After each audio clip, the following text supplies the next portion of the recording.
the strength there. Just reading an interesting note from our friends over at the Intercontinental Exchange, ICE, who owns the NYSE. October 2024, guys, the highest volume month in history, with a record 209 million contracts traded across futures and options. That's not nothing. I mean, we saw that with Robinhood, and those numbers come through. IBKR,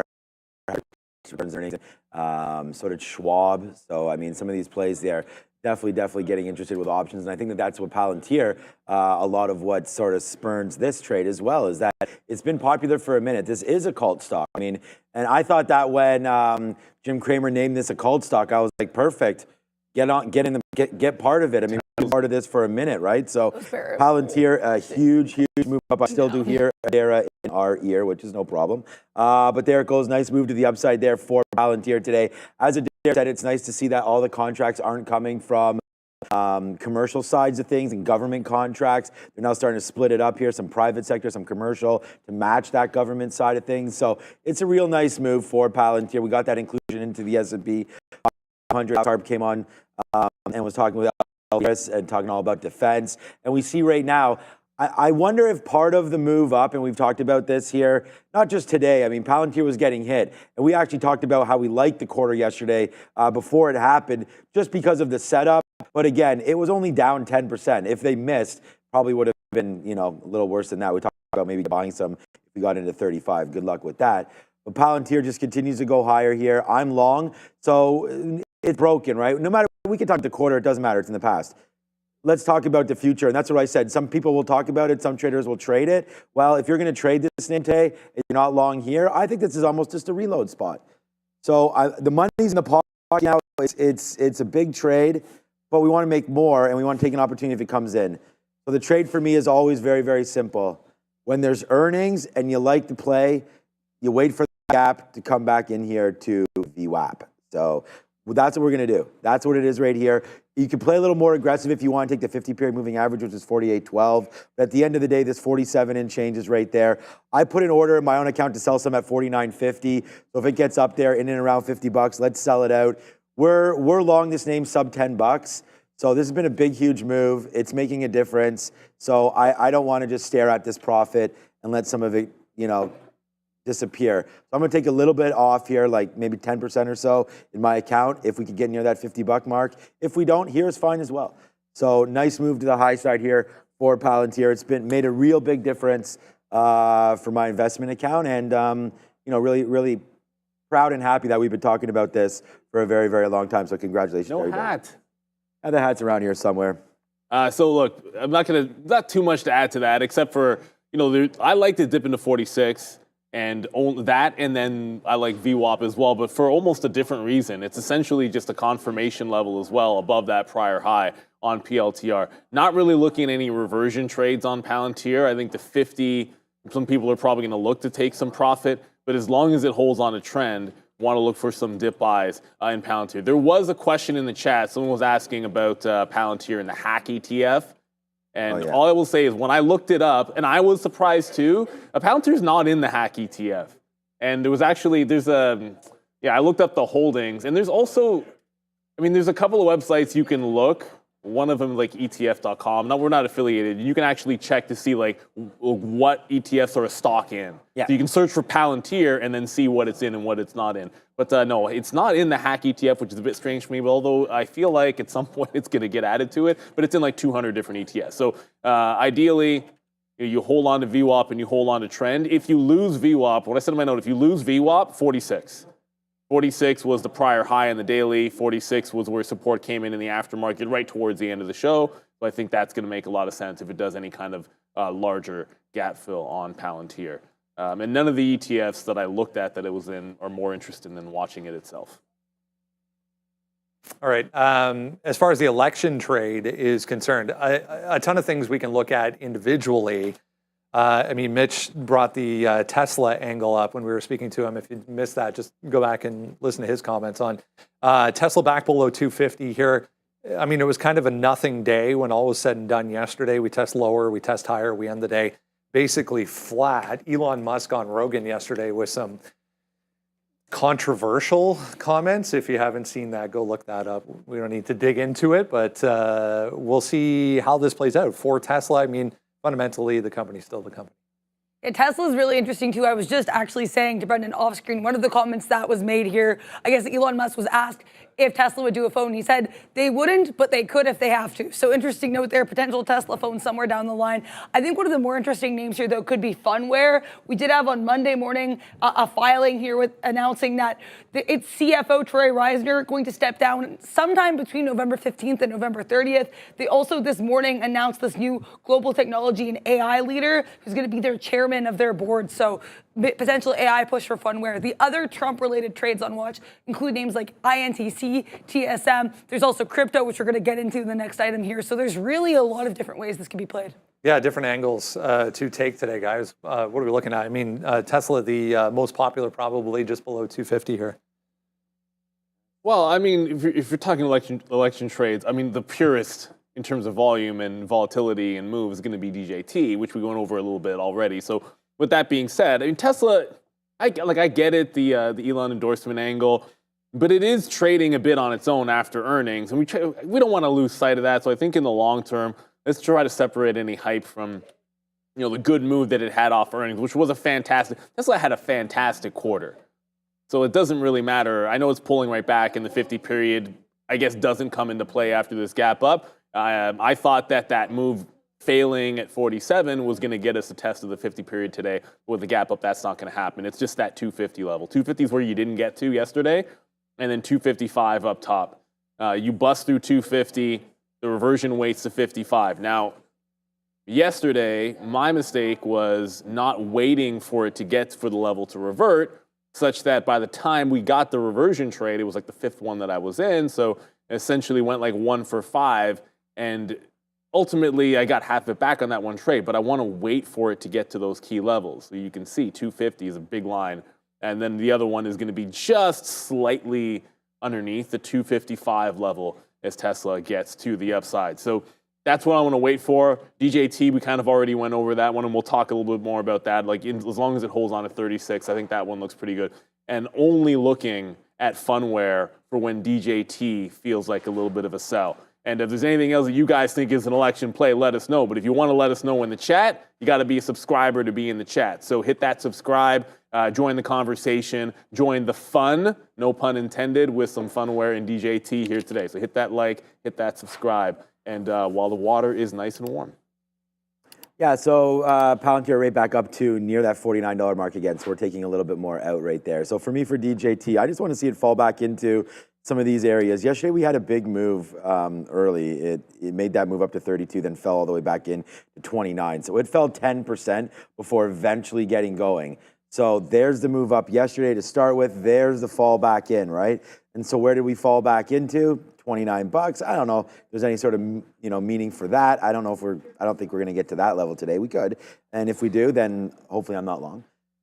But that's the move. So I was just thinking, if you fall that 10% again here today off the open, maybe you halt, maybe you don't. But if it does, then it puts us right back into yesterday's close, which is what I wrote down as a level. So I'm bidding there. We're going to be bidding around 34 bucks. We'll see if it wants to hold this $33 is what I wrote on the sticky note as like sort of the Alamo, where we wanted to make sure that we were long in and around this level. And then if it falls in, we'll have to see how it goes. Obviously, catching a falling knife is a different story than it kind of hovering around here and then eventually popping. But at the end of the day, I feel like if we're below this 32 or 32.50 level, then you got to get out. So you are starting to pull back just a little bit from the highs. The high today is $38 and change. But if you're going to look at the daily chart, it's been a wild ride. So, you know, if the numbers and the polls come out and maybe Trump starts to be winning more than they thought out of these exit polls potentially, if those mean anything, then I could see a good run. That's 39.50 right there, and we're not too far away from that now. So 39.50, I think, is a decent spot to get out of some of the longs and then hold if you think it's going to break through that 40. So for me, I like a dip down in and around that 7-8% down into where we were yesterday's close, and that happened yesterday. So maybe it happens again today, and we be patient with it. If it wants to halt up, I think you get involved in the first halt and you try to buy it. We will have DJT up over on this side here. I'll make sure I'll switch it with my McDonald's. I don't know why that was there. It must have been an old one from earnings. And I still have I have AMD here instead of NVIDIA for some reason. But anyways, $34 bidding now for DJT. The bid's in. So if it gets down there, I'm going long. All right, crypto moving around here this morning. We're back to pre-market highs here for IBIT. If you're keeping an eye on the ETFs itself, 2.3%. Some of the equities related to this also back to the upside after 2, 3, even 4, if you want to call it that, days to the downside. Yeah, it's a pretty, depending on what you look at. I remember I was looking at TradingView this morning. It showed, according to that was like a 6-day down streak where we actually reached as low as 66.5, I believe, yesterday. So we'll have to see if Bitcoin is able to have that rebound. I have IBIT up here, and I mean, sure, there's clearly that bit of that double top resistance roughly around that 73.5 level when we tried to make that all-time high again on Tuesday, but there are higher highs and higher lows, so we'll have to see what happens here. There's clearly some support as well below at 54,000 that Bitcoin's hanging on to right now. A bit of a move down there for futures, both the S&P and the NASDAQ trying to bounce right now. This is Coinbase, just back to yesterday's consolidation throughout the midday there. Decent-sized tank worth noting after the close, guys, here on Coin yesterday. Yeah, coin obviously is going to move. It's not going to move exactly with Bitcoin, and it's not like a MSTR necessarily. And the miners are a little bit different as well. And I think that leads me to IBIT today because, sometimes it's great to have some kind of like a proxy play or an individual equity that you like. But you know what? If we're going to break out above 69,000 and make a run at 70 again, then might as well just be looking at Bitcoin directly and that IBIT 39.5 that we're just mentioning. And if I'll zoom it out so you can see a little bit better, but it was shelf to breakaway to now like a couple of days worth of shelf here. So if we get through 39.5, then we'll sustain a break through that 69,000 level. And I think there's some room to rally here on BTC. As Mitch said, I mean, both sides seemingly are positive for it a little. Many would argue that Bitcoin's going to like a Trump win a little bit better. But at the end of the day, both sides are going to spend a lot, which if you're printing more money, part of the appeal for Bitcoin. So I think either way that works. Yeah, I like that IBIT. I was going to have a look at, I like that 39.50. We've actually traded off that level before. I think we had it. Yeah, it's right here. Look, yesterday we actually wrote down 39.50 short sale there yesterday. So good level there. We'll have a quick look at that. Mara, to me, is a little interesting because, again, you're going to have that short float situation. And look where we are on Mara, right down here at 15 again. So this is, again, last time it was down here, we thought this was a good buy. So it's down here again. So I think it's a good buy again. Hey, Fabian, what's going on? What's going on, Fabian? Fabian, what's going on, my guy? What's up?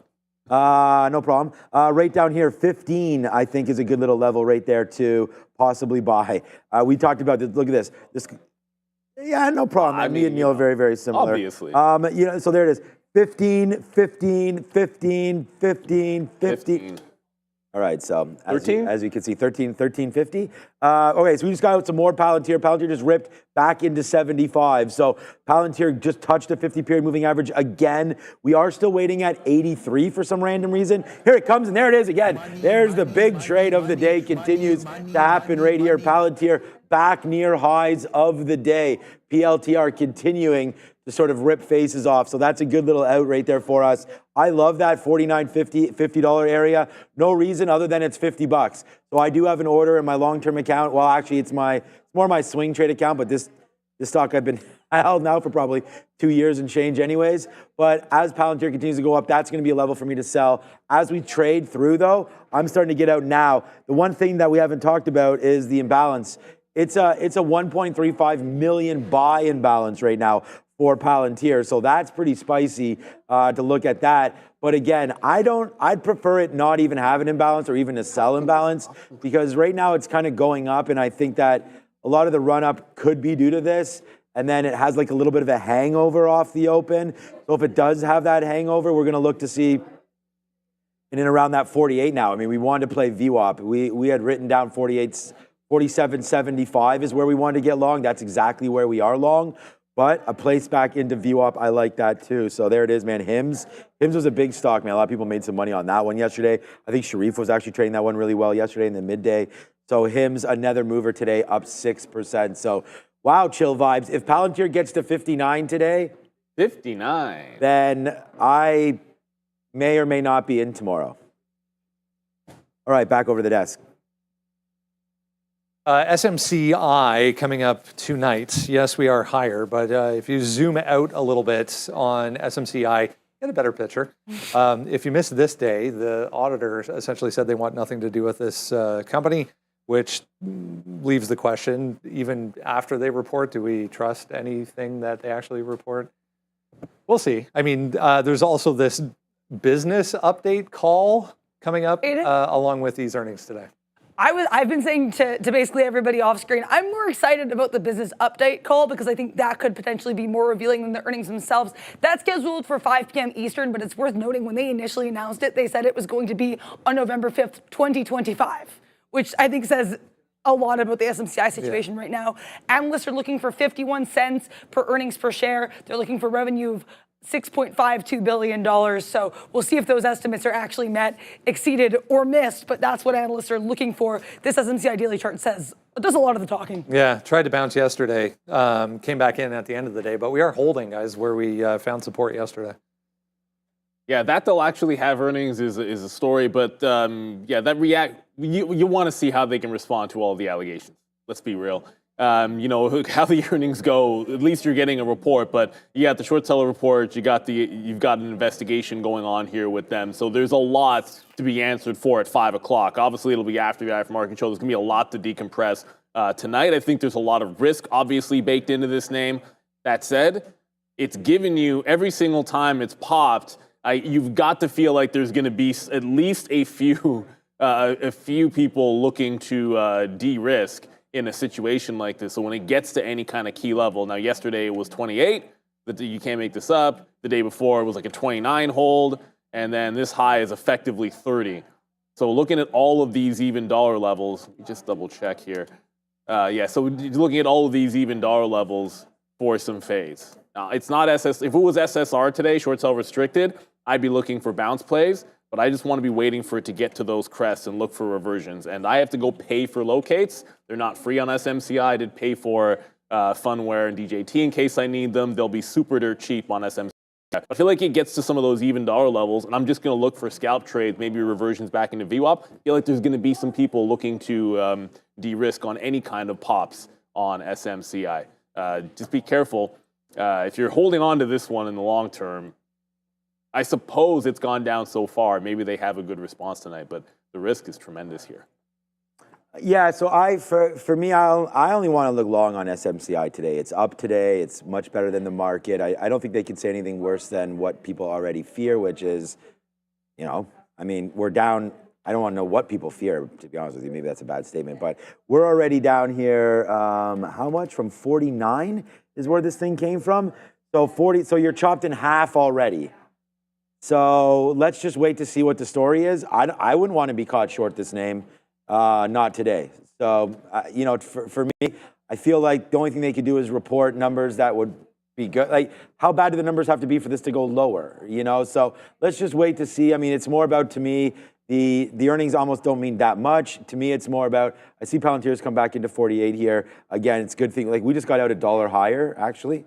So we'll have to wait to see. I'm going to go over to Palantir in a minute, but SMCI, I think this is a long. So $25, $26, somewhere in here, a long for SMCI. So that's what I'm looking at there. I would rather be long than short heading into tonight. One more to go here. Boeing still holding on to a bit of a gain here, but giving back most of what we saw right out of the gate this morning. We got to almost 160. Did touch just above 160 initially, but the trend is southbound. If you missed it, yeah, strike is over. Deal has been done. More than 58, 59% of employees approving this 38% wage increase. Darren and I were just having a conversation of the fact that if they were willing to pay this much initially, why would they spend so much on the strike itself and the time that it took to get to that point anyway? And we both kind of came to the conclusion it might have been so they could put some pressure on the union, because apparently union delegates were actually telling the union, just vote for this, we're not going to get any better. If anything, they might actually give less. But apparently there's also improved health benefits. The resolution certainly could not have come in a moment too soon, though. Yesterday, Wells Fargo lowered its price target on the stock to $85. So it's certainly a lot of pressure. Let's see if Boeing can finally, I guess, lift off here with that resolution here. I mean, the past couple of days have been a little bit better anyways, but we'll see if we can hold some of these gains here, guys. Is there a trade today?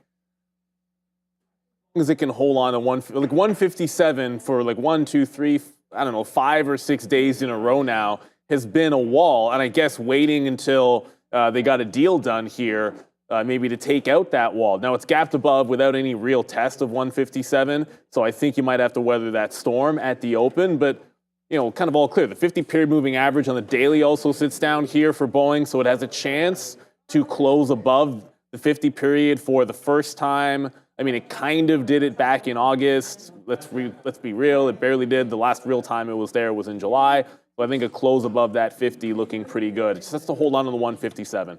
So once it's, like if it falls through 57 on a more granular look and cannot hold on to prior high yesterday, then I guess they want to sell this one off here on Boeing. But yeah, as long as it's over 157, I'm looking dips into that price and takeout of the top here on Boeing.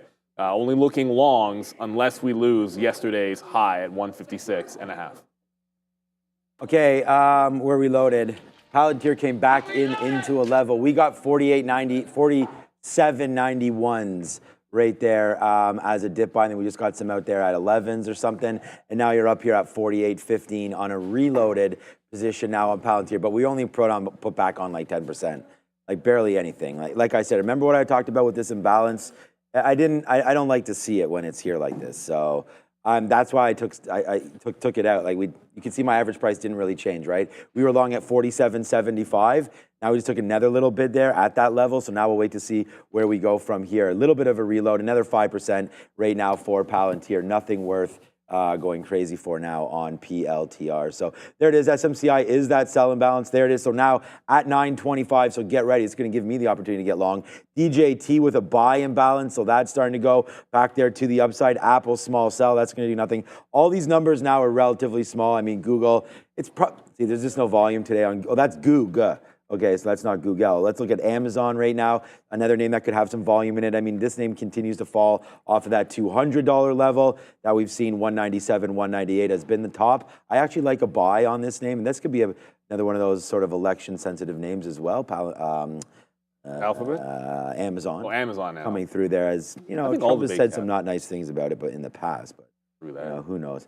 So anyways, there's Palantir. So that's the big one. Just coming back in a little bit. We did buy some more here on the dip. You know, our average price was 47.75. I've now put back on about 30% of what we had in the initial trade. So if it works to the upside, great. Let's just hold out. I told you I thought that it was a little bit, like we were trying to get out if we broke through 49 there. So we'll see if we can do that one more time, but Palantir is coming back in. So be careful, we're right at that level again here now today. So with only 3 minutes left, quick check on DJT. I mean, these are gonna be the names, and I know it was obvious, right? We all have, and someone said that in the chat, I think it was David said, like, you know, all the names are the obvious ones today. And I think that's right. I mean, I think that's the way you're supposed to trade. You're supposed to trade names that have reasons to do something. So today, DJT has a reason. Hello? Palantir obviously has a reason. Boeing, I like, is on the sticky note. Oh, I didn't get to say, so my bid on Boeing is 156. I'm just bidding right here. So yesterday's sort of levels that were bouncing around in the PM trade. So I like this 156. If by chance we could dip back in there, then we'll take that. If not, we'll relook at some levels as the market opens. But most of the levels that I talk about are just ones that if we get to there, let's react. And then once the market opens, you'll hear me start to say, okay, I like this, I like that, and we'll start to hop into it again. I didn't really look at NVIDIA today. Unfortunately, I probably should have. Just so much on happening. I don't know. Maybe I'll leave this one alone. But if there's going to be a long, it's always NVIDIA. So this would be the one that I like coming through. I'm going to put some more offers upside now. We're still 20 cents back in on the money here on a reload. So let's put something out at 98, then something out again in the teens, and then we'll see if we can get higher. So there it is. So we get a 98 there, I believe. We did. We did get that fill there at 98. So see, just as quick as this is Sharif's Sentence as quick as you like. 48 right there. So in there and out a little bit as it's dancing around Palantir. Only a minute and a half. Be careful with this one, everybody. Yeah, and quick update. Palantir was 1.5 million, 1.3 to 1.5 million to the buy side. Now it's a 600,000. That sell imbalance on SMCI is either really small or now gone. So SMCI no longer the sell imbalance is going to be there. There was one last, just very quickly, I wanted to go over HIMS. That's about the only one I think that I was interested in that we didn't get a chance to go over. But if you're watching Palantir SMCI, you might want to watch that. And if you have the balance locator, HIMS is downward trending after the earnings play.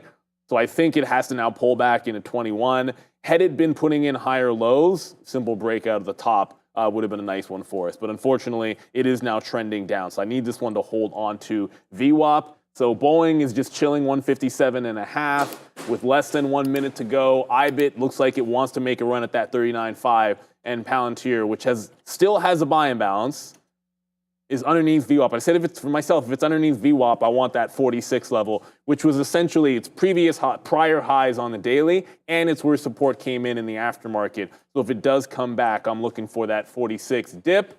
As you mentioned, NVIDIA, it's hilarious. NVIDIA actually just made a little bit of a spike. Not really looking at NVIDIA today, however. I feel like in big cap tech names, Tesla and that 250 going to come into play. And look, if Amazon goes into 200 as well. But the bell, today's Tuesday election bell, brought to you by Firefly Neurosciences. So let's revolutionize brain health and get started right now. Ring it. All right, let's do this. All right, so we'll watch a couple things here to start with. DJT open at 37. Palantir is not open yet, so be careful for that one. Yeah. Not open yet. There it goes. Now open. Palantir. It looks like so down. So big spike into the downside there for PLTR. We take a little bit of a long. We'll see if we get something out in the 70s, but nice little long trade there potentially off the open there for Palantir, and there it is. Oh, I laugh, but it's not that funny. I mean, it needs to continue to go higher. So we'll take a little piece out there on that dip buy in Palantir. Needs to keep going, man. We wrote down 46.75 as sort of the kill spot for that one. So this trade could go wrong, and if it does, it'll be in and around there. There's the IBIT break. So we are now long on IBIT, breaking through. Both of us actually have this name now, IBIT breaking through 39.50. So let's hope, for our sake, that this one works. Yes, sir. So yeah, I've been making the break is, well, I mean, Sean already covered that one, so is what it is. I'm going to go quickly over to Palantir. Did bounce off 47. If it can regain VWAP, I will look to get in off of VWAP, but underneath that, still going to wait for 46. Boeing, one more for you. Boeing actually pulls back, holds pre-market. Yeah, big trade for now, pre-market lows at least. So it's bouncing off that 156 and head higher. And NVIDIA is absolutely running to the upside if you're watching it, because the NASDAQ is flying at this moment. So NASDAQ flying pretty much at the highs of overnight. I am just in IBIT here on that breakout trade. And then Palantir, still not in it. Not really moving off of 46 yet. I want to see some confirmation that you're bouncing off this 47 before we engage. All right, so we just wound up having a pretty good trade on Boeing there. We bought that 156 and got it out up here as Neil was talking about it. Now you're starting to fall back in a little bit. So we still do have a piece on, so this could go the other way. Here's Palantir right into 47. So we were waiting out for this 46 and change area. We're long at 47.33 here on Palantir, so hopefully this can hold out. It's getting a lot of volume, man. Watch out, because that dip spot, maybe 46, I just don't want to dig too big of a hole. I'll get back in it, but we do have to flatten it out if it breaks through that 46.50 area. Probably a little bit too much risk there. And oh boy, fire off the hot dog cannon there for IBIT, because that's starting to go to the upside right now as well. So a good trade here on IBIT as crypto, 69.6, 69.7. Trying to go. Let's see if crypto can hold the day, because for me right now, it's not Palantir doing it. Palantir's falling the other way. Watch out for 70,000 when it comes in, or if it comes in, I shouldn't say when. You're $300 away from that 70,000 level. So obviously we're trading IBIT. You got to look over to see what Bitcoin is doing. It is powering up. Just got to 39,670, I should say, and ticking off a little bit. So we did take that breakout. Now you're starting to absolutely fly. As mentioned, the market super strong here. Tesla and NVIDIA were both running, and we said be patient on Tesla. Well, Tesla not at 250. So again, like yesterday, I wasn't too early. I don't care if it curls here. The 250 and the 255 levels are the ones to watch as far as I'm concerned. So preaching patience, which means I'm only in IBIT, But suddenly, guess Oh, what's rearing its head? Boy, go ahead. Palantir, is that what Well, I knew you were going to say, yeah. Yeah, man. Yeah. No, Palantir. We are now. Wow. Palantir right now. That's you know, dream catcher, dream chaser. I mean, this one right there, Palantir, what a trade off the 200 period moving average. It falls right into 47. And at the end of the day, man, let's just keep getting some out here, but let's hold for that big trade. And it's a big trade alert on IBIT as well. Like, this was not something that we just sat around and just, you know, we took some shares on this name. We like the trade. Holy crap. Right now we are starting to light it up, man. Real traders, stand up right now, because this is a big one right now for Palantir. This is exactly what we're talking about. This is why you come in every single day and trade these markets, man. These are catalysts. These are the names you want to trade. And it makes me real happy when things do what they're supposed to do. And that's go to the north side here when you're long. So there goes Palantir. This is a absolutely monster trade.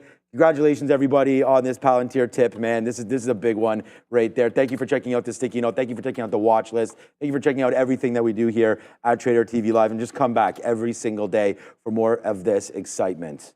All the excitement out here. What a huge move to the upside. Oh, my goodness. Tesla's going to get very close. One quick update for you on IBIT here, as it is starting to find a little bit of a curl off of 39.7. Because you're getting to 70,000 or close to it, I think a pullback makes sense. If we do get VWAP, if we do get a reload off of that $0.50, I want to go back into this one as long as we're on trend. So only in one trade as we speak. So far it's working, and got to preach patience if you're looking to fade anything. I know we mentioned DJT. DJT hasn't really done a heck of a lot of anything. No dip in 36. It's now holding VWAP, however. So the trend still good on DJT. Big volume spike at the open. It's trying to hold on to VWAP. I want to see it either close above VWAP or wait for that 36 level. So just got to preach a little bit of patience here with Donald Trump Jr., as Sharif likes to say. Wild morning so far with this market blasting. No. You can't even go wrong here. But DJT, nothing burger so far. Wow. I mean, this has been one of probably the best morning in a very, very long time for me, and just in general, I would think here. Look what Palantir is doing, man. Now $1.25 on a monster reload down there to the downside. So that's been a good one. And look what Boeing's doing as well.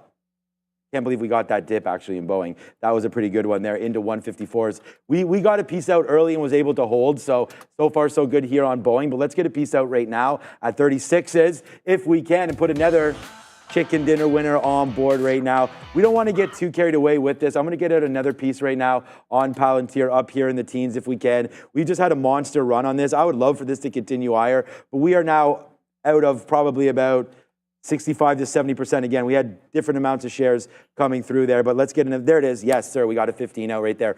Okay. What a big day. Right now it's 9:36. If I didn't have to do the show, I'd get out of here, but we're here for you until 11 when we've got Sharif and Joe coming back on. But this is what trading's all about. You take the trades you like, you put the risk on, and that's a wrap early. This is what trading's about, man. Take this trading, secondary income, boom, there it goes right now. This is enough right now to be done, but there's more to come. Take advantage of what's in front of you right now. Boeing $1.50 in the money. Palantir $1.40 in the money. IBIT 15 cents in the money. This is $3 in total right now in the money, and that you've seen live trading. So it can be done. Trust me on that one. Let's go over to Adara. We have Astera Labs here, ALAB. They reported earnings last night, beat across the board, getting some price target increases from Craig-Hallum and Barclays, currently up about 27% with a roughly 9% short float.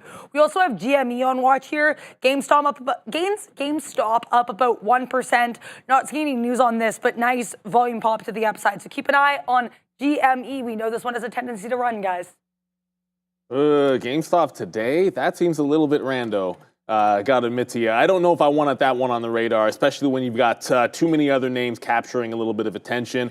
So we might not see VWAP again. I like 46, it went 47. I like VWAP, it goes 48. Ooh. So if it breaks out the top, it's just going to be a top break as long as it's above VWAP. As we said, IBIT's trying to pull back in. We'll wait for VWAP to get down there. And then DJT, It's still trying to hold and break out the highs. It's very close right now, 38.40. I'm looking for a 38.50 because I don't like a 38.40 breakout, but it is now holding trend to the upside in DJT. Above 36, only looking longs. That top, I have 49 as the top. I think it's actually 40s, but I'm still waiting for a 38.50 breakout on Donald Trump Jr. It does look like it is consolidating a little bit. No junior. Oh, DJT, yeah, sorry. Donald John Trump.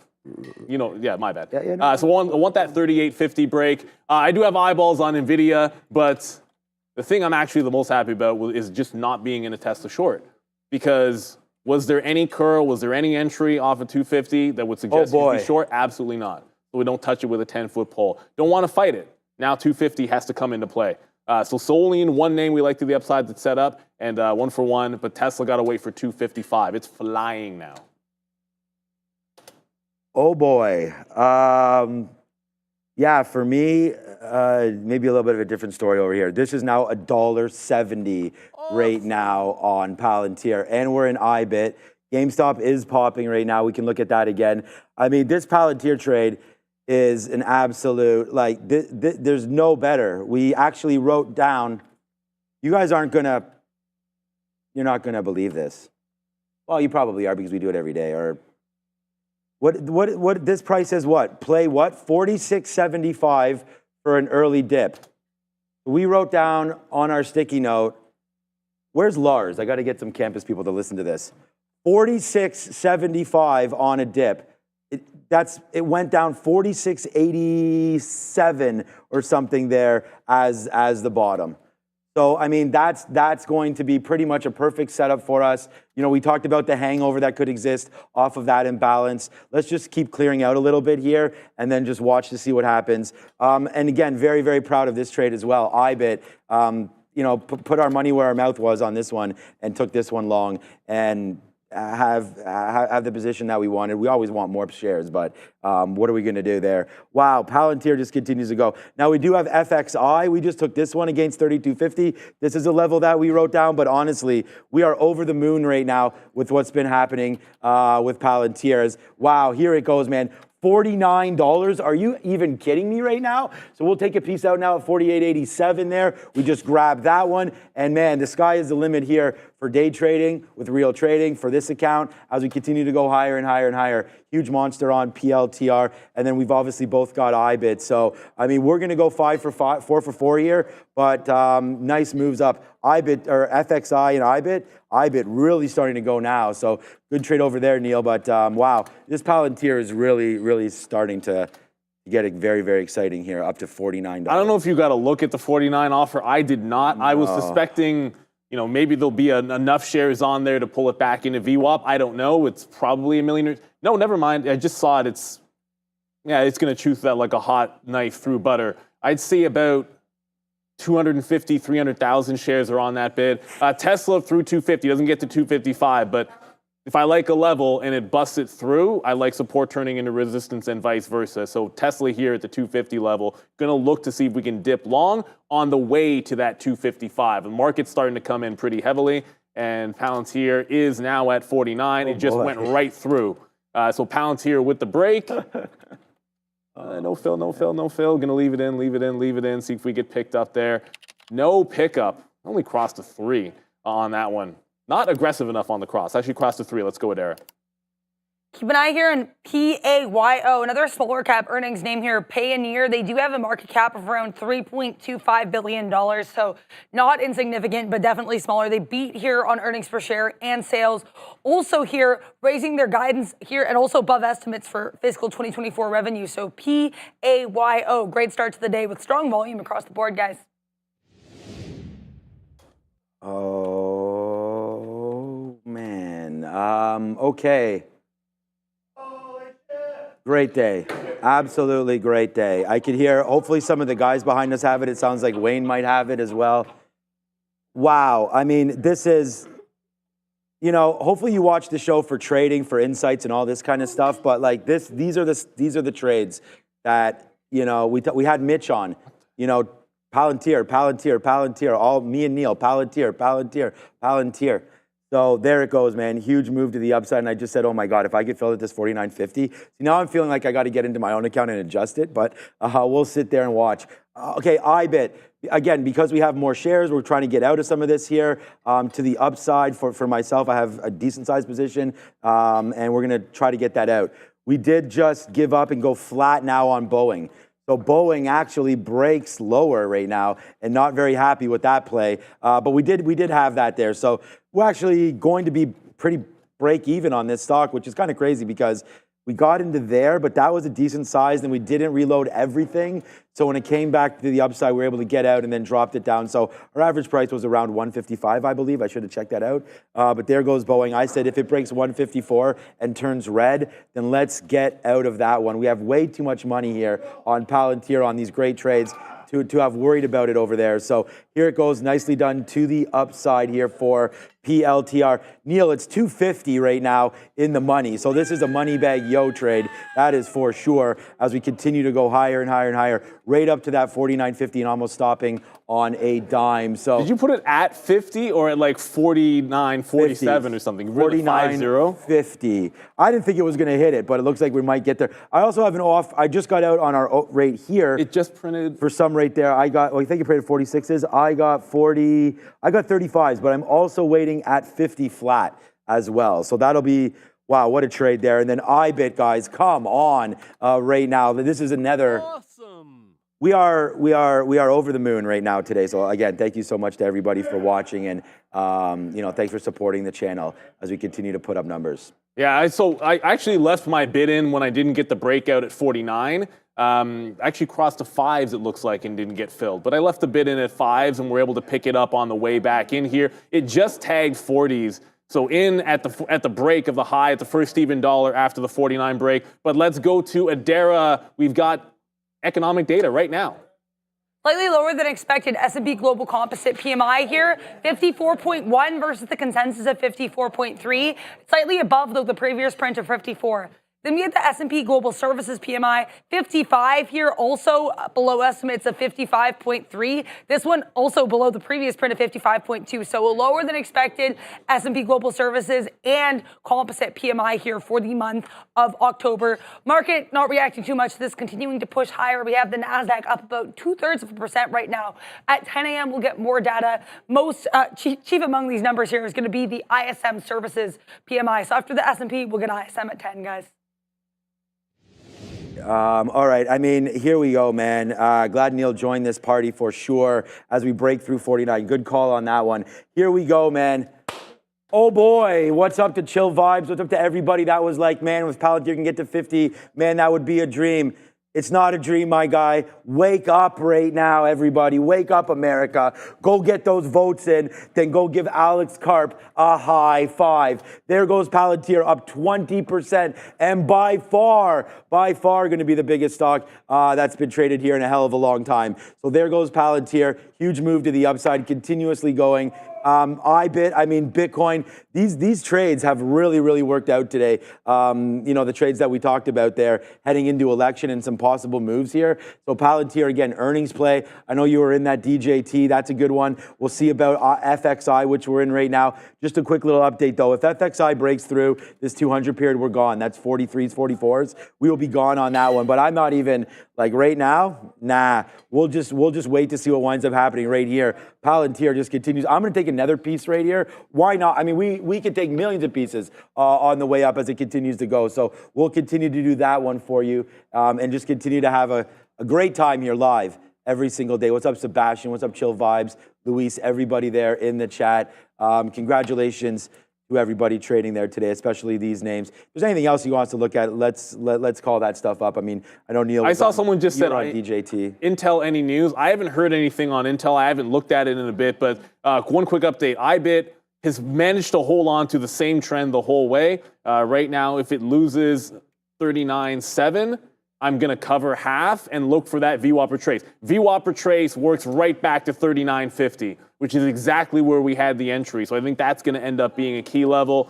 I know we're going to go to Darren in a quick second, but I got to update quickly. Twice on DJT. First break, no good. I have a 3-minute, not a 1-minute. First break, no good. Second break gave us the 39.5, but now you're putting in lower highs on DJT. And then one more update on Palantir, as it's a very steep upward trend. At this point, then only the next offer is going to be at 49.90 something, probably like 96 or 97, somewhere in before that 50 level. We'll wait for it to actually challenge that even dollar. Let's go to Adara.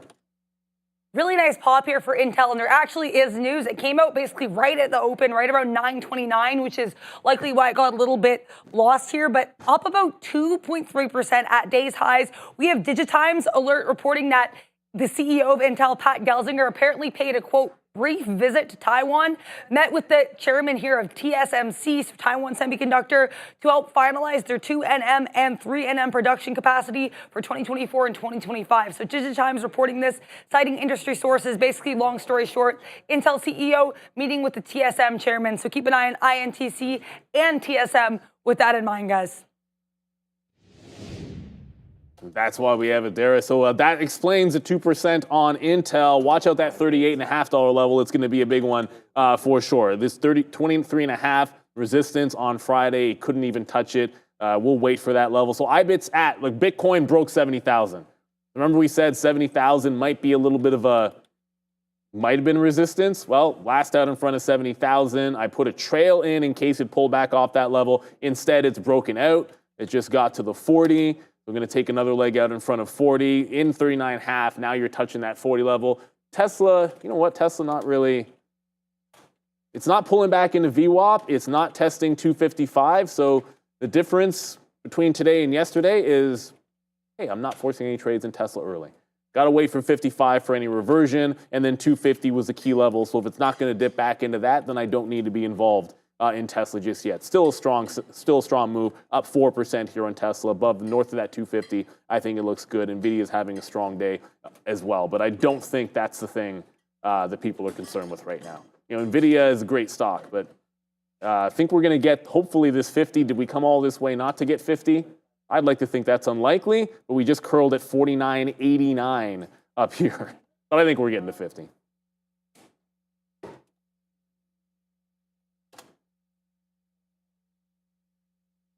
Yeah, I'm speechless. Upstart, fantastic move here, up about 7% for UPST. Sustained volume. It's worth noting a firm doing something kind of similar, but up about half this amount and with less volume. I'm not seeing any news here on UPST, but Upstart, Affirm, and SQ or Block Inc., all three of which are in that payment space, actually all report after the bell on Thursday. So keep an eye on these payment names about 2 days ahead of their earnings report. It's worth noting they all have decent short floats, especially Affirm and Upstart. Upstart here with a short float of 32%. Getting a lot of social media attention here without any catalyst, guys. I mean, still speechless, but Better than IBIT. I mean, let's go. Put those diamond hands up and let's see what winds up happening here with IBIT. All the way through 70,000 on Bitcoin right now, trying to break through $40. Here goes IBIT. So we're going to take a little bit more out right now on that name and just like be really happy with what's been happening so far here today. FXI trying to hold out hope. All right, DraftKings, a name that I always look at. Most of the time I'll look at this name but won't trade it. It's going to be up today. The NASDAQ is really rocking, so that's really good to see. What is the ES doing right now? So both indexes up nicely here on election day. So I want to say congratulations, everybody. We are finally here, election day, and I was watching some of the news outlets yesterday calling this, well, every single candidate, of course, calls it the most important day in U.S. history. It always is, every time. Yeah, I think there's probably more important days in the history of the United States, but it might be the most important election to date, and then the next one might be the most important after that, and so on and so forth. But as you continue to see movement in the polls, I guess, and we don't have any numbers in front of us or what's been happening. I don't even know. I guess it's 9:52. I think here in Canada, the polls generally open around like 7 a.m., 8 a.m.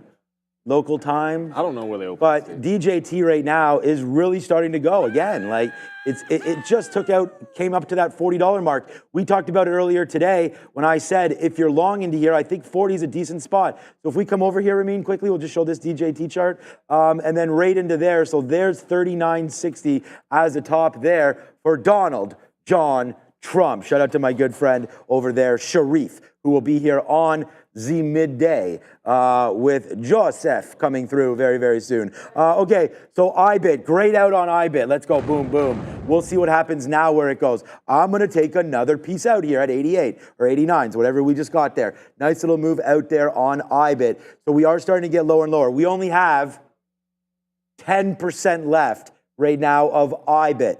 Okay, Palantir, we don't even have 10% left of Palantir anymore.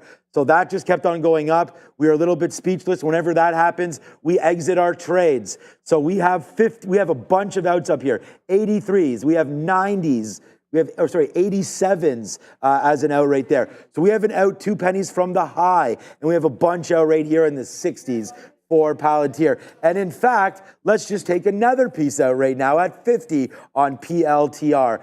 So yeah, I mean, we're to the moon today and really happy with everything. FXI is not really trading too much there as well. But, you know, that's going to be another name to watch out for. And then I said, let's have a look at Amazon, but I wanted it at 197. And as I say that, it's at 197. So chill vibes. Yeah, I think Palantir can go and break through that 50. I mean, it wants 50, right? So we'll wait for it. And I don't have any offers on Palantir at all anymore. So we did have that great dip buy there today, and we took advantage of it in spades. Like this came into there and came into there, 47.30s. Then we got 47 flats. We were waiting at 46.85. I just canceled that order.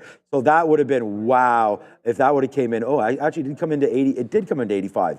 So, all right, well, we just got missed there, but that's okay. Nice move to the upside there for PLTR, making it go up right there. I'm online with you and Neil in the background, LOL. People are looking at me like you're nuts. Well, if, you know, that's fine. You're nuts, then join the club, because I am pretty much the craziest one around. Ask my wife, I guess, but not my kids. My kids think I'm not that crazy.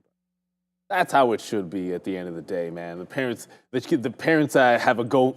You can do anything, and they worship the ground you walk on. You can tell unfunny jokes, and you're gonna be like your Jim Carrey. That's no. I'm mocked at my jokes. Really? My daughter, I will say the worst. My kids don't. Horrible, disgusting dad jokes, and my daughter will just start laughing at it like crazy, which is amazing. By the way, Bitcoin just lost 70,000. IBIT's not trading at 70,000. But you know the rule for me.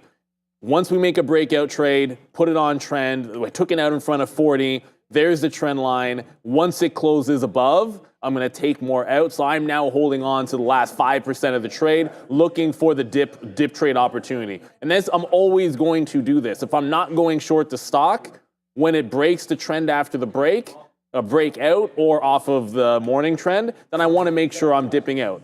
A reversion trade into VWAP makes a lot of sense. Let's see it get down into that 39. It's 39.5 that was a big breakout price, but 39.6 in VWAP, also a place that I want to look for a consolidation. Palantir, the only update here is it didn't really dip very far. When this broke that trend, I took some out, but still holding on to the last 5% and waiting for that 50 touch. I feel like we've already gotten the 50 touch, to be honest with you.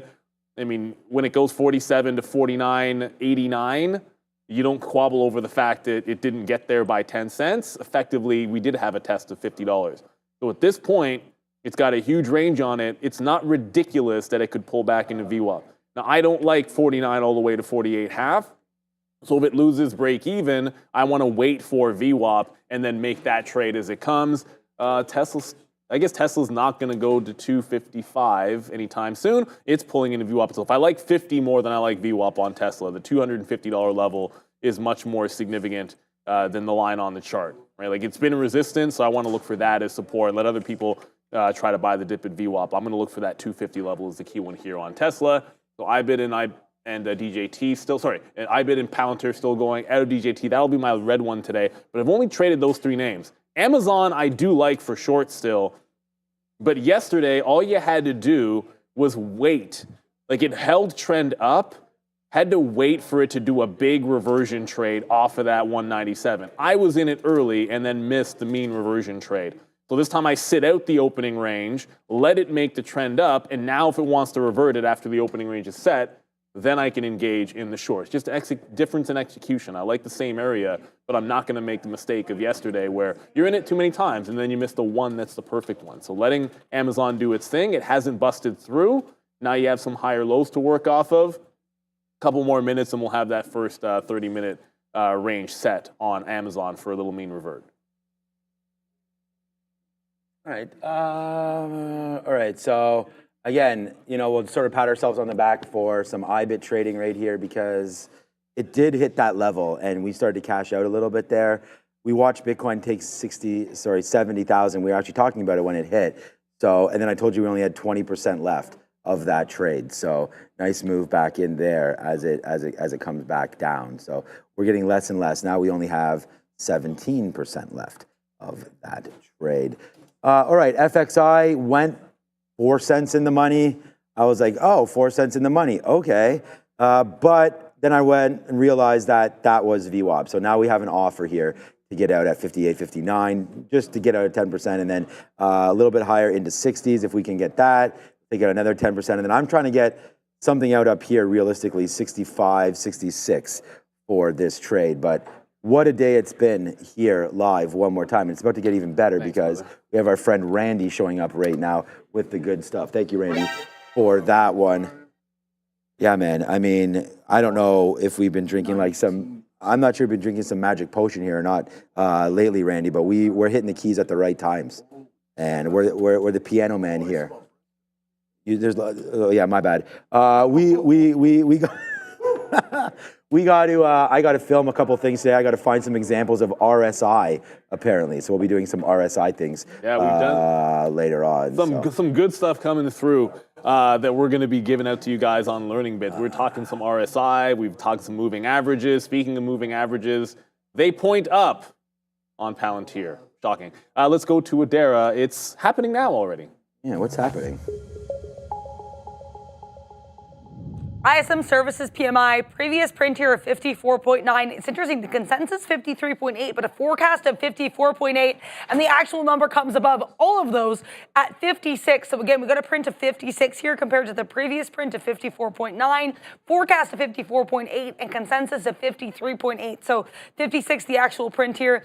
ISM Services business activity for October, lower on a month-over-month basis, 57.2 versus 59.9 previous. Higher than expected ISM Services employment, 53 versus 53 versus 48 expected. ISM Services new orders, 57.4, lower than the 58 consensus and 59.2 estimate, And ISM Services prices, 58, slightly above the consensus here and well above the forecast of 54. So key number here, though, is going to be that above estimate ISM Services PMI, 56. Versus the consensus of 53.8 and the forecast of 54.8. We have the NASDAQ now up a whole percent ahead of a really exciting day and generally a week for the markets. This election today is not the only major catalyst. We do have, of course, a few more earnings coming through and the FOMC decision for November coming in on Thursday at 2 p.m. So keep an eye here on these markets with all of these catalysts on watch, including crypto actually breaking its losing streak now, toying with that 70,000 level once again. Boeing on watch here, ending the 7-week-long strike. They did accept, we have its machinist union representing over 30,000 workers accepting this new contract, which allows for a 38% wage increase over 4 years. Also on watch, of course, with the election is going to be DJT. That's not the only sympathy stock to watch out for here. We do have TSLA as well and PHUN that are making moves to the upside, guys. Another name making move to the upside. Intel's very, very close to getting to that $23.50 level from Friday, where it effectively triple topped. I mean, 23, 35, 40, and then the 50 level up here. So if it gets there, wait for it to get to that price. Look for another reversion. Now, forget about the trend from there. I want to look at the trend from the first pullback, which will be at $23. So big, steep move up. Intel, Gelsinger, meeting with TSM officials. Palantir did just do another topping tail candle for a brief second. Like it tried to run the high, could not break 49.90. So I got another leg out in front of the 49.65 level. We're at the 49.69 level. So we're at one more fill. Now we're going to hold into the 50. It cannot seem to get to VWAP, the 49. Which was a breakout trade initially. I didn't actually get the break. I actually got it on the way back in. But the 49 breakout hasn't really taken you to 50 yet. Now we hold for a 50 breakout. Probably going to have a bunch of size on there for a breakout on its own. Amazon, patience being a virtue with Amazon, it's now creeping, and setting up that little mean reversion play that we've been waiting for here on Amazon. So the uptrend since VWAP, if it closes underneath, then looking for the reversion on Amazon and give to the local high. So just about being a little bit patient with this, as the market has been screaming higher. Right.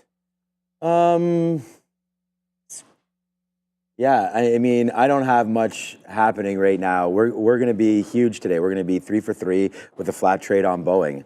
I mean, IBIT right here, FXI, we're going to try to see if that can go again. We talked about buying 30. I mean, so just to review why the day is where it is today. So we put out here. So at 8:30 we put out IBIT breaking 39.50. So that's 1 for 1 there. And then we wrote down here as well, Palantir 46.75. Look for an early dip buy. We did that perfectly. Boeing was wrong. We were able to get in 156, get out for about 80 cents on about 25-30% of it. Then fell back in. I'll review that trade for you. And then there's 32.50 long for FXI. And then Neil's been trading or made one trade there on DJT. I'm going to look back at that because, again, another name to have a look at today, DJT. But all right, so there's FXI. Just talk about that real quick. There's 32.50. It's the bottom of the day. The problem is our first fill, I didn't take it until 50. I took it at 56 and we fell in, trying to protect that level. I thought it would be maybe a little wilder of a day for this name and we'd get more than a 5-cent move over the first half hour. But that's not happening at all. Let me check out what Alibaba was saying. Mitch was liking the 99 long, I think, that he was holding for a couple days or something. So he can't be that happy either. That touches 101 and falling back into 99. So I feel that all over the place. Oh, damn. All right. I mean, Palantir is, we just took, oh, I thought we got another out there. We're at 89s to get it out here for Palantir as it just touches the day's high again, man. Yeah, just what an event that's happened. There it is. Money. All right, now it's breaking through $50 goes Palantir right now. We're in the money $3 on this $47 name. So an absolute monster trade to make this to the upside here on shares. This is making probably the week, and we're happy about that. So let's go over to the desk and find out what's up with the Darren and come back and watch Palantir at 50.50. This part of the show is brought to you by Firefly Neuroscience. Firefly Neuroscience has taken a bold step in advancing brain health technology. In collaboration with Bright Minds Biosciences, Firefly's innovative AI-powered platform has successfully analyzed data from a groundbreaking phase 1 clinical trial, using advanced EEG technology to track brain activity. This data unlocks new potential in treating neurological and mental disorders, reinforcing Firefly's position at the forefront of brain health innovation. As they prepare for phase 2, this partnership signals exciting developments for the future of neuropsychiatric treatments. Firefly Neuroscience, shaping the future of brain health. There it goes. And shout out to Firefly. Thank them for that. But 99, 98, 99, the high now. It's about to break through. Palantir is about to break through 50. You know what I'm talking about. Yeah, go to level 2. Yeah, it was a big size there. Yeah, it's a million shares is actually not that big today. But it's still a pretty decent chunk in here. 68 million on the session. I'm just sort of counting it up. There, you can kind of see it when it flashes to 50. About 900,000 shares sitting on the offer. But when you've done 68 million, there'll be some in the dark as well. So I would suspect, it's going to do much more volume than just a million shares when it breaks through the $50 level. But that's going to be a big one. 49.20 could be a nice little dip area, but more like the 30s is where the 30s and 40s is where the volume came in. The 50 break imminent, but IBIT is back to VWAP. So let's get over to IBIT. We broke trend, got some out there, still holding the last 5%. It's 39.50 more so than VWAP. That matters, at least to me anyways. But if we can hold on to this, bounce, want to look for reloads. But as people get out on VWAP, I think that can give a bounce opportunity off of this 39.50 on IBIT. Tesla at 52.5, not quite to 53. And then Amazon starting to do that revert. It actually did a huge reversal candle on this little mean reversion here. So when it closed, it was already at the low. So unless it gets back up to 197 and above, don't really have an entry unless it breaks underneath VWAP for Amazon. Not chasing a move like that. So looking at this VWAP retrace on IBIT and Palantir still, I guess it didn't break. Just tagged 50 without breaking. I thought it would see the level and then just maybe bust it the first time through. Usually that's when a stock's is strong. A lot of times the second they see it on the offer, people are not waiting to get stopped out. They're hitting that and using that exit liquidity to be able to cover when they're trying to short. I got it. I got out at 49.97 right there. So I'm just going to continue to watch it. We did get out some more IBIT as it goes. IBIT's going to be the number 2 stock, obviously, today for me. And then we'll watch FXI. And then we'll have to wait to see if we do ever get back into Boeing. But here's the big one right now coming through. Again, I'm going to watch it try to break through this $50 level. I'm going to put in, again, I'm going to put an offer up here just north of 50, like $50 and maybe 10 cents or so for when we do get that break and people try to punch in and miss it or whatever, then they're going to just chase this thing all the way back up because here comes Palantir right now. I could be no more relaxed, actually. So we'll wait to see what happens. If it breaks it, it breaks it. This is going to be really good. I mean, I can't wait for the second day trade, third day trade, so on and so forth here with Palantir as it goes. I mean, we got some out at 49.50 on our own account. We got about 5 or 10% of that one. So we're happy with it. Could always get better. We talk about that. And we'll try to be better traders. But for right now, I feel like we're really seeing the market amazing. Money, money, money, money, money, money, money, money. $3.30 now. There goes Palantir. Thank you so much, Adam, and everything like that. You know, you guys can see these trades. I just think that this is just one that's set up perfectly. We talked about waiting for dip buys. We showed examples of those dip buys, you know, and it came in. So I don't, know what else to do. The only one that did not come in was DJT.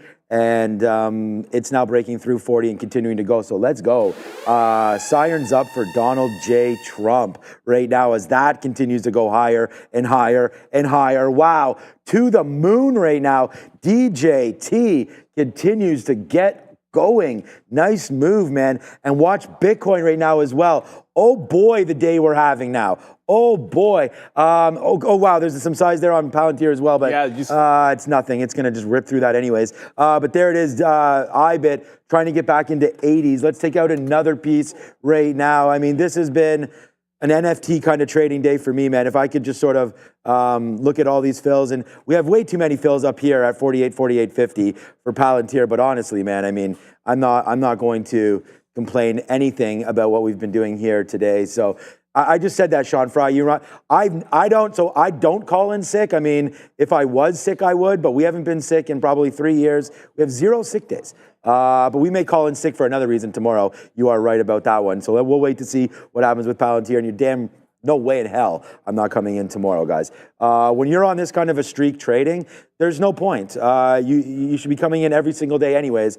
That's what I've always said about all traders need to be in and at their desks at all times during the day. All right, I'm going to get out another piece there on Palantir. Man, oh man, today's a good day to be a gangster, and that we are on Palantir. So let's go, chill vibes. Let's go, everybody. Even Neil's got this trade on board at 549. So great trading. FXI, IBIT, everything really starting to work out for us today.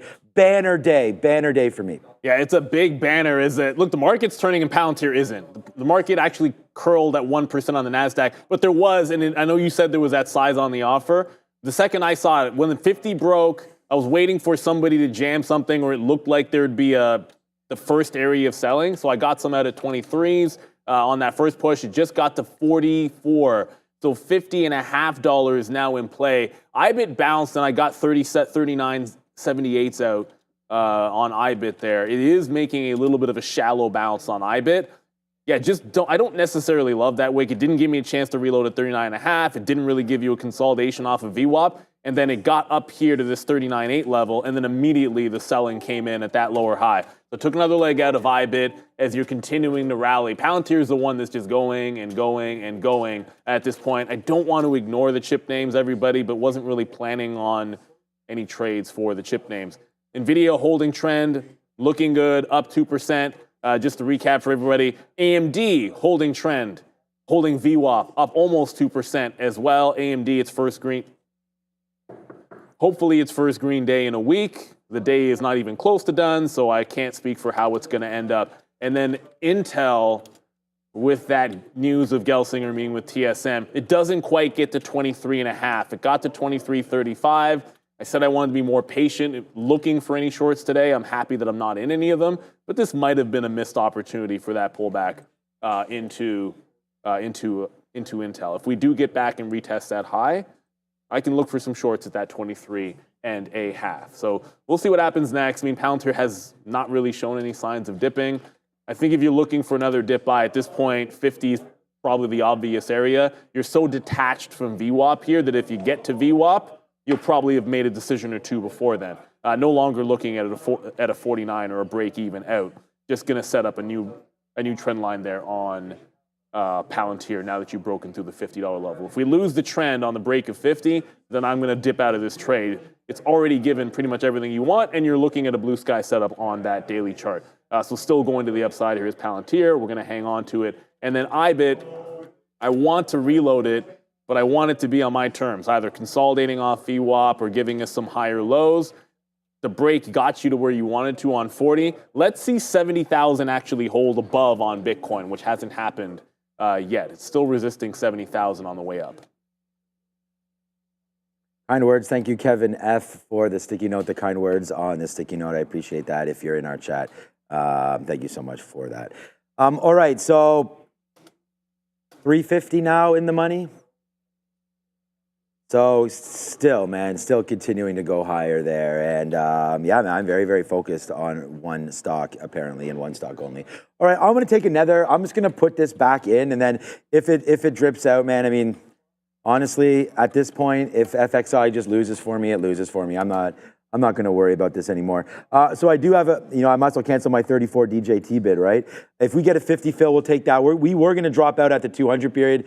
I'm going to now switch this to 45s as my trigger out. It was at 40. Right now we'll go 45s on FXI. So, 32, 44. If we break that, 100% of the position comes out as we hit enter on that trade, and watching out for that. I saw someone in the chat ask me, I'm not even going to look. I mean, I wish I hadn't looked at Palantir for forever and we still had all those shares, because then we definitely wouldn't be here tomorrow. But someone said, what about Google? All right. So I don't, the Mag 7 stocks, or however many there's in there now, I don't really like them right now. There's so many other things happening in the market.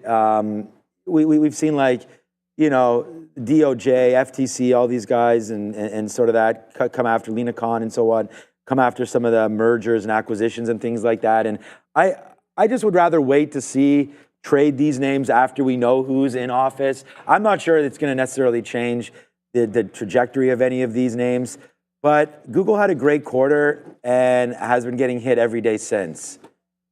Tesla, another Mag 7 name, great quarter, hit every day. I mean, it's up today. But before today, hit every day since their quarter, right? Netflix was one stock that we don't talk about enough because we don't trade it. But again, another name that we've talked about here. This name, here's its earnings day. And it's not that it's got down that much, but it's still, held those bottoms. But here's earnings and then back down from earnings, not above where it was on its earnings day. Amazon is one of the names that's held up here. That's because it's only day 2, but again, earnings day, touches 200, falls down in. Yesterday we were at 194, and today feeling good about the market, feeling good about everything, catching vibes.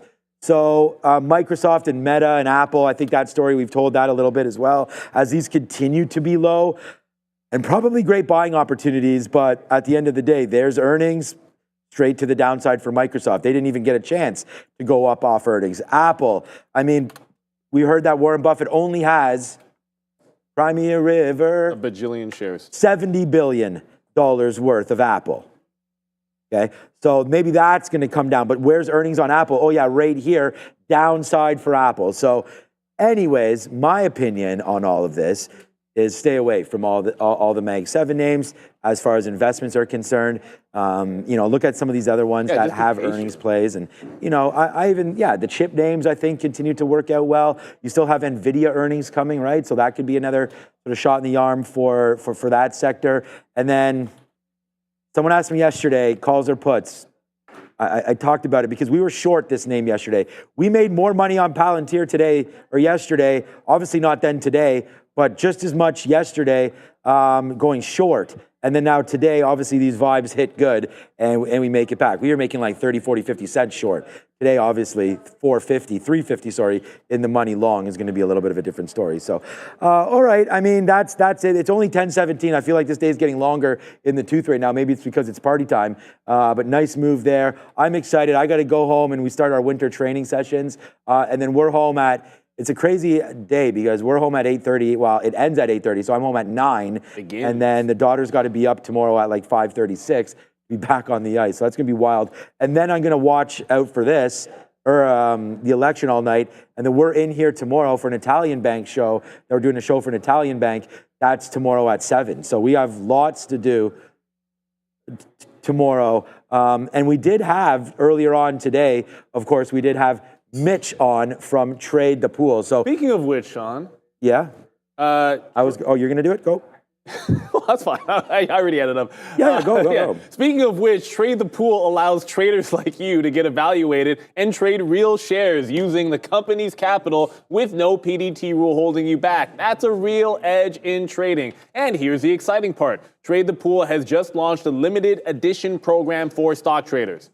For a one-time fee of just $97, you'll receive $20,000 in buying power. All you need to do is reach the profit goal. The best part, this limited edition program now has a reduced profit goal and fewer minimum trades required to reach the funded phase. Plus, the profit split is upgraded. Keep 70% of the profits. Don't miss the chance to explore this limited time offer. So shout out to Trade the Pool. Shout out to Mitch there for joining us and sort of talking about and reiterating the point. Like, what did you want to look at today? I mean, Bitcoin has made a nice little rally, although we're pulling back into VWAP. Obviously, Palantir, as I look up, is still holding trend up above the $50 level and look very good. Before we go, I know we're going to have a Dara for a small cap recap. I haven't really touched on SMCI. I paid for locates on SMCI looking for all of the even dollar smoke, and none of them came in. 27, 28, 29, 30. I was looking pop and fakes. I thought the market was strong, and I thought there'd be some buyers going into earnings, and there haven't been. So it is trying to make a bit of a bounce here off the previous low. But if this thing can't hold on to the opening range bottom, any consolidation underneath here into a 25 break would set up a 25 play down into 24. VWAP retracement in play, I suppose, into 26 even. But I think I missed this one for the short trade, but that's fine. Yesterday I was too aggressive looking for shorts. You know, today you make it going long and then being very patient. And if it doesn't set up, you don't have to take it. Let's go over to Adara because we've got the small cap recap. Into what could be a key area here for that IWM, seeing some support at that 221.30 area, rejecting 222 still. So that's, as we know, been a bit of a recent level of support and resistance, or at least of interest on that Russell 2000. High of day right now, just above 221.80. So let's see if we're able to eclipse that level on what's been a really big day, currently up about 2/3%. We have SPPL day 2 move here for Simple. Yesterday we didn't have a clear catalyst. Today we do. Apparently announcing this plan to regain NASDAQ compliance with a float here of under 5 million shares for SPPL. Then we have Zyversa Therapeutics, ZVSA. Zyversa has run in the past.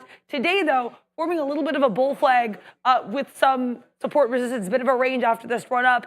Basically announcing that they have this positive data on their treatment here for this pancreatic disease related to obesity and type 2 diabetes. So keep an eye here on ZVSA with an obesity-related treatment news. Last but not least, we have this one, BJDX. It's Blue Jay Diagnostics, $2 million market cap, no catalyst for this one, which is up more than 100%. And it's a penny stock, guys. Hey, I mean, penny stocks can move too. It doesn't matter. As long as it's moving, it's going to be worth it for a trade. Day party experience. Thank you for the super chat. Appreciate you, their day party. Hopefully you're having a party as well. Happy voting day to everybody. So shout out to everyone down south where we're in Canada, so we're not voting today, a little bit later on in the year for us. How does win look today with the downside move? Should I accumulate and hold long term? We're not here to necessarily give investment advice. I know in the aftermarket show, I was looking at that $90 level. That was for the bounce. It was confluence of the bounce at 90 in the aftermarket show. It was both the moving average and the expected move took you right to 90 even. So it's a 50-period moving average. Sorry, That 50-period moving average is where it had bounced to, and then also the expected move took you to that level. But now you're starting to fill the gap in. You're underneath the 50, underneath the 200, on an earnings move. The next key level is sort of, I want to say obvious on the chart, because you can look back to August at about 82, 82 and a half, and then you had a nice consolidation before it broke out going into September. So I feel like that's the next place. I don't like stocks that are underneath the 50 and the 200-period moving average personally, unless I really believe in it fundamentally, and I don't know enough about this one to make that kind of a call. So technically, it doesn't look good unless it can close back above the 90, but it's day one after earnings. Let's let this one settle down. Certainly a lot can happen the next couple of days. We got the election tonight, and you still got the Fed coming on Thursday. So let this one settle down. Losing that 200 doesn't look very good at all. Ramin is telling me to look at the poll. So did you go and vote? So obvious what I would answer here. So if you want to be in the poll here, you want to be in this chat, make sure you hit the subscribe. It is a subscribers only chat. So obviously not in the USA would be the answer for us here. 44% saying they did, 20% not. Well, I mean, regardless of what you are, politics doesn't matter. Regardless, I mean, voting is an absolute privilege. You know, we're lucky to live in places where democracy reigns. So as long as you do vote, you know, do your duty. I think it's more important that you do vote than who you do vote for. Be part of it and participate. And then we can go back to trading. So IBIT just lost VWAP, but 39.50 is still holding. BTC's under 70,000. It has been trending down. I feel like the last leg that we're holding on to needs to show a nice little rounded bottom off this 39.5 here on IBIT. I want to go back over to Intel, which is now re-challenging that same high. 23.50 is the spot I'm looking for a short. I think it's getting very close to that curl as we speak here on Intel. Just letting it get to that price. It hasn't gotten there yet. One break of the high of the day, and then it will be there. Amazon held VWAP, so that's not necessarily going to be a trade. And as I mentioned with SMCI, I guess it hasn't really broken that low just yet. You're actually getting a nice little hold off the opening range bottom. So either it pulls into VWAP for a trade or breaks down underneath here for a 25 break on SMCI. It is not SSR because it wasn't down 10% yesterday and only down 2% today. So, I mean, if it does break 25, that would be an even dollar break that you can actually get. Okay, not bad. All right, maybe I can use this as an example as well. Okay, so I was just looking here at Palantir. And the thing is that I called up some relative strength index, and if you see something right here, I might start to use this a little bit more. This is the 75 marker right here on RSI, and you can see that again, this is gonna indicate overbought, oversold conditions. And I mean, last time we were up here, we sort of based out a little bit in and around that 75, and then right now, just this last sort of a top right into here on the RSI was around 50-50. So we're starting to get more, I mean, obviously, but I'm going to get another piece out right now at 23s. I just actually punched 23s there. I might have got 24s. But that was a good piece to get another third out of what we had left. So another out right here on Palantir up near these highs. So again, a good little real-time trade example there on Palantir of what we're trying to do.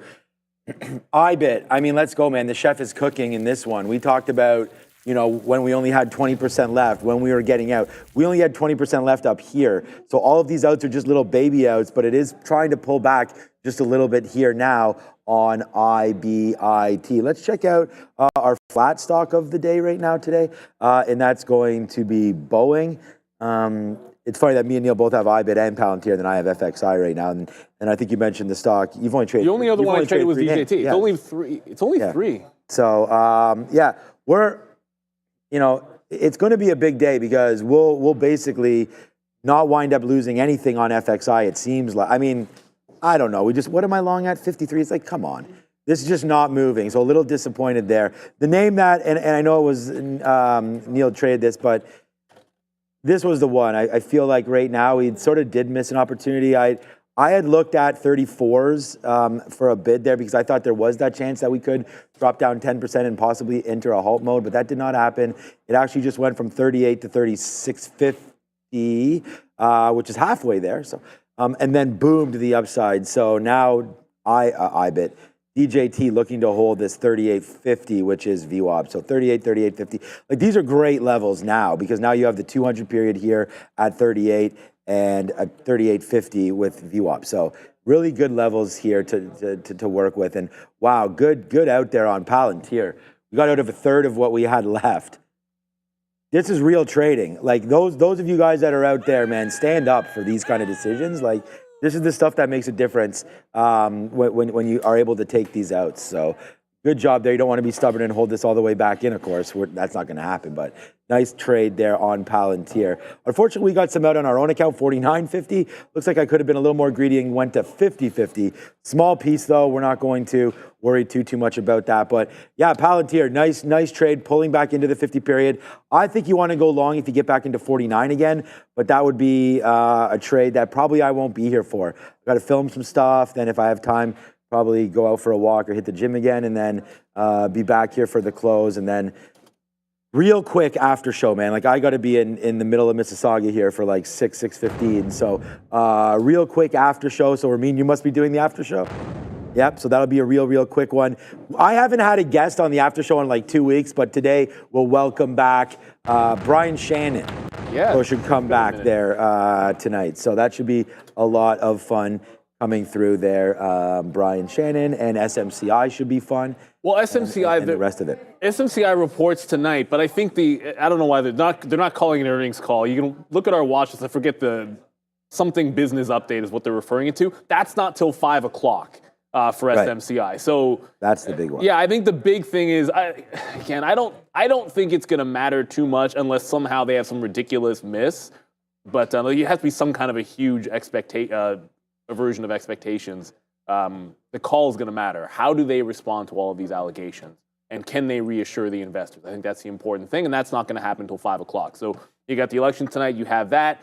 First short of the day, I want to get to the futures. I already said Intel, either 2350 or mean reversion first. So the first dip, support, there's trend, close underneath, break of the prior bar low, got short at 16. Actually, I was trying to get 17s and 18s, didn't get them. So if it comes back up, I want to look for something in the 20s. But the NASDAQ also finding its first little dip here, but not a huge range. You're up 1%, but not much of a dip. So mean reversion back into VWAP here on Intel. And let's go over to Adara for the crypto update. Why can't we just hold 70,000? Not. Right now, actually, careening towards 69,000. When I first pulled up this chart a few minutes ago, we were around 69.7. As of right now, trying to hold on to 69.3 for BTC. We've heard a lot of different and seen a lot of different takes on what Bitcoin will do after this election today on November 5th. We had comments from Mitch from Trade the Pool this morning. Michael Noss spoke about it yesterday as well. I'm also reading comments here from this Bernstein crypto analyst saying that Bitcoin apparently is likely to be in the crypto space, the name that benefits the most, regardless of what happens here to the election, though this analyst does see in the immediate weeks after the election a potential to fall to 50,000 should it be a Democratic victory and a rise to 90,000 should there be a Republican victory.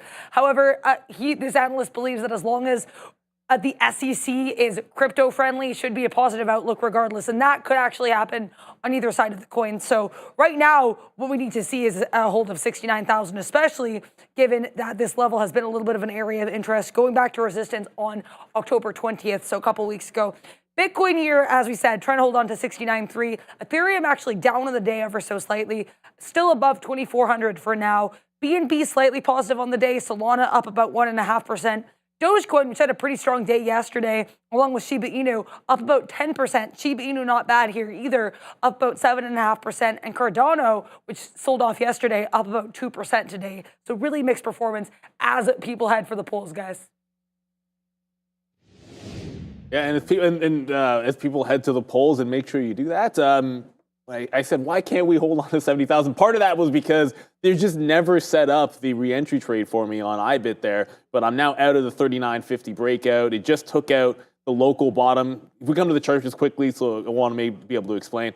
So there was the break of the 39.5, that prior bar. It's the only red candle you have until we hit 40 right in here. Well, okay, there was like one little tiny one in there at 39.70, but it was about 39.40. That was the out. I actually didn't end up moving the stop. no need because we had a trail out when it broke trend there, and then the VWAP bounce kind of rolled over at 39.80, but now you're underneath that 39.5, and it's been downtrend since it hit 40, or since it attempted that to hold over the 70,000 breakout on IBIT. So you're still looking for buyers on Bitcoin above 70,000. They're not there yet.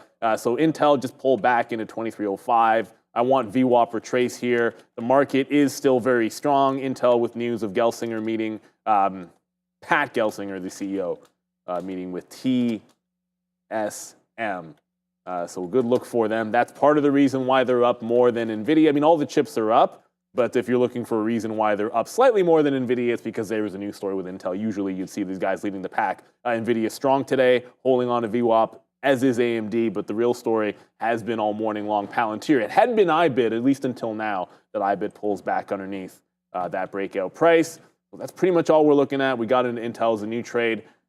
Amazon, I never really, I was looking at Intel in that moment, but Amazon, the real break should have been here, but it was a heavy candle. You had to get in without it closing underneath. You had to kind of take it when it broke, which is not what I'm looking for. I'm looking for the close underneath the break of trend and then enter the trade. And it never really gave you that setup here on Amazon. And Amazon's holding on to VWAP as well, which puts it relatively strong. And SMCI, the last one for you, it's cruising toward that 25 break.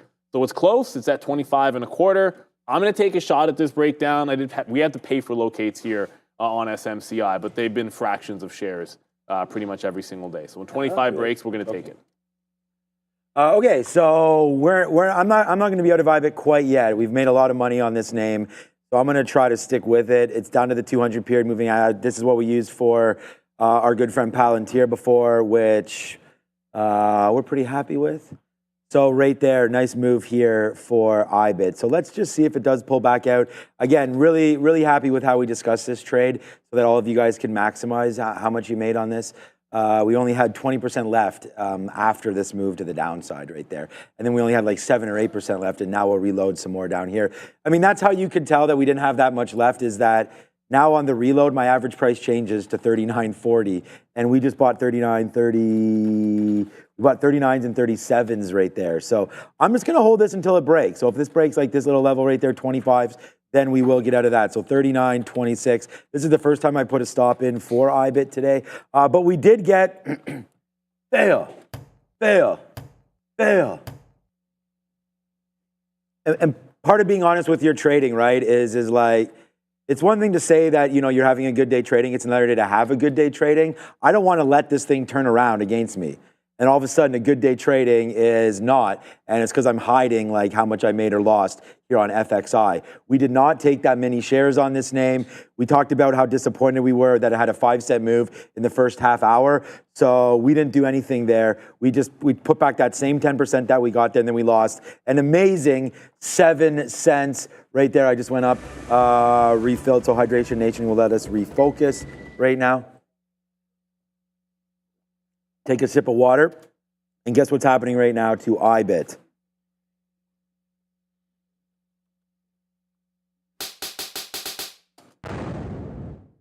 There it goes, man. IBIT right now, nice trading. Back into the money one more time. Wow, Neil, what a trade there on IBIT. Banging it off the 200 period moving average. We're back in the bill. I mean, we're here. We're going to be at the highest spot we've been at all day. I want to make sure that everybody understands that I use eSignal. I've been using eSignal for now over 22 years. We want to thank you, eSignal, now for sponsoring our show. Make sure you do click on that QR code there below. And we have now, I shouldn't say sponsoring, we're now affiliated there. You click on that QR code, you get that 30-day free trial. Let them know you came from Trader TV Live. You can connect over 50 plus brokers, very easy to use platform. You can execute from the charts. You can automatically set your execution spots, stop orders, limit orders, hot lists. We talked about that yesterday on the show. All the uses that I have for those, the hot list, the volume rate, the trade rate. Again, it's just the customizability of it, how easy it is to use, the dark mode, all that kind of stuff. Very, very interesting for eSignal. Go make sure you check it out. The most powerful and, for me, the best system out there. But we just put, like, I said it was a good day on IBIT, and we just reloaded this and then did this right back on it again. So we'll see if we can like double our net rate here on just a very, very simple reload. Hey man, if Bitcoin continues to go to the upside, let's do that. We're here. we're here for this trade. So now it keeps going back up to that upside. We did not get out of any more Palantir on that little bit of a bump up, but I think maybe now let's take a piece out right here, sub 50, and then we'll take something, there we go, we'll take a 49, and let's put another piece right there at 50.20 again and see if we can get that. It's 10:37. Great day. I hope all of you guys are also making some bank. I bought some Berkshire yesterday, and I just want to check on it. I have no idea. This is seems like it's like an insurance play or something, kind of tracking those indexes. So we'll wait to see. We did put some money out of Amazon yesterday and into some Berkshire. We talked about why. So we'll see if that one can work out. We did cash out at 49.50 of some Palantir. We've got out of some SMR. I'm just talking about some trades that we've been in recently. SMR long at 12, out at right here, 18.50 we got out at. We did not get anything out at 20.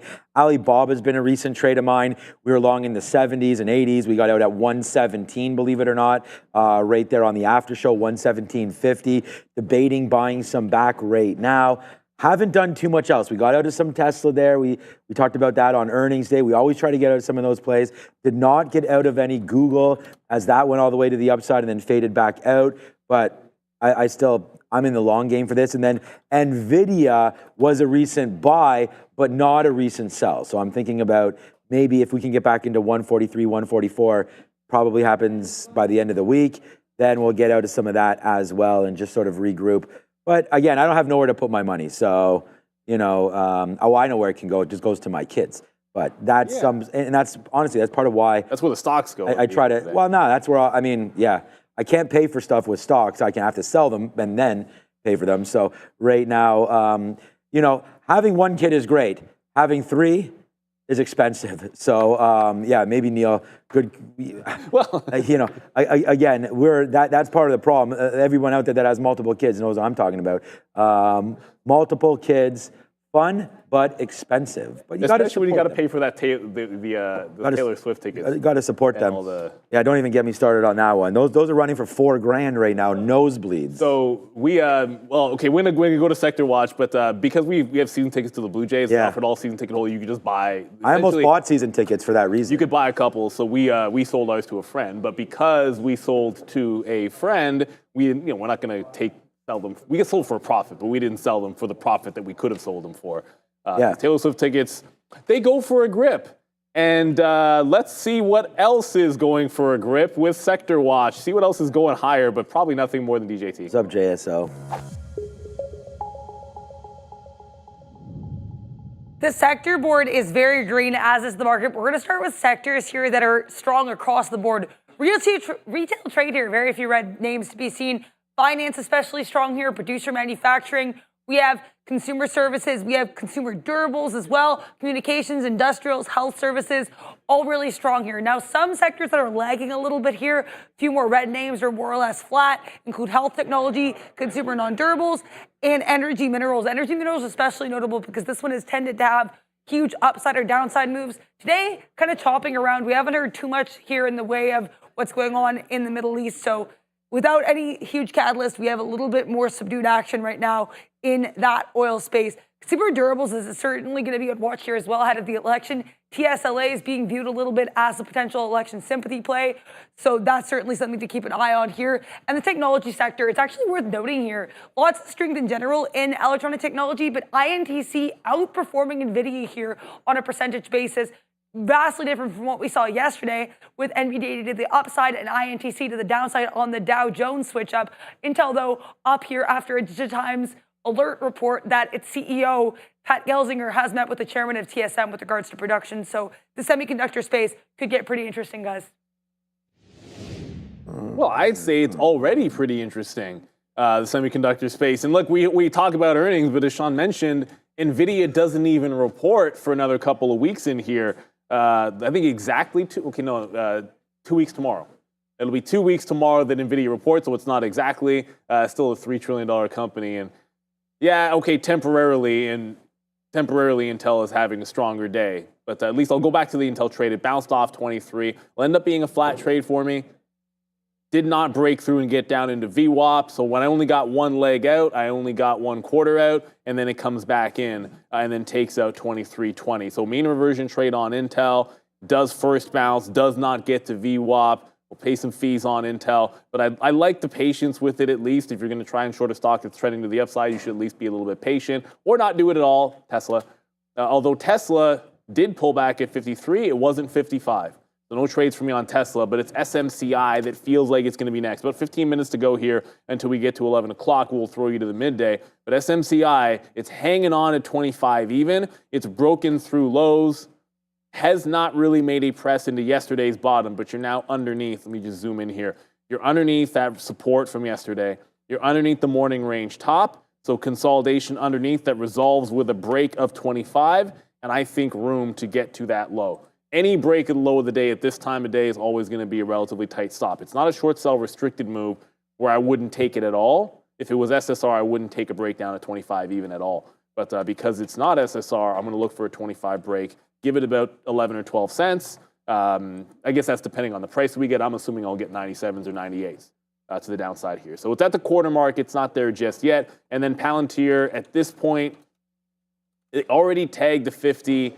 I kind of took some out on the trend break here, and then out in front of that breakout of 50 even. All that's left is a VWAP retrace for Palantir. And if it can come back in, it's about 49.20, but I think you got to maybe give it back into 49 or those prior highs here, just underneath the 49 level. So we'll see on Palantir if it does get to VWAP. Chill vibes, SMCI about to be a penny stock. That's a little bit extreme. I will make a bold prediction, which is not bold whatsoever. SMCI would never get the chance to become a penny stock. Anything that would take SMCI to penny stock status is probably going to get it delisted before that if the worst ends up being true. So I don't think you ever have a chance to trade it down there. But 5 o'clock tonight is going to be big. Aftermarket show is going to be a banger because you have all the reaction to Palantir, you have all the reaction of the earnings plays today, and then you'll have a little bit of election preview. But that 5 o'clock call for SMCI is going to be gigantic. There's a lot weighing on that. Obviously, it's gone down heavily into this. So you'd like to think if they can assuage some of the fears, there can be a nice little bounce. But that's a long way away. Okay, I just wanted to.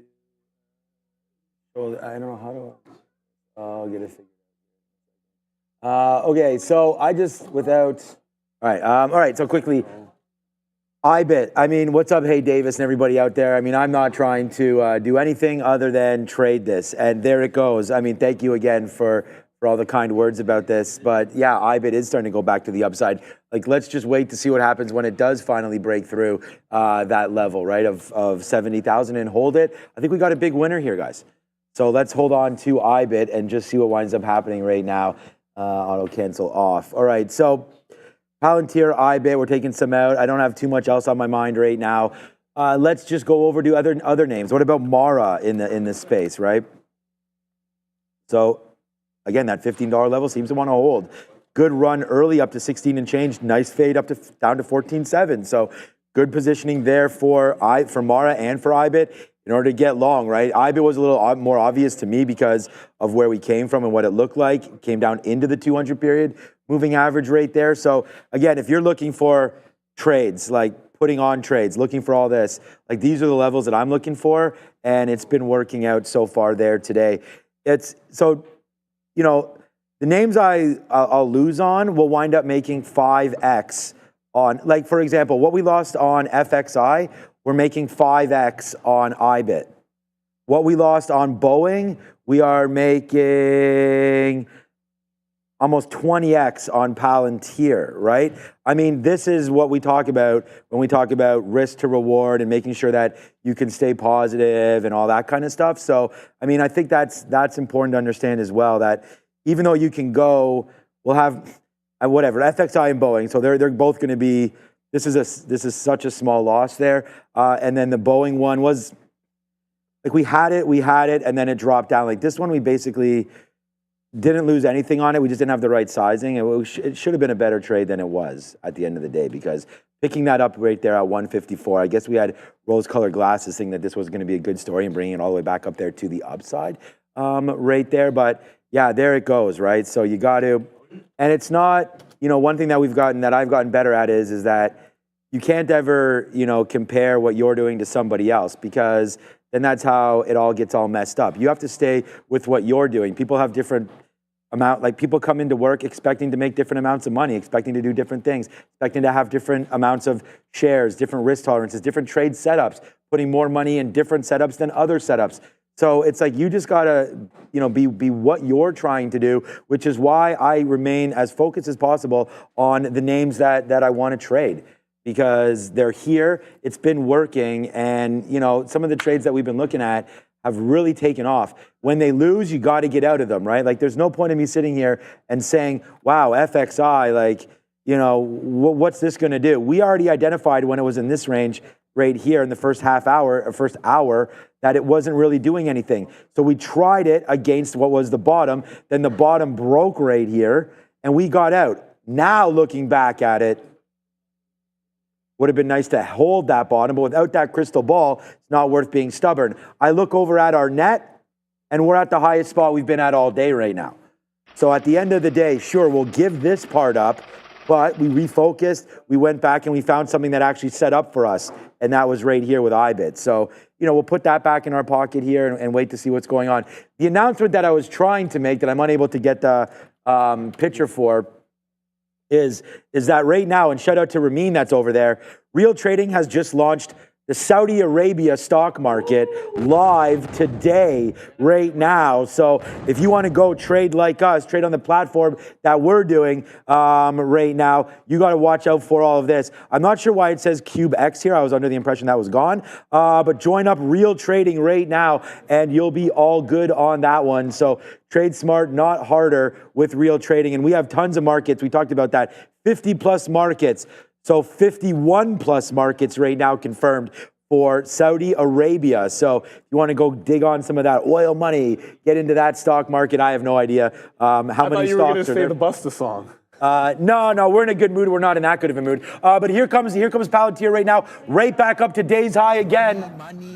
So we're actually acting like a Saudi prince rate today with our trading on Palantir, back up to the day's high. It's Palantir, man. It is absolutely fantastic. And really glad that we put some risk into this one today. Sometimes risk backfires, but not recently. We can, right now, it is 10:50. But again, thank you so much. Yeah, we go there in a second. Thank you so much for watching on a day like today when we talk about election, when we talk about, there's so many other things you guys could be doing. Hit the like, hit the subscribe. And again, just thank you for all of the support. And yeah, that is what we're doing, man. We do feel like Zeke Elliott right here today. Well, he's actually struggling. That's okay. What a fantastic day it has been here today. Over the moon, Money Talks, A.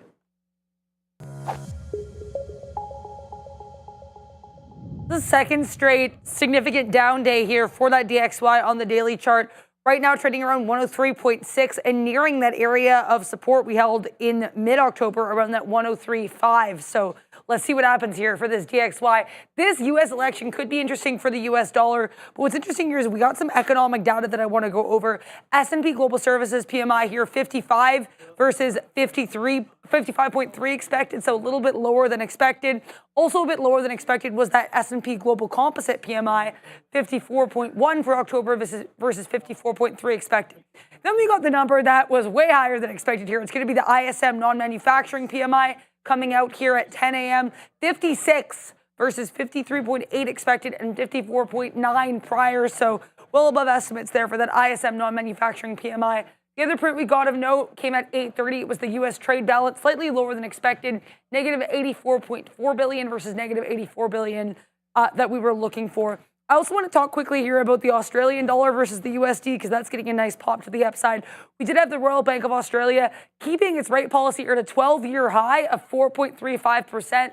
This comes as a lot of global banks, as we know, including the U.S. and Canada, have been on a rate easing cycle. So Australia not lowering those rates for now, saying that their underlying inflation remains too high. So also high right now is the AUD against the DXY or the USD on that news, guys. There, we did get a super chat, and then there was a good question in the chat that I wanted to get to, and it's Code with the super chat. Appreciate you.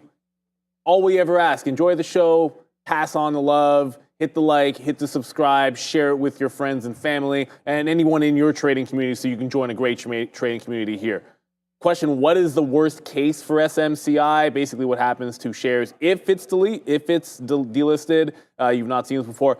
Were it to be delisted, I mean, the reason why it gets delisted is going to matter, whether or not it would go to the OTC markets or just be gone altogether. But because they are going to be now filing, at least there's the chance that that has now been abated.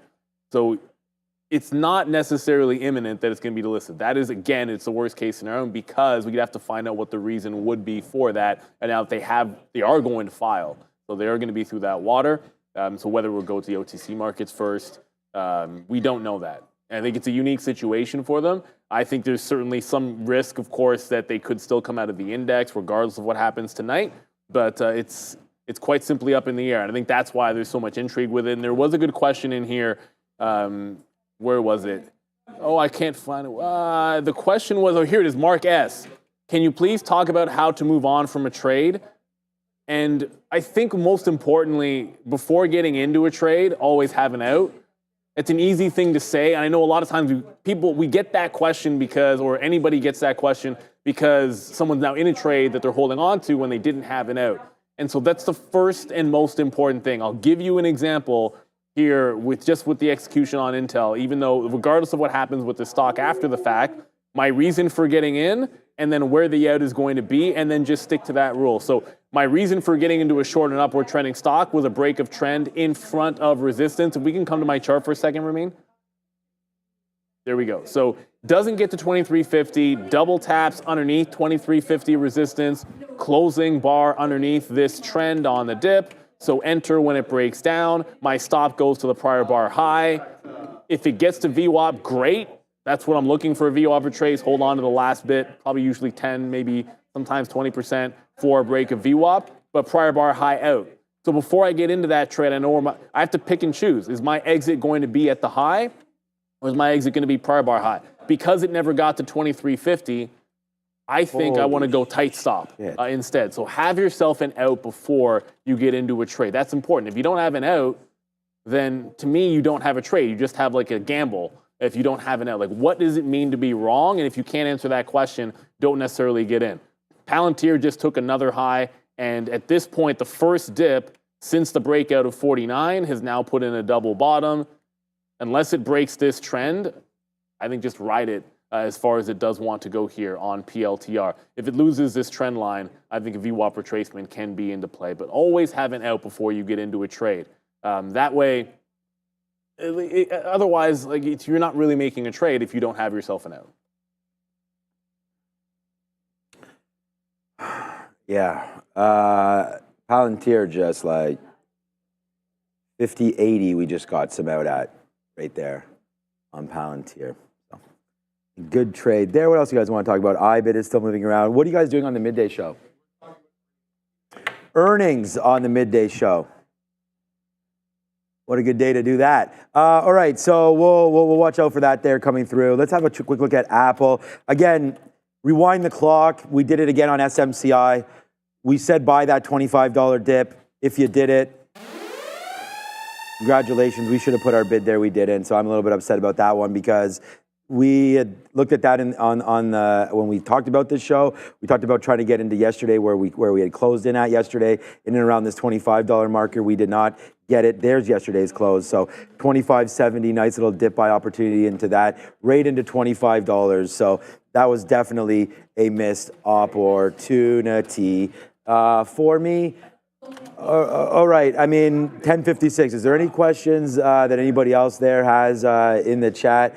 I mean, you know, my outs are going to look messy, but and again, we're not going to out share sizes or anything like that. But I have so many shares that all of these outs right now are just little small pieces. And for me, what I need to do better is try to hold as much as I can to really make this thing go. But again, here, we've made more money on Palantir than any one stock we've lost on probably in the last couple weeks. So I feel like it's well traded. You could always make more. And when you're looking over here and you're saying $51, I said I wouldn't be here if it got to $59. But even then, we'll still be here. Here goes Palantir. Huge move back there up to the upside. So that's how it does. How do we take multiple trades so easily? We'll be doing this for a minute. And again, it's about, for me, And I think this has changed. You know, I used to trade a lot of shares, a lot of different names with lesser shares. Now I focus on very specific trades with more shares and just doing that. So that's why we had iBit right here. We watched it, took it out, had it fall back in, bought some more. We were watching FXI today. It turns out that this would have been fine, but you know, we got out of that one, so that's FXI. And then Boeing kind of the same way. We sort of left this one. This is one that we should probably stay with because it just made a bottom again at 152.50. So right there on Boeing, a very, very good opportunity down there to the downside. So again, like, we don't show our P&L on here, so take our trading for what it's worth, but just judge us, you know, by the opportunities and by what you see, right? And I mean, I'll always tell you what, you know, where I am as far as all that is concerned, green or red, this or that. And at the end of the day, share size is what's the most important. There's nothing else that's more important than share size. So you have to learn how to properly position your trades and what that share size is. Okay, because nothing else matters. Like if you have a great opportunity, you have to identify what that opportunity is and then have sort of the ability to put on shares to take advantage of that opportunity because they don't exist all the time. You know, like right here on Palantir, I'm willing to get hit on this trade. We talked about where the stop was, 46.50. If it breaks 46.50, we're out and it's the biggest losing trade of the day on Trader TV Live. Instead, we take it in, we believe in the trade, we take it against our research, and the rest, as they say, is history. So like that's part of what it is. You know, it's believing in that. If you just take small shares here and it goes up, that's great. But at the end of the day, you know, are you making money on that trade? Yes. Is it enough? Probably not. So that's what you have to work for. And I found for myself, and probably true of all of us here, that's the hardest thing. Because when you're wrong and you have a max default position, it hurts way more than trading like this because I don't have a max position all the way to the upside. So if you're going to load up a max position, you have to have a stop. Right back to Neil's point. You cannot take hundreds or thousands of shares and let this thing continue to drop down, which is why right here on today's sticky note, real trading sees real trading. And that was, if it fails that 46.75 area, get out. Yeah, I have a new saying here. If fail, then bail. So yes. That's, you know, like there's nothing more important to that. You're going to trade small, fine. But at the end of the day, if you're going to trade big, if fail, then bail. So that's something that I think is really changed for myself. And I'm glad that I sort of thought of that. I like that one there. Yeah, so that's it. Great show. We'll be back at 2, right? I mean, let's wrap this thing up. Yeah, it's already 11 o'clock, so like we'll wrap it up here. But try to remember, this is a big and long day. So pace yourself. Make sure you stay hydrated. It's not just like you got to learn to trade here. We'll be back at 2 o'clock. The aftermarket show is going to have a lot of trading recap. There's still some earnings to get to. You've got SMCI after the bell. You've got the election tonight. There's a heck of a lot to still digest. And then you have the post-election, which is going to be some movers. But for now, we'll send you on over to Sharif and Joe. What a day. The Bash Brothers are in the building once again. Go get them, boys. Yes. What is up, beautiful people? Welcome to How to Trade, formerly known as That Midday Show. Joe, you outdid me there, man. Making me look bad, Joe. You're making me look bad. Welcome to How to Trade, formerly known as That Midday Show. That is your boy, Joey Options. And I'm Sharif. And we're going to wait for everyone to come on over from the other stream. Some of the OGs are already working their way over. Shout out to Gaurav and Zion. Zion, that was hilarious what you sent me on the gram the other day. Shout out to you, my man. Tara the Dawn and Piper. What day would it be without the OG Darwin Adara joining us as well? Day Trader Cut, Starburst, Andrew Chow, Jeremy Newman, and David Clark. Ram. Shout out to Mateus Lane and Ron. Max Trades and Investing. Shout out to Ronaldo and Paul Goodson. Ezekiel Lepera, not Ezekiel Elliott that they were making fun of earlier in the show. Baron, Fiddleback, Hamlet, Juan Padilla, Mary S. Lyman. Peace to you as well, my lady. We got John Baker, 1320, Wolf, Glenn Smith, DB Cooper. How did you make it back, DB? You know about DB Cooper? No, I don't know. Tell me you don't know about DB Cooper, Joe. We'll get to it in a hot minute. Maxi Jr., Vicky and Novak, RB Raj, as well as Miggy Mog Mo. Papa Bears also decided to join us. Kyle Lin and Jacoby Water. Shout out to Vin Duong and the world's greatest mod, Joe. Bears versus dang Bulls. Good morning to everybody. Hope everybody had a great morning. It looks like these markets are moving, Joseph. Roaring, bro. Roaring, no kitty. Roaring, no kitty. Roaring, no kitty. I love that. Anything you want to... Yeah, I'm actually just looking for the article here quickly, Sharif. If I don't find it in a second, here we go. So this is just what I was looking at. So Amazon had some unusual options activity for November 5th. So really what that says is that there's a lot of open interest in between specific strike prices, and that's between 155 and 215. So that means that there could be a potential big move in that big star, Amazon, my friend. So I'm looking forward to that totally. And other than that, man, what a day, what a start to the session. Palantir was absolutely insane. I know we had a great time on the floor trading that. Wayner smashed it, Obi smashed it, so we were having a good time there.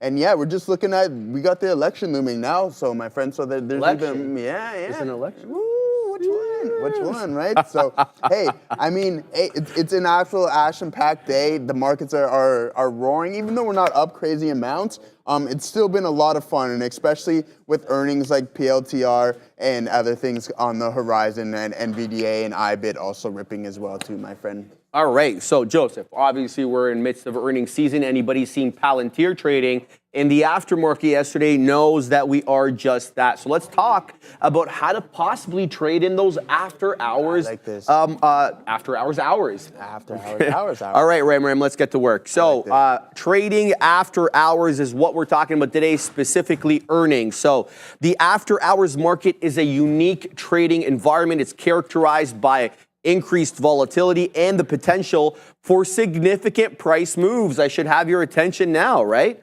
Understanding the dynamics, though, of this market can unlock the opportunity for potentially savvy traders. So let's get right to it, as we always do. Explain the concepts in a more basic tone. So increased volatility. That was kind of the first thing we said about the after hours market. So earnings announcements often trigger those sharp price fluctuations, which can lead to larger profit opportunities compared to regular trading hours. And what ends up happening is, in case you're wondering, well, why is that happening in the aftermarket? Well, companies either report in the pre-market or they report in the aftermarket.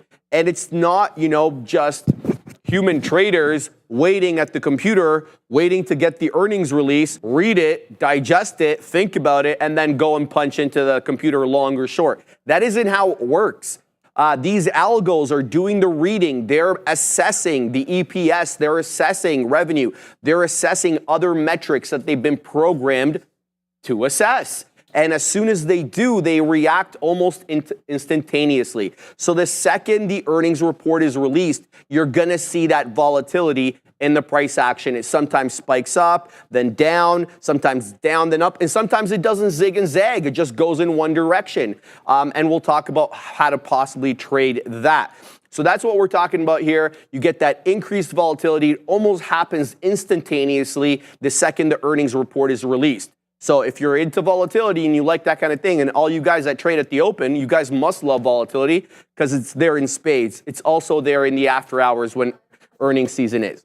So you obviously, because there's increased volatility, you get the opportunity for larger price moves. That just comes by natural extension. So the reduced number of participants in the after hours market can amplify those price moves. This can create chances for significant gains and or obviously losses.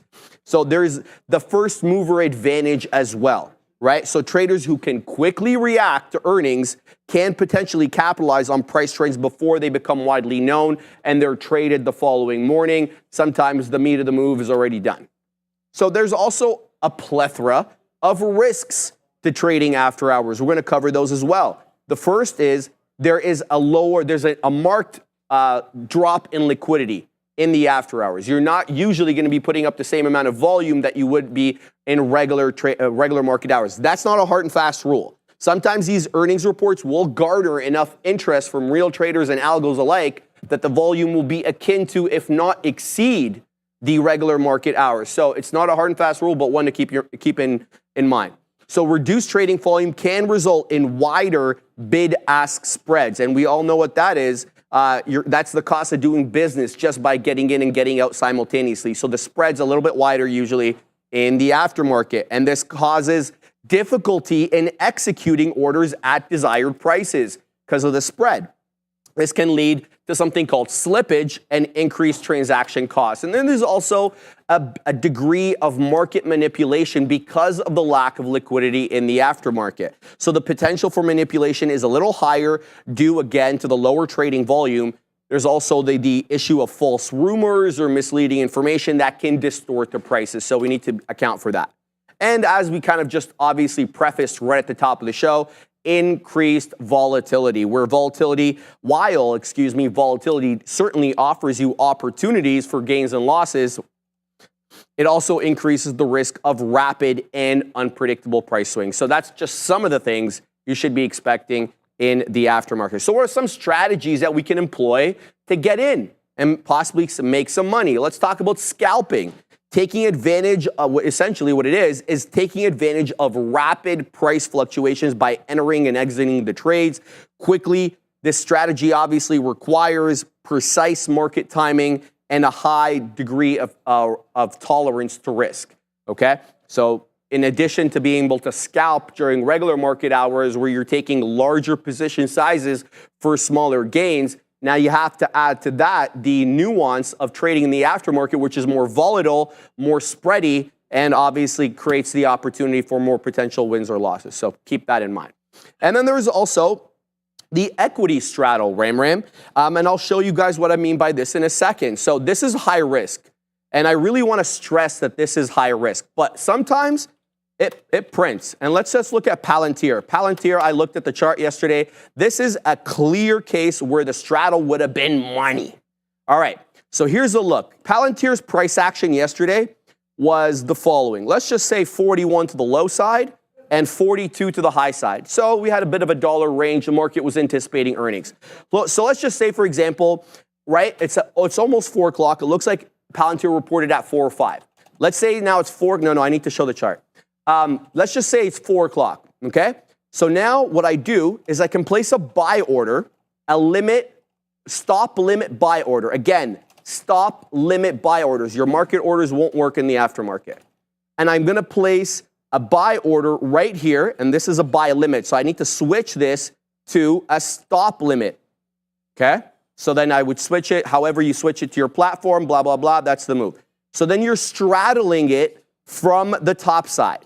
So I'm saying, all right, if earnings beat, then I want to be able to trigger on this order to the top side. Simultaneously, I'll have a sell order that's not active because I'm going to put it as a stop limit order to the high side. So we're going to switch that to stop limit, and then we're going to drag that to the bottom end of the range.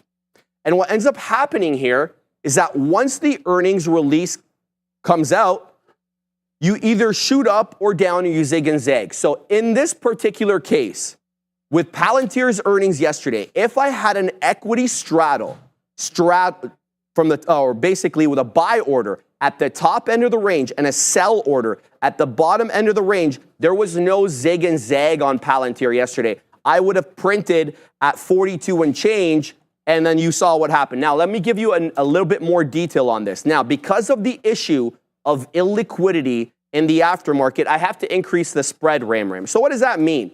So you've often heard me talk about increasing the spread for your stops. It also makes sense to increase it for your buy orders in the equity straddle. So let me give you an example. So the stop price here, I'm telling the computer, trigger a buy order if the price breaches 42.10. But again, remember, this is a limit order, right? So it's not going to just print at 42.10. There's likely going to be some illiquidity. So what I do is I put my triggering price at 42.10, and then I'll give my limit price up to 42.75. And what I'm doing there is I'm giving it a bit of a buffer, saying if there is an area of illiquidity between 42.10 to 42.75, pay up to $42.75. And so you're gonna be like, well, why do I do that? Because there is issues of illiquidity in the aftermarket. So I wanna be able to tell the computer, buy in between these two prices, 42.10, 42.75, okay? Now, having said this to you, I need to tell you something else. That this is something that I discovered accidentally. The difference between the stop triggering order and the stop limit order cannot be greater than 3%. If it's greater than 3%, the order won't fill and it'll just post and then you'll watch it not fill, okay? So this is an important market kind of little dynamic that I didn't know about, that when I was doing this equity straddle, it would not print me. So again, you're doing this to the top side and then you're gonna do the same thing for the sell order. And basically the equity straddle is you're trying to take advantage of the algos responding to the earnings report and looking to print in whatever direction. If it's a beat, you end up printing on the long. If it's a miss, you end up printing on the short. But I really need to tell you that this is a risky strategy because oftentimes you're not gonna get this clean move like we got on Palantir yesterday. It's gonna drop, then pop, or pop and then drop. It's about a 50-50 chance. So have at it however you want. But I really want to share this with you guys. And I'm showing you a chart trading over here. You don't actually have to execute it on the chart. You can obviously put it in text format. So hope everybody kind of understands. Did I explain that? Yeah. Was that Fantastic. okay? All right. Yeah. All right, so moving on. So that's the equity straddle. So obviously the pros of this, potential for high returns if the stock price moves significantly in either direction. The cons, obviously, of this type of strategy is requires a larger initial capital outlay. And if the price remains relatively unchanged, the trader can lose on both sides. Or again, like I showed you, if it zigs and then zags, you end up getting short and then it ends up going up, so you're out of the money. Or you end up getting long, and then it drops, and then you're out of the money. So just keep that in mind. And as I just prefaced a little bit there when I was trying to explain the equity straddle, your order types in the pre-market and in the aftermarket need to be of a certain type, okay? Limit orders, specifically. Limit orders, just to explain what they are the price at which you want to buy or sell, right? These are generally the most common order types and tells the computer, pay up to this price for this type of stock. It's not an open order to pay whatever the market is demanding. Market orders, these will not work in the aftermarket. Now, I gotta tell you, I've heard of cases where market orders have worked in the aftermarket and the pre-market, but as a general rule, they don't work. And for most of my testing, they haven't worked. And your stop orders as well, super important because your stop orders in the aftermarket should not be stop market orders, they should be stop limit orders. So keep that in mind. And so just a couple of tips here for successful after hours trading. Technology, the first and foremost, make sure you have a brokerage that allows you to trade in the aftermarket. I gave the example, I think a few weeks ago, that when before I was with my platform now, I was with TD, and TD wouldn't let me trade until 8 a.m., right? And then I think it was like 5 p.m. or something like that. So I didn't get the full pre-market, I didn't get the full aftermarket, so make sure your brokerage allows you to trade during those times. Risk management as well. Implement strict stop loss orders and position sizing to protect your capital, obviously. And market research. Research the earnings plays, no question about that. What time do they report? What happened on prior earnings releases? Did they beat and then is zig and zag, or did it go in a straight direction? Because remember, we're talking about the equity straddle here. And emotional control, again, because of the heightened volatility in the aftermarket, you're gonna need to make sure that you've got the composition for that. So the price action after hours can be extremely volatile. Avoid impulsive decisions based on fear or greed, and please stick to your trading plan. I hope everybody prints up multiple stories. How you doing over there? Good, brother.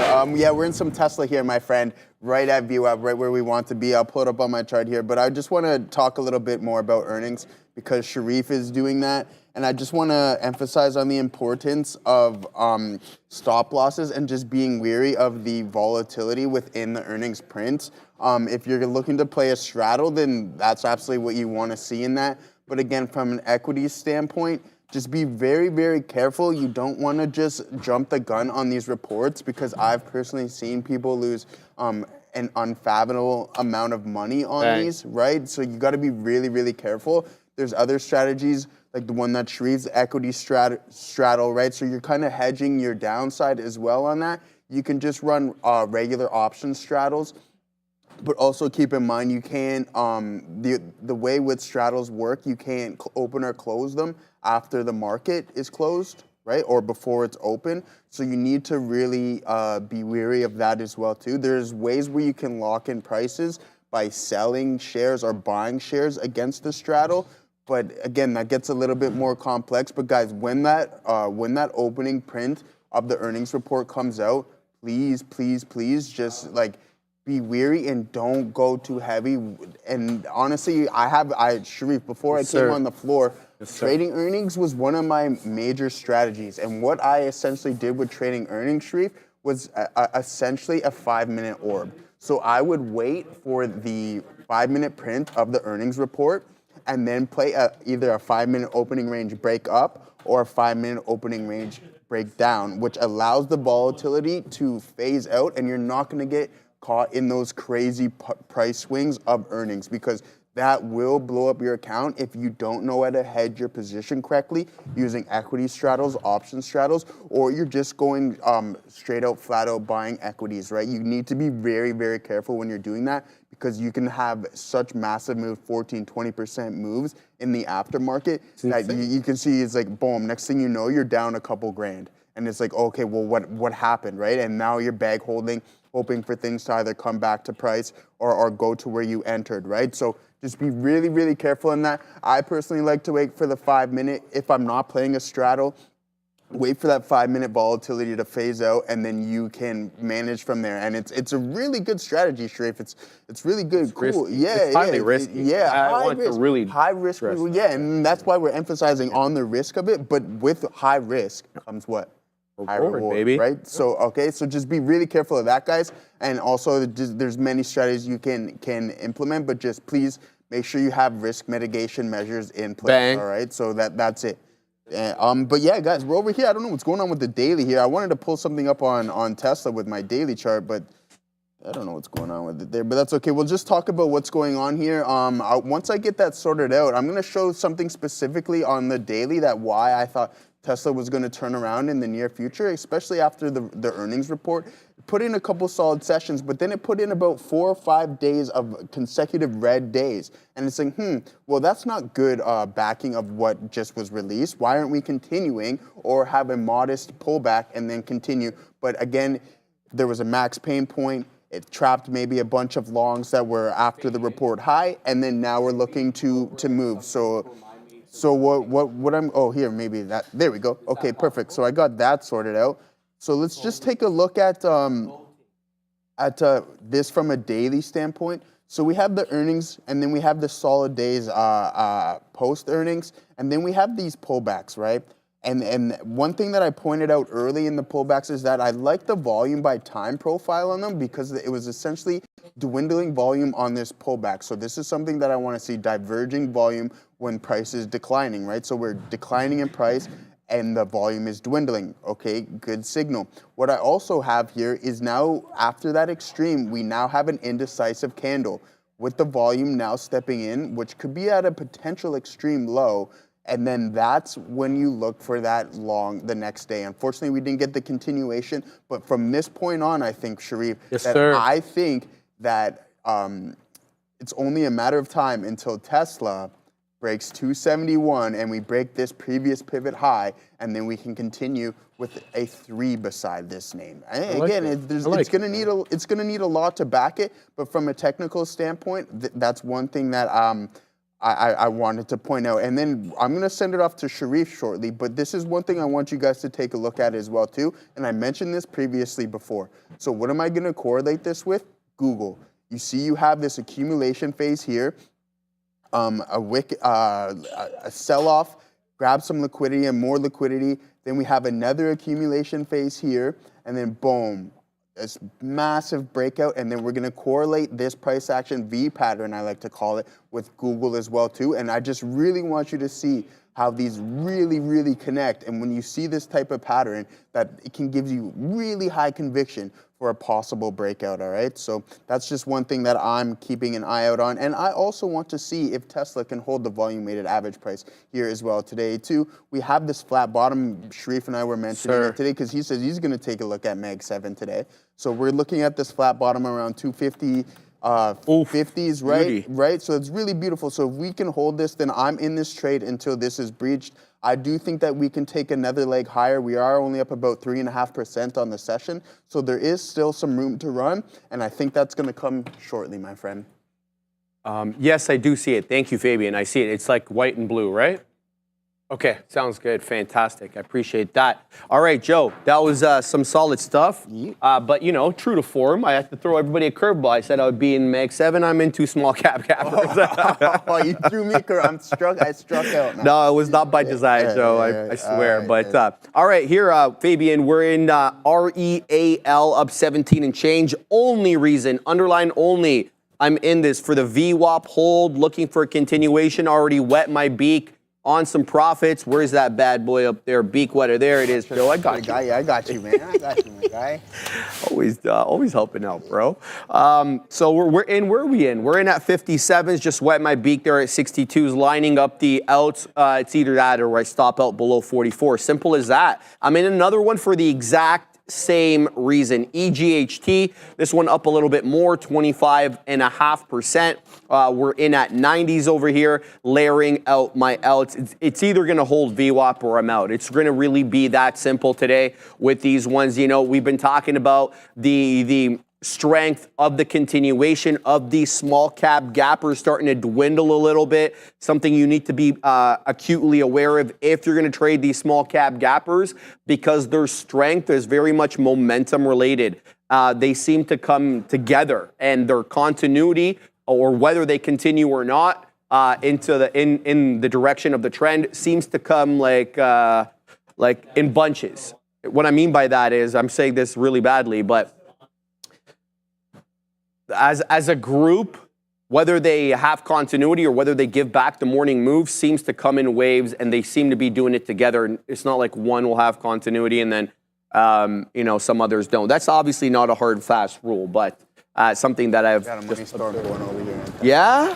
Okay, tell us about it, baby, because I've got nothing over here. What do you got? We're in from VWAP, man. So we're in from 251.30, now trading around 252. So that's it. You can go back to it. Yeah, and I mean, that's a good look. People yelling about SMCI. We'll cover all of those in a second. I've got Palantir up on the side chart. Let's bring in, though, the side chart and talk about which small cap gappers we're keeping an eye on. So you ZCAR, if you've been watching your scanner today, you've probably had eyes on this one, the #1 gap scanner up 95%, but it's been a halt fest, and that's not really my style.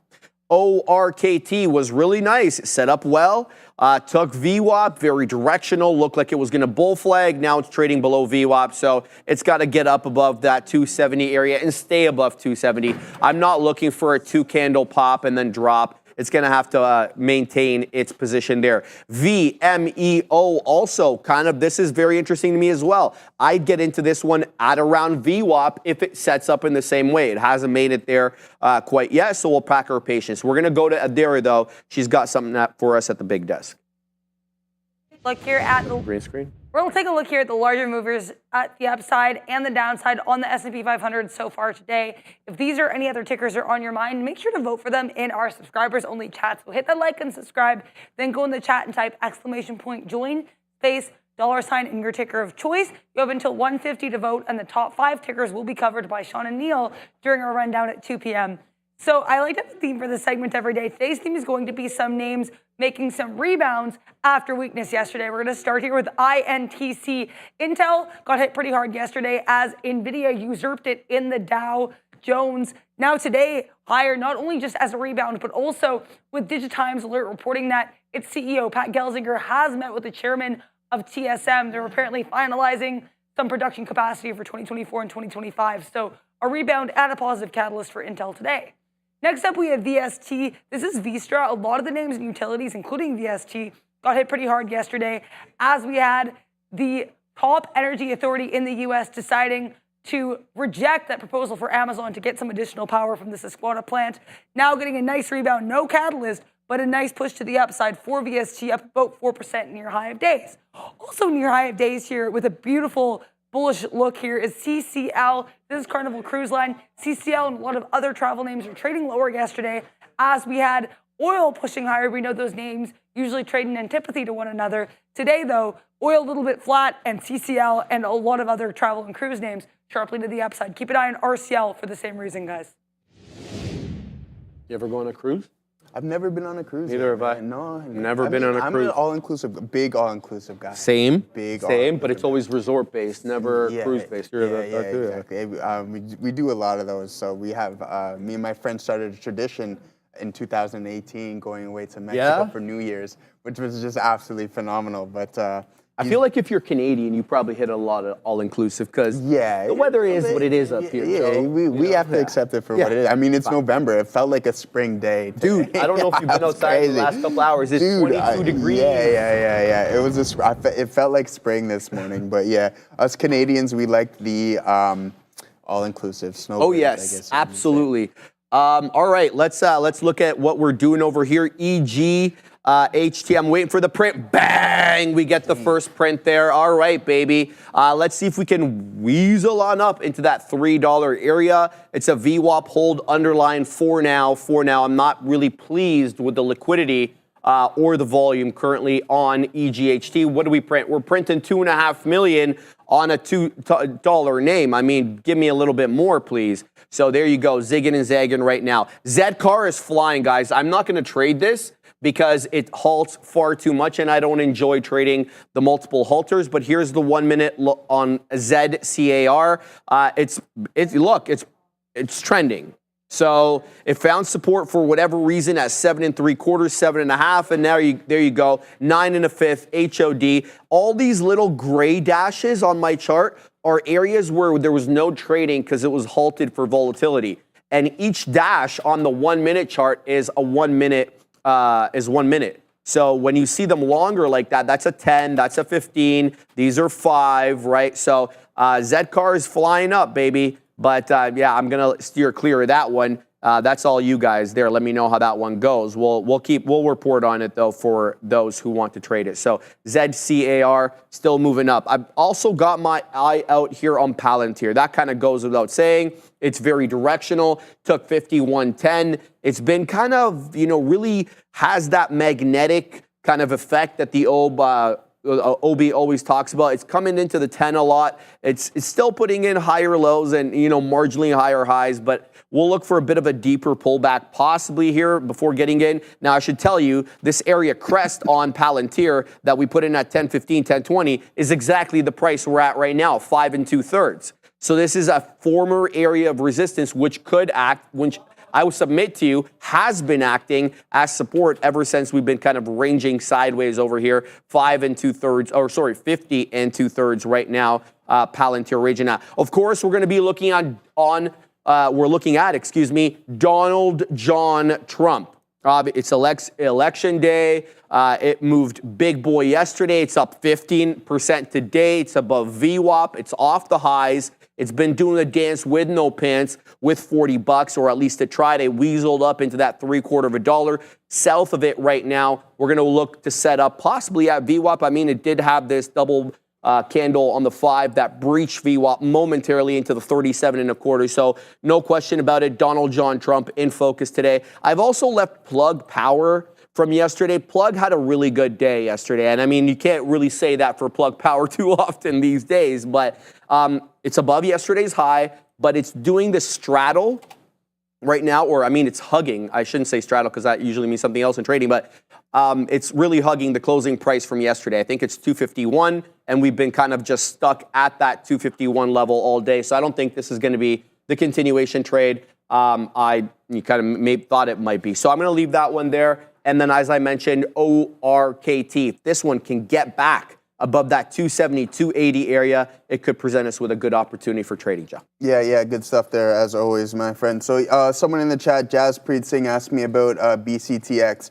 Again, I'm just going to be totally frank with you. I don't trade in biotech. If you're looking to get into these penny stocks, then that's your style of trading, right? But there's so many other good companies that you can own. I looked a little, I scanned a little bit over of the financials of this thing. It is a biotech. I don't know about this, Jaspreet. Again, I'll mention it before. There's other things that you can get in. I don't know what your average price is or anything like that, but as of right now, it's not looking too good. The future of them, unfortunately, I can't predict the future. So again, this is not something I would personally look to get into. And I don't know if you're just bag holding, look for a way to kind of maybe mitigate your losses. But other than that, there's other things that you can trade other than BCTX. So that's just my 2 cents on that. I've read a little bit into it, but as for biotech, that's a big no for me. I'm gonna give the Matumbo wave on those because seriously, I'm not gonna be like, oh hey, I really like your stock when I don't like it. I'm being serious, man, because I don't want to mislead you or misguide you or any way, right? So that's just what I think about it. So hopefully, I'm just being frank with you, Jaspreet.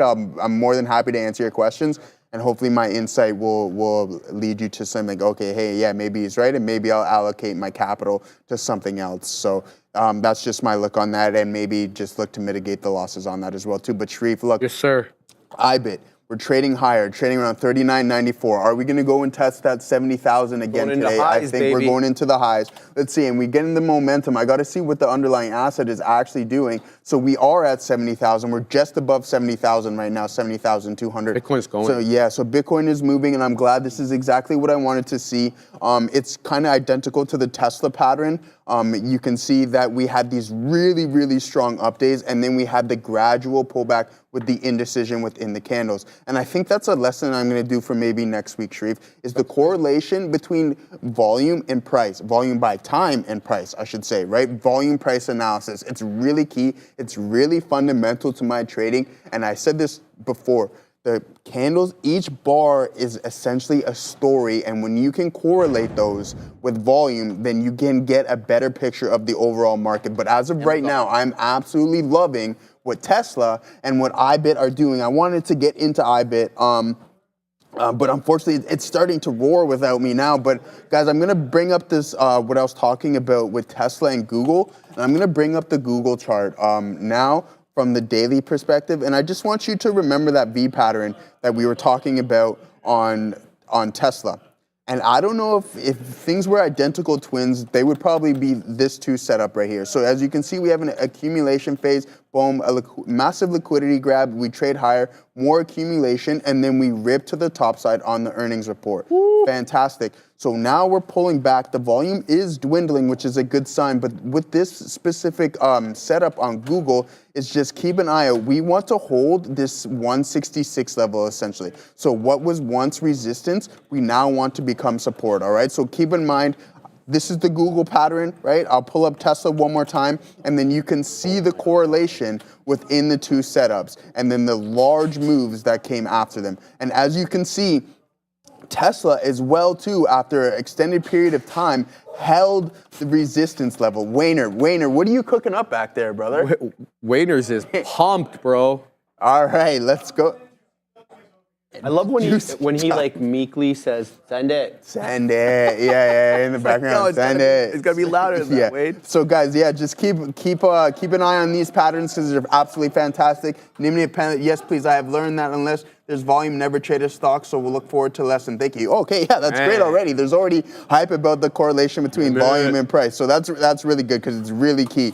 But wow, Sharif, Tesla's absolutely roaring. We're gonna send it off to you, my friend. Yes, sir, bro. I mean, I wanted to mention, by the way, something that you brought up earlier today. You were talking about Amazon and the unusual volume activity that you were reading about, the open interest, I think specifically you were saying, right? Yep. Well, how about gander at your friend Amazon there? Oh my, and this is the one that we're missing out on. We got FOMO or ROMO on this one.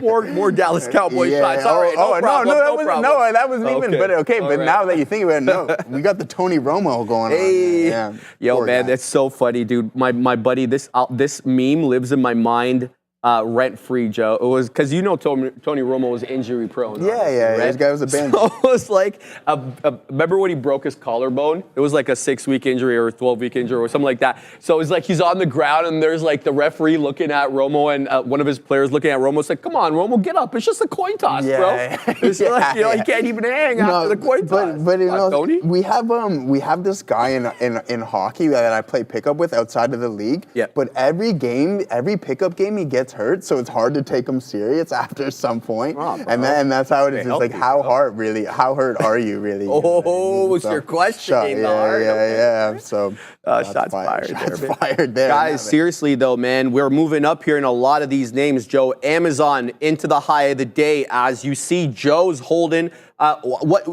He's holding almost a $2 winner right now. Go. We're not going to jinx it, Joe, but that is a $1 winner. Take it, it's just the way it is. Take it. So that's a big boy win right now for Joe. But you've got Tesla moving into the high day. The Future, the NQ December contract up 1 1/5, moving into that 20,336 area. The Monster Nvidia. How could I forget about the Monster Nvidia? It's second only to Tesla in Mag 7 world for up on the day. Knocking on that $140 area. We just printed the high today, 139.92. It's well above the 10. It's very directional, very respective of the moving average. Specifically, the 10 is what I'm looking at right now on NVDA. So we're going to keep an eye out on these Mag 7s to point out the weak ones. You probably don't need me to point them out for you, but Meta bull flag, but is hugging VWAP. There doesn't seem to be directional buying in Meta. It is putting a bit of a compression pattern here with lower highs but higher lows, straddling VWAP. The dead one, Apple, is certainly dead today. It's only up 0.47, only second to Goggles in terms of, second last, I should say, to Goggles in terms of up on the day, up 0.45, rejected that 224 area. So we're going to keep a tab certainly on the Mag 7 as they come into highs, and we'll be looking for pullbacks to weasel in. Let's have a look at some of the trades we've been in right now. Yeah, nothing doing here. VMEO, looks like that's the one that I missed. I chose EGHT. We're break even and in the money a little bit on them, but this is the one that seems to be going, and it did very similar patterns to EGHT and REAL, where it had that bull flag and then held that volume weighted average price of support. Now it's breaking in and printing highs, I believe. 706 just got printed. No. So 706 is the high that we put in at 1020. Did we test that? Yes, we did. So we got into that 706 level. It wasn't short of the high. So we'll see if we can, number one, stay above 7, number 2, take out that 706 and continue heading higher. So I'm going to keep my eye out on that. And Palantir continues to hold the 10 exponential moving average on the 5-minute chart as it looks to take 51 decisively. Still unable to do that as it zigs and zags, but it's been a fantastic morning and last 24 hours, quite frankly, for PLTR. Now, I've got IBIT up here because I want to see if we get a little bit of a pullback here in Bitcoin, then head up again. I'll get into IBIT. $40 is a bit of a top right now. We put that crest in earlier. That was a 950 and almost 10 o'clock pop and drop. And then we did breach that high, getting into technically on Bitcoin, 70,533 on IBIT. It was about $40.13, 12 cents, something like that. Below 40 right now. Looking for this one to set up, Joe. Excuse me. Yeah, beautiful stuff there. We're almost there. We don't got much left here on Tesla. We're out about 90% of our position. So, but that was a really good move there that we got. I just wanted to go into the continuation of strength. As you can see, we had this accumulation phase here. And I'm like, okay, are we going to break to the top side? Because we did put in these really strong opening drives. And thanks, Greg. I know Greg's been killing it on Tesla lately. So this guy's telling me this morning what he did on Tesla is like from 243 or something, which is insane. So good luck there. But yeah, you can see this really strong opening 5-minute range. And then we have another supporting candle right after, right on the break of the 5-minute range. And then again, we're going back to the correlation between price and volume. This is an absolute genuine move there. So this is what I was looking for. And then as you can see on the pullback in this accumulation phase, that the volume was absolutely dwindling. And so once I seen that we are going to break, so we had a double bottom here, an absolutely beautiful double bottom at 2050, and then a break through that double bottom is when I'm gonna look to get in. But we're gonna talk some more stock. And Darius Golden, we're gonna talk some AMD right when we get back from Adara. AMD. As we do every day here around 11:40, we're going to take a look at some of the bigger earnings moves to the upside, the downside, and flat. Just some earnings names that we haven't discussed as much. Of course, Palantir with their report. But let's talk about some other names, both of which had pretty big misses. I also really briefly want to touch on Astera Labs, which is up about 20% here in a strong report across the board. They IPO'd pretty recently, earlier this year, and they also do have about a 9% short float. Now let's get to the names here being covered in this segment, including MQ, down about 40% here for Marqeta, showing no signs of bouncing. They did report in-line losses of 6 cents per share. Sales here missing a little bit, 127.97 million versus 128.08 million expected. The bigger issue, though, from what I'm seeing from analysts, was their revenue projections for Q4. They were projecting growth between 10 and 12%, but analysts were looking for 17% growth here for Q4 for MQ. Analysts, including Wells Fargo and Deutsche Bank, downgrading the stock this morning. We also have Celanese CE down about 25%, almost at low of days here. Much like Marqeta, no bounce to be found in CE. They did report a miss for earnings per share and for sales. They also announced plans to temporarily reduce their dividend by 95%. 95% starting in Q1 2025, saying that they're expecting worsening demand conditions in Q4, so they're going to be reducing their production in line with that. Also expecting Q4 earnings of about, Q4 earnings here of roughly $1.25 per share. Considering they reported $2.44 per share, that seems like quite the decrease. They also got a downgrade for an equal weight from Wells Fargo, lowering its price target from 165 to 115. So lots of bearishness, understandably so, for CE after that very disappointing report and guidance. Now, what do we have on watch? I would be remiss if I did not mention Supermicro here. SMCI with a huge report on watch. More interesting, though, could be at 5 p.m. their business update call, which is where they're expected to address potentially the resignation of its auditor. We know this company has been under the fire for a while here. So SMCI expected to report here at 4:20. Analysts looking for consensus estimate of 51 cents per share for earnings and then revenue of $6.52. Coupang here, this is an ADR, could be interesting. Big Bear AI was one of those companies NVIDIA invested in earlier this year. So BBAI, we know also has the tendency to move, as does LUMN, Lumen. Before the open, we'll get CELH. That's been another pretty big mover. NVO, Novo Nordisk, if you're looking into that weight loss or GLP-1 space. Aurora Cannabis could be another pretty exciting one here as well. ACB, the cannabis space being hot. CVS Health, too, if you're looking for more of a calmer name. Earnings in every space, guys. Thank you very much, Adara. Novo Nordisk. I say Disk because Adara told me how to say it properly. Adara, they're Danish? They are, okay. So their market cap is bigger than the GDP of Denmark.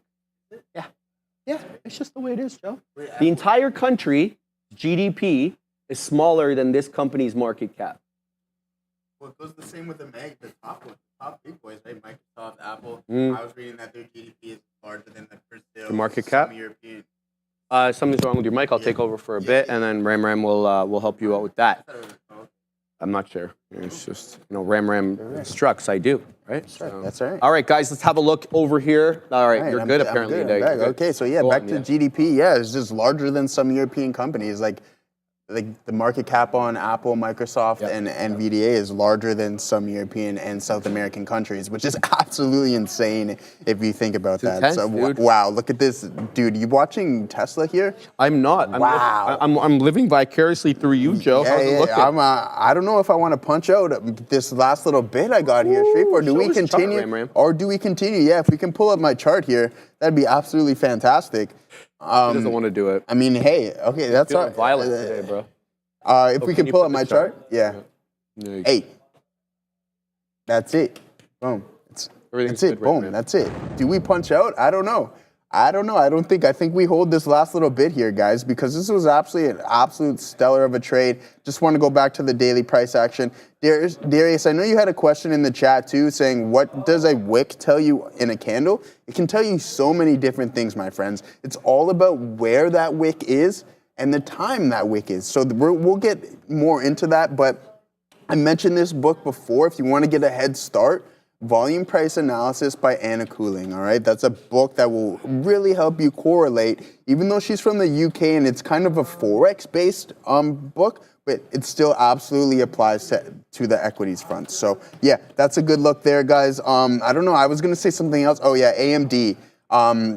Yeah, never mind Advanced Money Destroyer. This thing, yeah, like, wow. bro, this thing is, I'm sick of this thing. I'm sorry, bro. Yeah, I'm sorry. I know that you're bitter. Yeah, I'm out of it now, but I'm sick of this thing. Me and Lisa don't have a good relationship right now. But other than that, look at what the overall market's doing. Look what NVDA is doing. Look what the Qs are doing, the SPY, and all the other large cap techs. And then look what Advanced Micro Devices is doing. So talk about weak sentiment. This is the definition of it. The stock is weak. I got to dig more into the report because I know they had double beats, but I don't know what's going on with it, Sharif. If you can give me some insight on it, that'd be fantastic. But other than that, I don't even care what it does for the foreseeable future, that's for sure. All right, I wanted to mention a couple of names that we haven't mentioned today, Joe. I know Adara mentioned them earlier on because they are reporting on Thursday. Affirm, Ram, and Upstart. They're up nicely on the day. It's a good look for both. Let's talk about them. Affirm up 4.88. It's a distant cousin Upstart up 7.18. But if I had to choose, Affirm's chart looks a little bit more bullish than Upstart's. We got descending highs on Upstart with, it looks like a flat bottom in and around $50.50, where VWAP is hanging out. This looking awfully flat bottom breaky. If that VWAP level gives way, contrast and compare that with Affirm, where we're putting in decisively higher highs and higher lows, and we're knocking the door to break and take through 46. You had a couple of wicks already breaching 46, but you can tell that there is profit taking or shorting being done around in and that level. So we'll see if it's able to break and take through 46. On the way up, it's been awfully respectful of the 10 exponential for the more shallow retracements. The deeper ones, as you can see over here and over here, have held up at the 20. So if you're inclined, you can shadow the 20, shadow the 10 if that's how you want to get in. Otherwise, you can just get in wherever it is and then DCA into one of those levels. That ain't my move. But these ones I wanted to mention because they're certainly on watch. They're trending, they're directional, and it's a good look so far on them. Now, it looks like we're kind of double topping a little bit here on IBIT, and by extension of that, obviously, Bitcoin. I put this bad boy up on the chart because I'd like to trade this if we can. Bitcoin, obviously, one of the, the conduits into the election, right? If you're pro Bitcoin, you may be siding one side. If you're not really, or you don't care, you go on the other side or whatever. That's kind of an oversimplification, to be honest. Anyway, IBIT, we'll see. It's in play today, and Bitcoin generally is in play. So we'll keep tabs on that. Now, the positions that I'm in are absolutely doing nothing at the moment. So I'm starting to worry about EGHT. It's looking awfully flat bottom breakish, like it wants to drop below VWAP. I'm not really liking the look of this one's jib, even though it is ranging and respecting VWAP. But that's a look. Guys, Zcar is going to halt again. Here goes Zcar. There goes through 1247. I don't know what the halt level is, but this bad boy was just at 1065. Now it's at 1253. Yeah, it's got all sorts of momentum. It's got all sorts of volume, just unpredictable in how it's trading. This is the 5-minute look. This is the one now. So, yeah, you can see there's a whole lot of spread, a whole lot of volatility on this name. It's up 207%. It's going. There's no question about it, but it's, is going to give you the direct trade without stopping you out and zigging zagging. So right now I'm keeping my eye on this one. I didn't want to trade it, but now it's really got my attention. So ZCAR up 213% and really going here. Good look for this name. I don't have much else. DJT's just broken down below VWAP again, so I'll be looking for this bad boy to set up in a bit of a different way. This is not really what I'm looking for with DJT. Even though, you know, it's kind of shown me its propensity to respect the 50 exponential moving average on the 5, and that's kind of where it's at right now. So we'll see. If it holds up at the 50, I could be persuaded to get in, even if it hasn't set up exactly, and we'll look to scalp there, Joe. So not a whole lot right now happening in my world. We'll look to do a little bit, maybe we'll get into some large caps here because I'm not really getting a whole lot of love from these small caps. Ooh, yeah, maybe we Sharif. Yes, sir. Wet our beats in some IBIT here because we are holding a little bit above VWAP. As you mentioned, though, it looks a little double toppy-ish, but I still want to play this. I think we have a really strong momentum day going on. I want to see if we can continue into this momentum here. Our good buddy Greg V says hold till 254 on Tesla. So, all right, that'd be a diamond hand for sure play on that one if we hold till 254, Greg. But we're sitting around 253 there, guys. You know I like to go through the sectors and see what's going on. So I'm just going to see who's what sector performance and who's leading the markets today. And, of course, that is going to be consumer discretionary with our guy Elon and Amazon leading the way. All right, then we got industrials in second place. And then technology finishing in third, well, not finishing, but in third as of right now, and then communications in that fourth place there, guys. So those are the top 4 sectors today that are performing the best. You have the discretionary with Tesla and Amazon, guys. So Tesla's up about 4% on the session, which is absolutely fantastic. That's the type of strength you want to see in a rebound, especially after somewhat of an extended pullback on it. You want to see a really, really strong day. Can give you a little bit more conviction. But Sharif, speaking of conviction, what I like here is you see that candle on IBIT right above VWAP. I'm in it, baby. You're in it? Okay, all right. I was about to do the same, so maybe we wet our beaks because we like the setup. And guys, we're not copycatting trading each other. And even if I was, you have good ideas. What, I can't take your ideas? No, for sure. Copyright? No, there's no copyright here, so we don't have anything patent over here. So we're in here. We'll see if we can hold. If it breaks that low, then I'm going to get out of this trade around 39.74. But other than that, I think we're valid and we can continue. So if we continue this pressure north of 70,000, then I think we're going to go and test those other highs soon there, my friend. Jabril Evo, great question, brother. And it's one that many of us have pondered, even when the Mara indicator, a.k.a. BPI, a.k.a. Big Patty Ice, get it, we miss him around here. No question about that. And he would always complain, and a different word, obviously, about Mara, because he was constantly trading Mara, and he was always looking for correlation with Bitcoin and crypto in general, and he would never get it. So I would submit to you, Jabril, that you need to kind of remove that out of your mind about the connection. Sometimes they'll trend together, sometimes they just won't. So I think Mara's got its own unique circumstances, being a miner and stuff like that. I don't think it's a pure play. Obviously, you want that pure play, you got to weasel into IBIT or MSTR or something that just holds strictly Bitcoin. Let me know how it goes, obviously. But yeah, I just want to tell you that because that's something that we've often pondered. All right, I took another print there on IBIT. Oh, what? I'm looking for. Oh, you have a way better price than me. Yeah, it's not bad. It's not bad. Oh man. Where'd you get it? 95. Yeah, you're good. Not bad either, bro. So I'm waiting now at 98, Joe, to front run that size at 40. We know already 40 rejected earlier. Now it did a little bit better a second time around, but I'm just trying to account for probability. So I'm looking. I already wet my beak here a couple of times on IBIT. In case you're wondering what this is the BlackRock ETF. It's a spot Bitcoin ETF, okay? And that's one of the newer products, obviously, this year, thanks to Gary and his boys over there at the SEC, doing a fantastic job. Couldn't do better. Mr. Genzer, Couldn't do better. Wow, Joe. wow. He's excellent. So that's the situation right now we're in. Guys, Affirm just took out the high of the day. So I'm happy I mentioned this to you guys. This is going AFRM. It reports on Thursday, as Adira brought to us this morning. Both it and Upstart are trending, but if I had to choose, Upstart is higher on the day percentage-wise, but the chart does not look as good as Affirm, and Affirm is running. So it's a fantastic look now on AFRM. We're going to have to see how we can weasel into this. It's getting extended away from the 10 exponential. So I'm going to pack my patience. Palantir also just got into the high of the day again. So 51.19, Joe, is the high of the day. We just printed that high not too long ago. This one continues to go.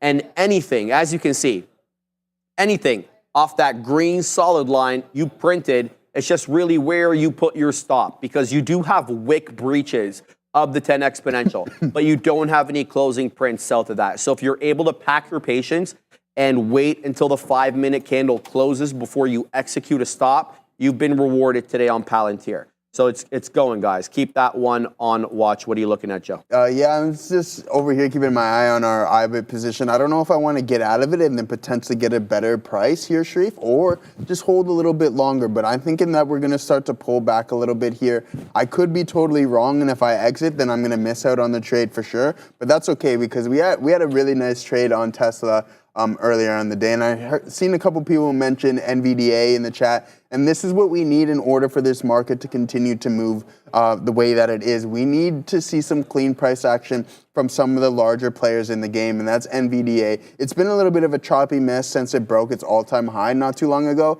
and I don't love it up here. But I mean, again, if we go into some new price discovery, which I'm hoping, then we can see a little bit better price action, especially if we decide that we want to move to the top side. But in order for this market to continue on this clean path, we're going to need them to participate and participate well. So we got NVDA up about 3.12% on the session, and then we got the Qs and the SPY both sitting around 1%. So yeah, guys, my thesis is kind of my secondary plan is kind of playing out here on IBIT. So I'm gonna get out of it, and then I'm gonna get back into it, I think, at a better price. Yeah, see, look at that flush as I got out, which is fine. So we took a little small loss, but I think if we continue, if it's gonna be a strong trending day, then I'm gonna be able to get a price around 39.80s maybe, and even if it comes and tests VWAP again, I think that we're gonna continue on this northeast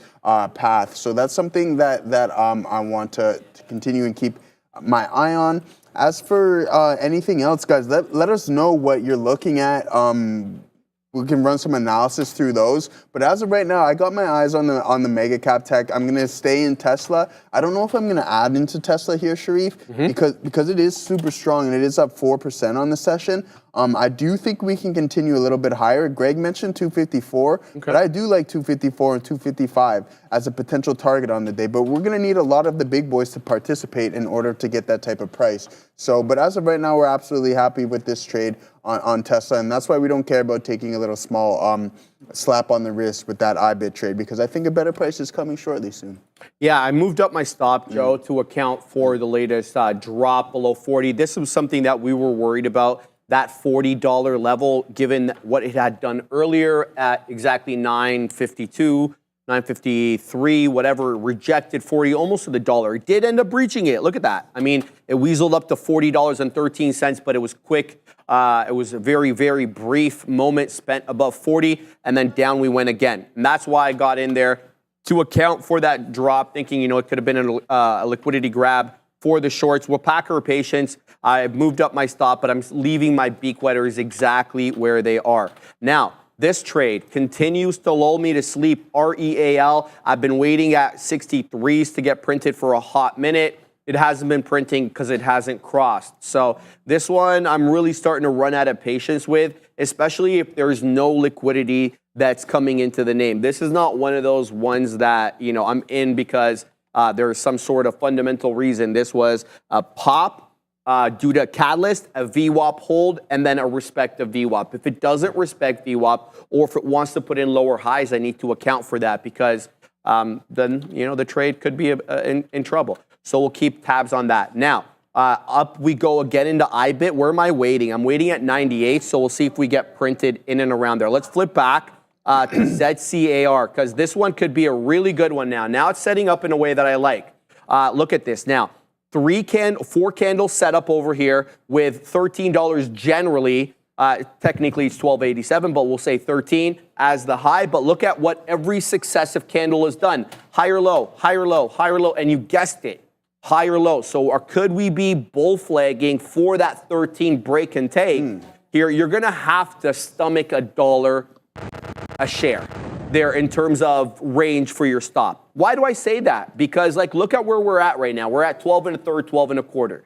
All right, so then I just wax poetic about this higher low situation. So if I was just to put it below the low, this candle over here at 11.50, I got to give it to around 11.15. That's already $1.15. Now, if I'm going to give it to the 10 exponential, which I submit to you, the chart really requires, because it hasn't breached the 10 exponential, I need to give it all the way down to 10.75. So punching in here, you're really going to have to account to where your stop placement is going to go. And if you can't stomach that kind of drawdown or drop, then maybe this is not the one for you. And that's really the reason I didn't get in it, because I didn't want to be giving this $1 range on a name like this. In any event, it is now 12 o'clock, and we're going to throw it up to Adira, and then it's going to be Neil's lesson of the day.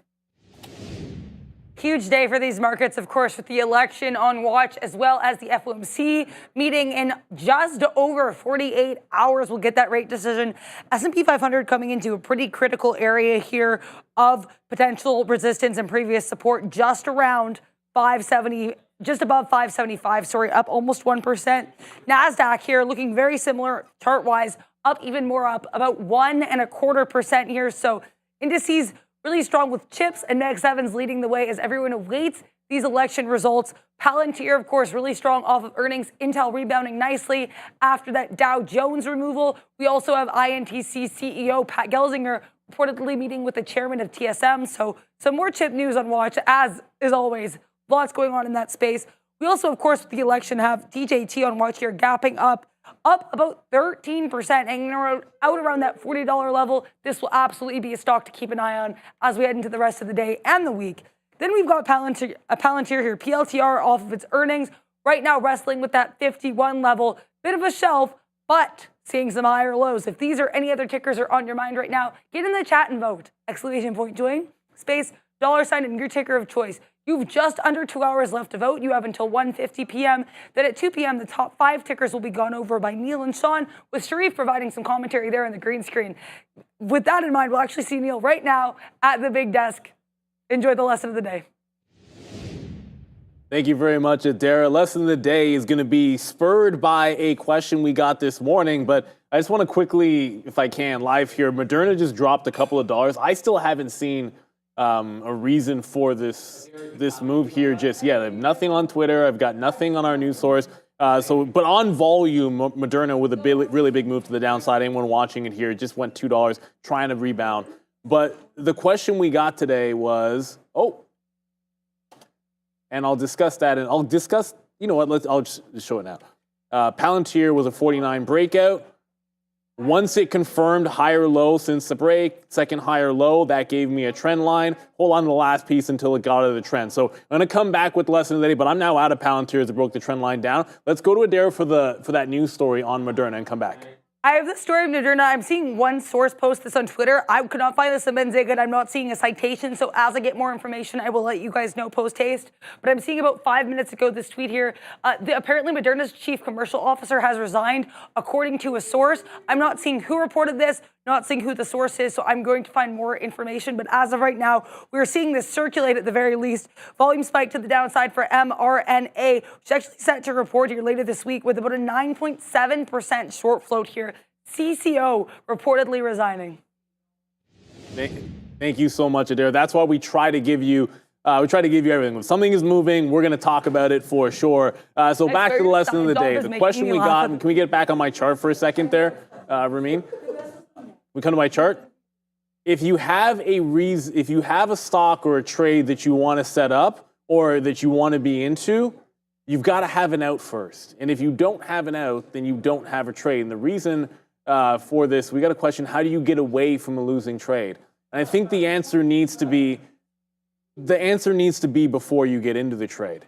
Because if you start coming up with reasons after you're into the trade, suddenly looking at your P&L, coming up with all kinds of reasons that are going to confirm what you will hope will happen, so you're going to be biased in that regard, those are going to start leaking in, and then you're not going to be trading about the price action or any kind of a semblance of a plan. And if you don't have a plan, then you can't go forward and replicate your success or replicate your trading strategy and then levered up. You just can't do those things if you don't have a plan.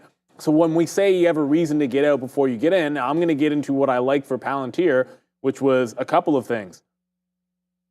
You had a clean break of the high, don't like it in the pre-market, and I would have said I like support at 46. So I'm looking longs above 46, and I want longs, if it loses VWAP, wait for 46. If it regains VWAP, then all trend trades are always good in that particular case. So it doesn't, after losing VWAP, it doesn't get to 46.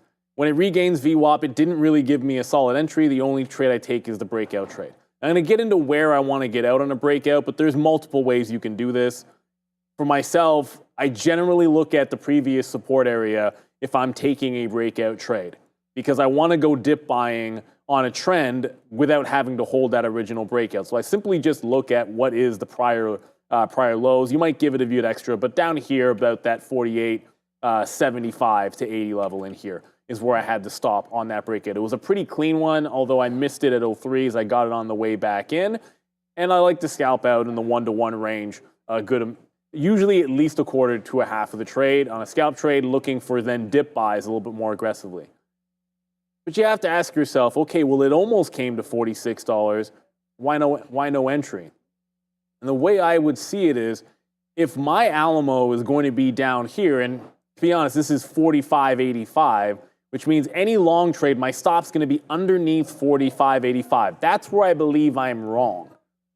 So I just can't have a trade in here on Palantir. So if I'm taking a trade off of 47, like here, which is a good long setup, it holds the pre-market lows, you get a reconfirmation here, it's about 47.35 to 47.50.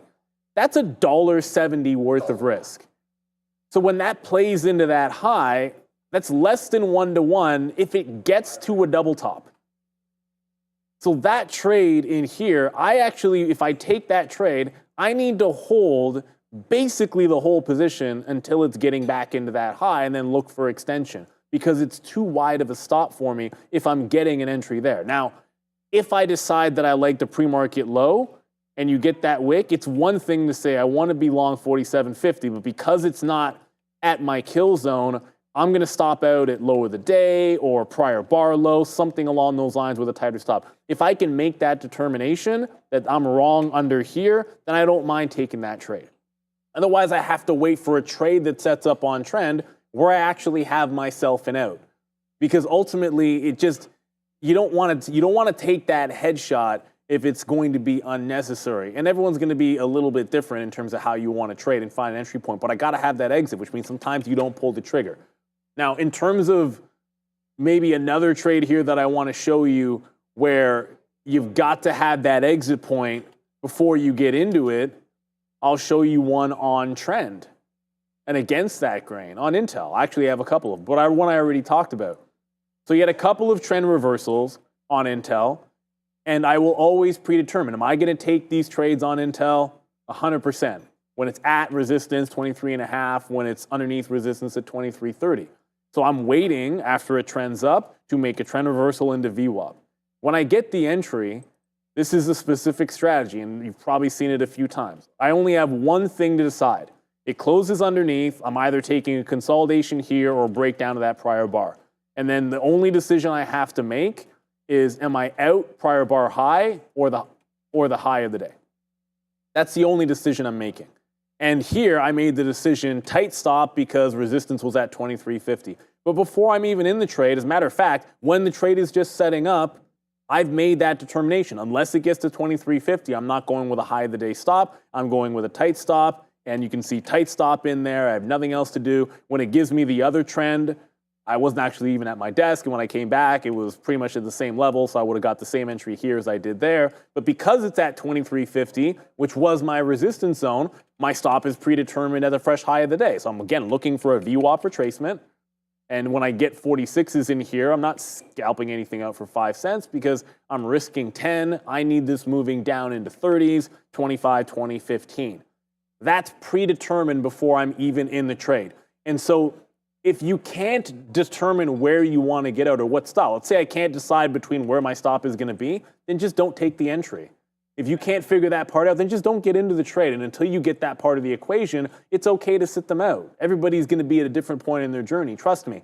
We've all been there. It's when you don't have a stop, you just take a random position because you like the direction, and then you don't have an out. Well, it doesn't matter win or lose at that point because you can't grade that against how much you would have lost because you didn't have an out in the first place. So when it works, you're now blind as to what your risk to reward was in any real sense. And if you end up losing on a trade like that in the future, you're going to take what we like to call a headshot in trading, which we talk about quite often. You want to avoid those headshots. And if you don't have an out, that's how you end up bleeding.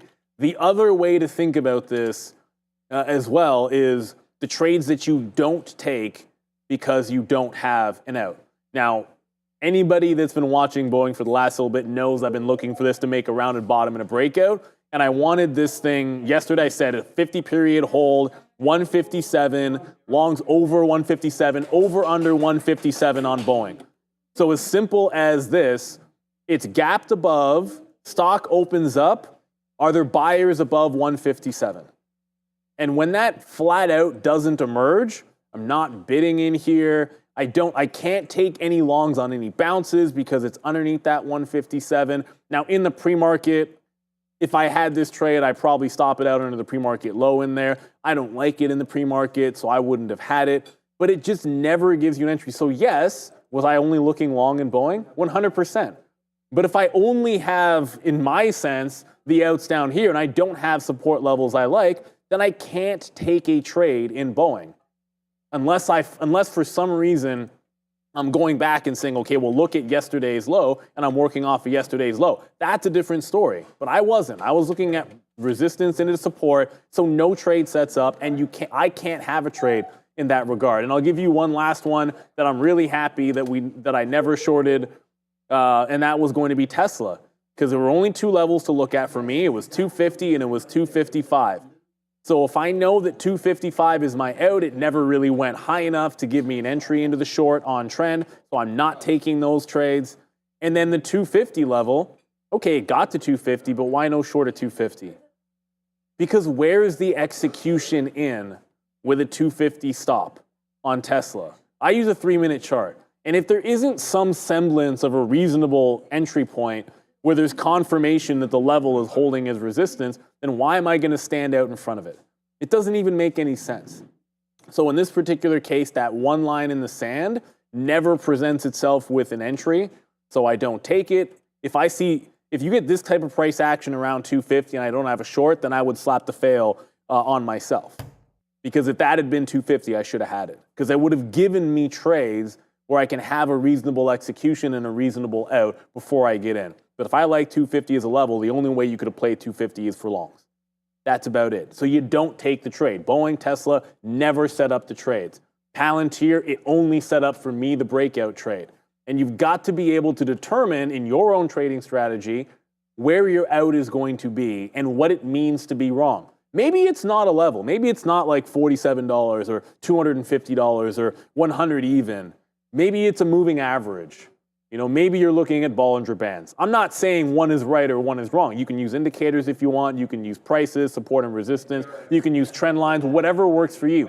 But as long as you determine what out and wrong means in your trade, then you can get in. And it's one of the most important things that you can do in trading. I'd say it's the second most important. The first one is make sure you put capital into things that work for you. And then, of course, if you're going to do that, predetermine where you're going to get out or what it means to be wrong before you get into a trade. Like I said, if you cannot answer what it means to be wrong on a trade, it's not going to mean anything when you're right. It's meaningless to have wins without some semblance of limiting losses or having some kind of risk to reward between your wins and losses. And if you don't know what wrong is, you're never going to know what right is in any real sense. That's your lesson of the day. Have your exit plan before you get in to your trade. If you like what you heard, join us every day around that noon hour. Neil's lesson of the day around these parts. We don't say he drops hot lines. We say he drop a Neilage. Neilage. So I'm not allowed to say that. Neilage. Shout out to Adair who came up with that term. Joe, anything you want to cover before I know about the $100 win you had there on Tesla, my buddy? God, it's going. I didn't add IBIT is going for Sharif too, but we still got a little bit. Our good buddy GV said hold. Greg the Fifth said hold for 254. So we're gonna do just that. The volume is absolutely starting to pick up here on Tesla. As you can see on the lower time frames, that volume is starting to step in as we go to break the high days, and that's exactly what you want to see for a breakout trader. Now, Sharif, I know you got something cooking up over there in the pot. What is it? Right? Oh, it's a little modest. Okay, a little slice of humble pie is what. I'm really happy with this IBIT trade. I got to give you credit for that, showing me exactly the level there, Ram. So it's a good trade. But I want to point out Zedcar, because I lied and said I wouldn't trade this, but this was the level there, guys. I mean, I love this level coming in. I was just talking with Joe and Adair about this while Neil was doing his lesson of the day. This came into a level that I liked. So somebody in the chat messaged me, Sharif, Zedcar is halted. I took a quick look on the 5-minute side chart, and what I saw was we were basically at the double top or whatever, this area crest over here that we rejected off. So it was around 10 1/3. And the rejection was pretty wild because we dipped all the way back down into 8 3/4 off that 10 1/3 pop. So I said, all right, that's a level of importance. Let's base something off it. So I got in here. I got in at 10 1/3. I wet my beak initially at 10 2/3. I took it all the way up to 10.95, and my best out was that 11 1/3. So we ended up taking a bit of a dollar there. I'm happy with this trade, but true to form, and we always talk about this when we're as traders, you're always disappointed because you could have taken a little bit higher. You could have taken a bit more size, more shares at the open, but I like how I traded this one. I want to see if it sets up again. Now, let me tell you what else was discussed between us when Neil was doing the lesson of the day. Look at this 1150 area. Look at the wicks that come into 11.5 once we reached it by some distance. I mean, we got up into 1286, 1287. That's a high of the day. We kept wicking off that 11.5, using it as support. So when we got back there, I was looking at Dara. I'm like, should I punch back in here? She's like, no. Wait until it gets above this level over here, and more accurate she could not be. So the human algo strikes again, this 11.5 acting as a bit of a local area of resistance. Let's see if we can break and take that 11.5 decisively on a closing basis, and I'll weasel into this one again. Here we go. This one could be coming in to 11.5 quite soon. So that's a look there. IBIT, we take that top wick right back below 40. Joe, it dipped down again, but we're gonna let this cook. We're gonna let this cook. If it wants to zig and zag and make higher highs and higher lows, I'll deal with the pain. But we're gonna keep a close eye on this one. And last but not least, guys, this trade that's lulling me to sleep on real. This ain't real. This is crap. So we'll look to basically weasel out of this the moment we can. I've got a beak wetter set up at 363, but yeah, I don't have too many high hopes for this bad boy over here. Even though it's holding VWAP, and who can dislike that? It's just it's not giving me the break above the range. So yeah, I'll pack my patience there. So good look so far, Joseph. Yeah. Tell us about that Tesla trade. Amazon. Yeah, we're all out of Tesla now. Yeah, we're all out of Tesla now. So that was an absolute banger. But Sharif, I'm a little jealous of the IBIT trade that you got cooking up over there because it's absolutely monstrous. And I like IBIT. Everybody knows I like some IBIT. So you got that in the long term. Oh, so. Do I ever? Hey. Do we ever? And we're sizing in. We're sizing up, man. But in all seriousness, when you have a high conviction within a setup, I like to justify it to myself as it's basic supply and demand, right? There's only so much supply of something, and as the demand for Bitcoin grows, then essentially something can become more valuable. So that's just the way I look at it. I'm sure there's more mechanics to it, but again, we all know that there's only X amount of Bitcoin out there. I forget who it was. Was it Mark Cuban or somebody said, he was like, yeah, as if there's only going to be a couple 23 million or 24 million Bitcoin. You don't think that they're going to make more? So I don't know. That's his 2 cents on that. I don't know if that can be done, but it won't be the same. I know there's wrapped Bitcoin and other things, other meme coins and stuff like that, but can you replicate Bitcoin again? I'm not sure. So there is a fixed amount of that. So with that comes basic supply and demand, and with the halving cycles too. So we're cutting things in half, so there's less supply going into the overall markets and blockchain. But again, I'm a firm believer in it. I'm going to hold off a little bit, and I'm just going to touch on Amazon because it's up 1.62% on the session. And I mentioned the open interest within the options market on Amazon, looking for price targets around 215 and a big swing around 155, which I think is more of a hedging standpoint than what the actual price can move to.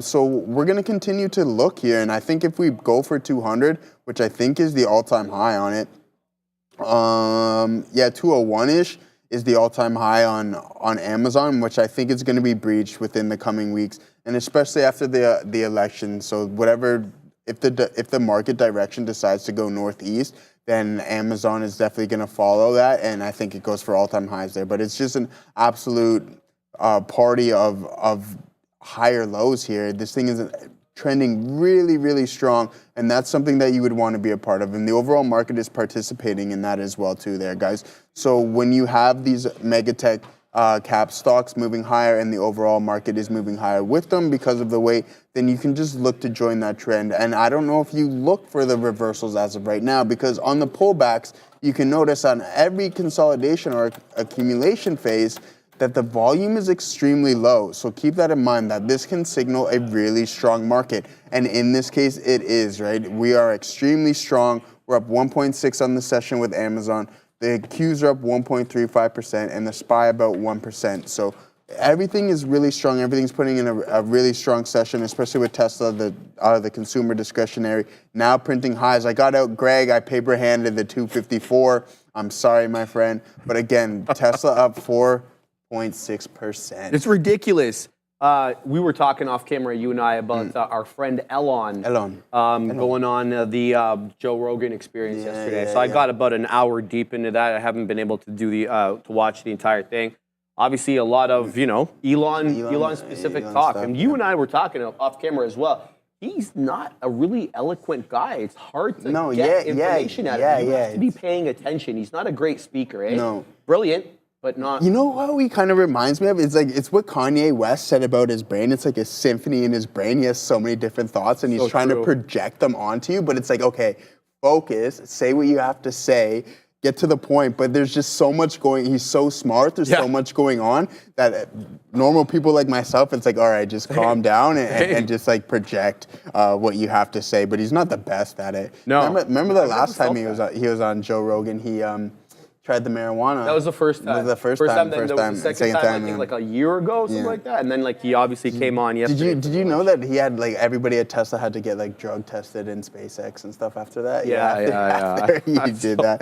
So, he was talking interesting about SpaceX yesterday. He's like, yo, what we do at SpaceX is considered super national security because of the rockets, and other countries can take the rocket technology, fire weapons at the United States. So what we do is highly classified.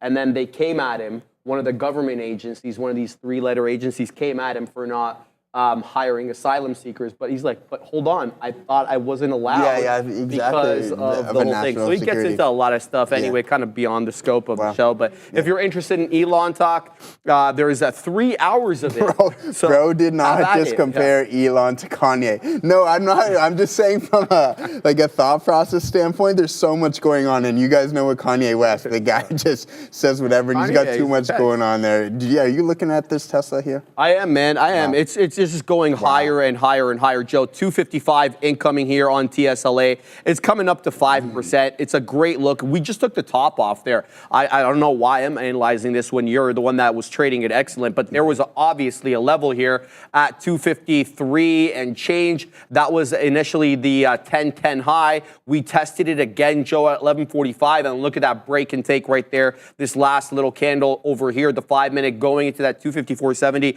So Tesla on its way up. Is there resistance that we need to account for over here? Well, there was. This was the level back on the first. That level was about 254. We're above that. Well above that, 70 cents worth of above that. So we'll keep an eye out on Tesla. What's the next level here? Well, we've got this area from the 30th and the 31st. It's a low end area, so it's former area of support. Let's see if it acts as resistance.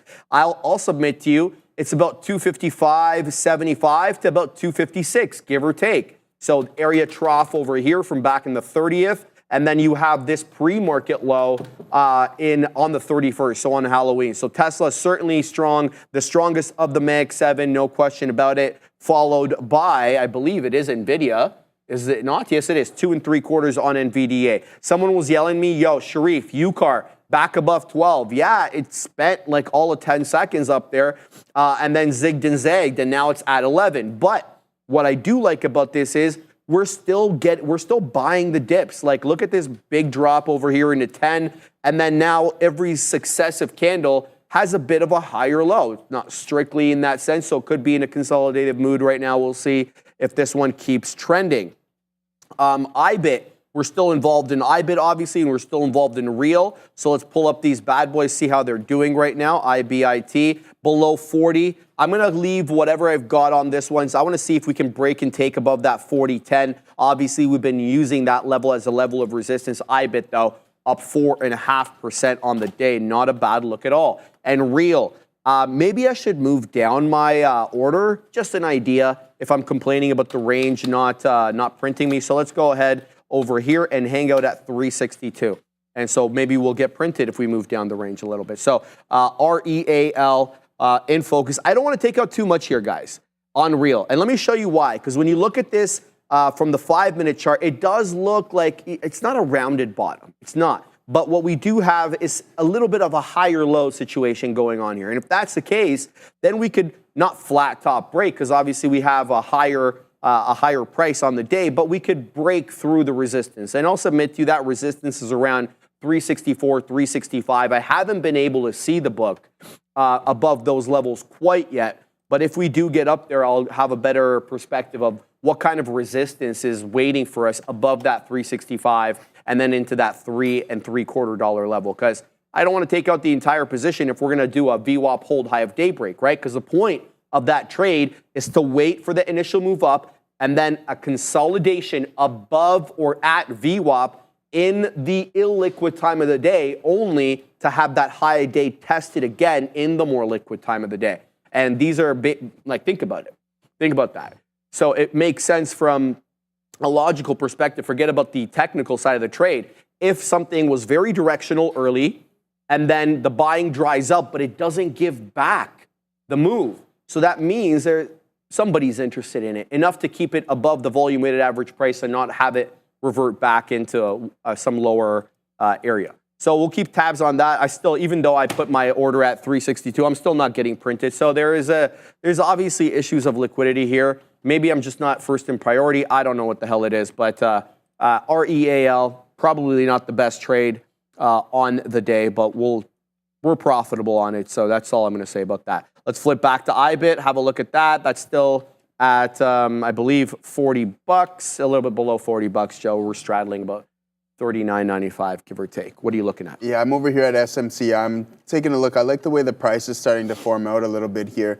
And it goes to say a little bit about that daily pattern that I was talking about, but this is SMCI, and it's a little bit of a weaker stock, clearly, as we know. This thing has been absolutely decimated over the past couple of days. So I don't know what I'm going to do with it here, but I do like what the setup is. So I want to see a distinctive break from this channel, this price compression channel, and see, because I think I want to short this stock, but I don't want to short it above VWAP, so I'm just going to sit here and wait and see if it sets up. That doesn't mean I'm going to take a trade on it, but I'm going to want to see volume step in, and I want to see this flat bottom break here, this level of support. If that breaks that 26.10 and then we push through, if we flush through VWAP at 26, I think I'm going to, excuse me, I think I'm going to take a scalp on that one for sure. And I'm also keeping my eyes on IBIT because it's starting to come in a little bit as well too, trading around $39.90. So I thought I was going to get a better price on it. I missed the price that I wanted to get on it. I was going to the washroom, which is fine.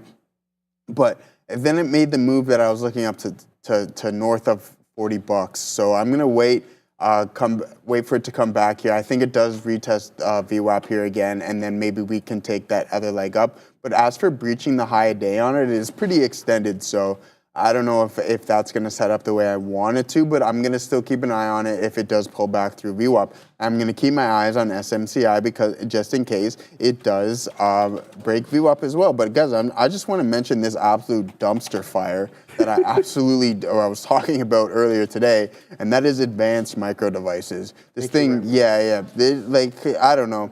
Dumpster fire, I don't know what's going on with AMD. They're supposed to be second place in the AI race and the chip race, but these guys are a little bit disappointing. But I will mention one thing that I remember, one thing that I do want to point out on it, and this is volume price analysis when it does show up. Where is it? Anyways, I'll find it later, but we're going to go to Adara, and then we're going to talk a little bit more about AMD.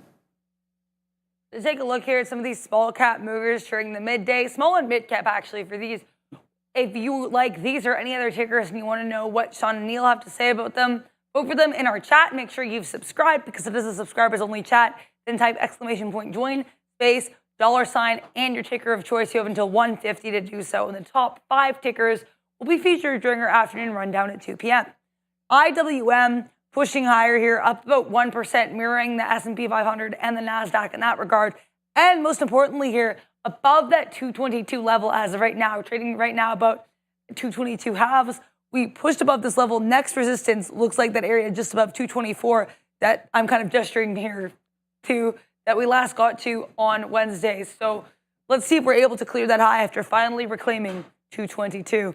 Now, HIMS, this is not a super small cap name. Her Hims and hers held about $4.3 billion market cap, but gets lots of attention here with an 18% short float. They beat their earnings per share and sales estimates reporting after the bell yesterday, pretty significantly too. They also raised their guidance for fiscal 2024 well above estimates here, so good look for HIMS. Next, we have the real. Sharif has been involved in this name today. REAL is actually here up about 18%, market cap of over $300 million. This one reporting in-line earnings per share, beating on sales, and having stronger than expected Q4 sales guidance with a 23% short float. Last but not least, another small cap earnings names here, TDUP. This is ThreadUp, lowering its sales guidance for the fiscal quarter, but actually raising its guidance for the fiscal year. They beat here smaller than expected loss per share and a sales beat for TDUP with an $82 million market cap and a 5% short float. Again, vote for these or any other tickers, !join, space, $, and your ticker of choice. Yeah, Joe and I just making jokes we can't say on camera, so let's leave that there. Thank you very much for that, Adara. So I did get stopped out, Joe, for the last little bit there on IBIT as it dropped below my entry, so I didn't want anything to go against me there. We'll take a 1 penny loss on the remaining amount. IBIT, look, it's really strong, but it came into an area of support, didn't hold up. Wants to hold up again, break and take 40, I'm all eyes and ears. So we'll keep an eye out on IBIT, no question about it. But Dara already told you guys this. I'm going to remind you again, the afternoon rundown. Literally, nothing without viewer input. If you don't vote, Neil and Sean can't tell you how they would have traded your name. And I know a lot of you want to know exactly how they traded it. And if they didn't trade it, how they would have. So get into that chat right now. Come on. Join, ! The word join, space, $, and the ticker of your choice. Let's see what people have voted for here. Laura Marshall voted for Adara. She thinks Adara is a ticker. You can't vote for her, Laura, but I think she does appreciate it, obviously, because you're showing her love there. But yeah, Laura Marshall voting for Adara. Let's see what other people are voting for. Blake Colton voting for Talk. I didn't even know Talk was moving, but he voted before that for Hims. So I think that's what he was looking at there. But Blake, you voted for SoFi, Hims, and Talk. You can only vote for one, my man. So get into the chat if you haven't already voted and vote your way. Bilbo Bagholder, great name. Join UVXY. So he's voting for UVXY. What do you want to vote for? Well, Lance Streifer talking about what you were just talking about there, advanced micro devices or advanced what? Advanced money destroyer. Money destroyer. Lance, if you want to see what the situation is with AMD, get into the chat and vote for it right now. But only the top 5 tickers make it on, guys.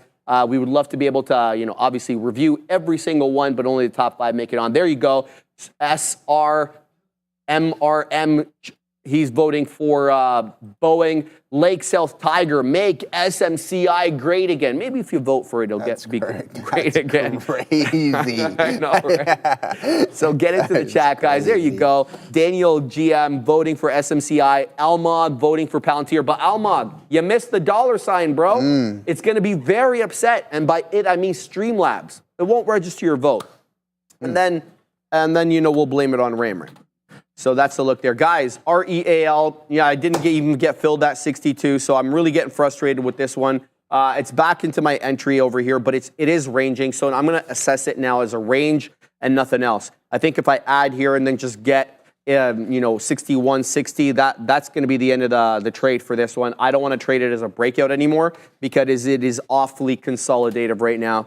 And that ain't what I'm looking for. So we're gonna work our way out of this. What are you looking at, Joe? I'm looking at Amazon right now, brother. I kind of like it here. I don't know if I want to short it, but there's something that I want to refer to, and that's just the correlation between volume and price, as I always mention. And then you have indecision candles, a topping tail candle at a high, right? I don't know. We're up 1.7% on the session, and the overall market is extremely strong. Do I want to be shorting this? I don't know. Of course short it or No, okay. I'm like, of course short it, he said. Talking to Rammer. Yeah. So, I mean, we're going to wait and see, because if it does breach this 199.50, then I think we are going to push to 200 on the session. So as of right now, I'm gonna wait and see if it breaks this 199.50, as I just mentioned. And if it doesn't, if it stalls anywhere higher than where it currently is, and then price turns around, I'm going to look to join to the downside. I don't expect an extremely large move, but I'm going to look for somewhat of a move back to maybe sub 199s, 198.80s in that general vicinity, because I don't necessarily want to trade it. So remember, NVIDIA joins Dow on Friday. Wouldn't they want a better price and drop it option swing play? That's a great question, because I know that they're replacing poor old INTC, but I'll pull up. Yeah, exactly right. So we'll take a look at that. I mean, what is a better price though on NVDA? Like, the valuations on it's still relatively cheap on the street. We are holding the all-time highs around 140 or whatever it is, but I think the street still thinks that this stock is relatively weak. But it is hard to sustain the growth path that they've been on. So we'll have to wait and see. Their report comes up on the 22nd, I believe, November 22nd. So we've got a couple of weeks until that happens, and I think that's going to tell a lot about what's going to happen there, Sharif. All right, guys, in case you're wondering, we are now affiliated with eSignal, a platform that lets you trade smarter, not harder. If you're interested, upgrade to that elite trading experience. You'll be able to analyze, strategize, and certainly you'll be able to capitalize by foreseeing those profitable opportunities with the platform that you need. You get infinite data, you get instant trading, you get to know where the market is moving before others with that lightning fast data and execution. It's also got great charts. Some would say it's got charts that change the game. You can customize and analyze the markets faster and in the way that you want. And we all know a solid trading plan requires back testing, and that's what you get here. You get better back testing, you get better scanning, you can predict the future by understanding the past. Real-time, reliable market data, up to the second market information from hundreds of global markets. It's everything you need all in one place, so don't miss a beat.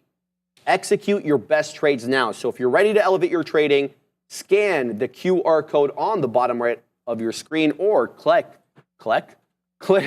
the link in the description there. I was going to say check and then click, and then you got caught in between two minds, and that's just the story of my life. You had the Elon mind going. The Elon mind? I'm like a quarter of his intelligence, but it's all good. Yeah. The dude's next level. So like true to form, guys, I'm in trading real as a range now. I've had it trying to trade this as a breakout. Added at 57s, in the exact same area. We're going to scalp out 59s. I'm going to keep trading it in this way until it either breaks down or breaks out, okay? Because we're involved in it, we've got shares, and I want to eke out some profit. So we're going to look to do exactly just that. Let's set up another possible range trade here. We'll sit at 61s because apparently 62s is just too good. I bet though, Joe, came into this exact area over here, right above that 4/5 level, 39.80. Generally, look at that hold up initially over here, right at that 39.80 level. We dip back again,